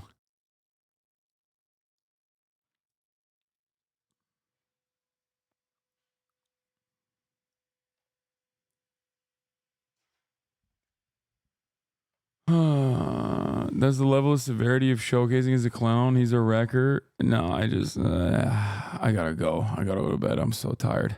It's fucking 7. We still have a goddamn podcast to shoot. Super late in the night, too. Anyway, love you guys. I'll see you tomorrow. Felix Biederman in the building tomorrow. I'm going to be platforming yet another virulent, vicious anti-Semite, Felix Biederman himself.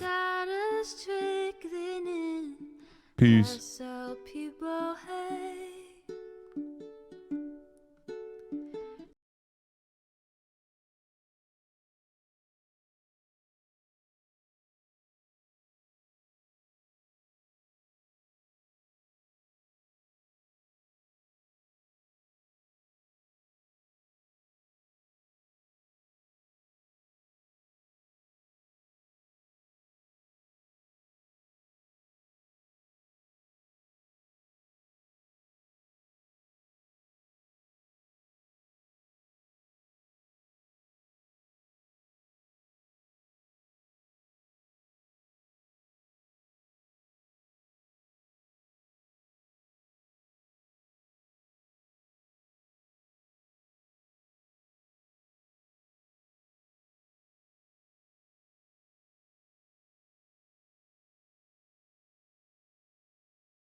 Streaming, Hassan is streaming.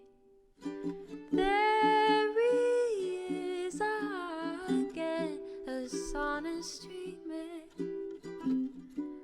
us on a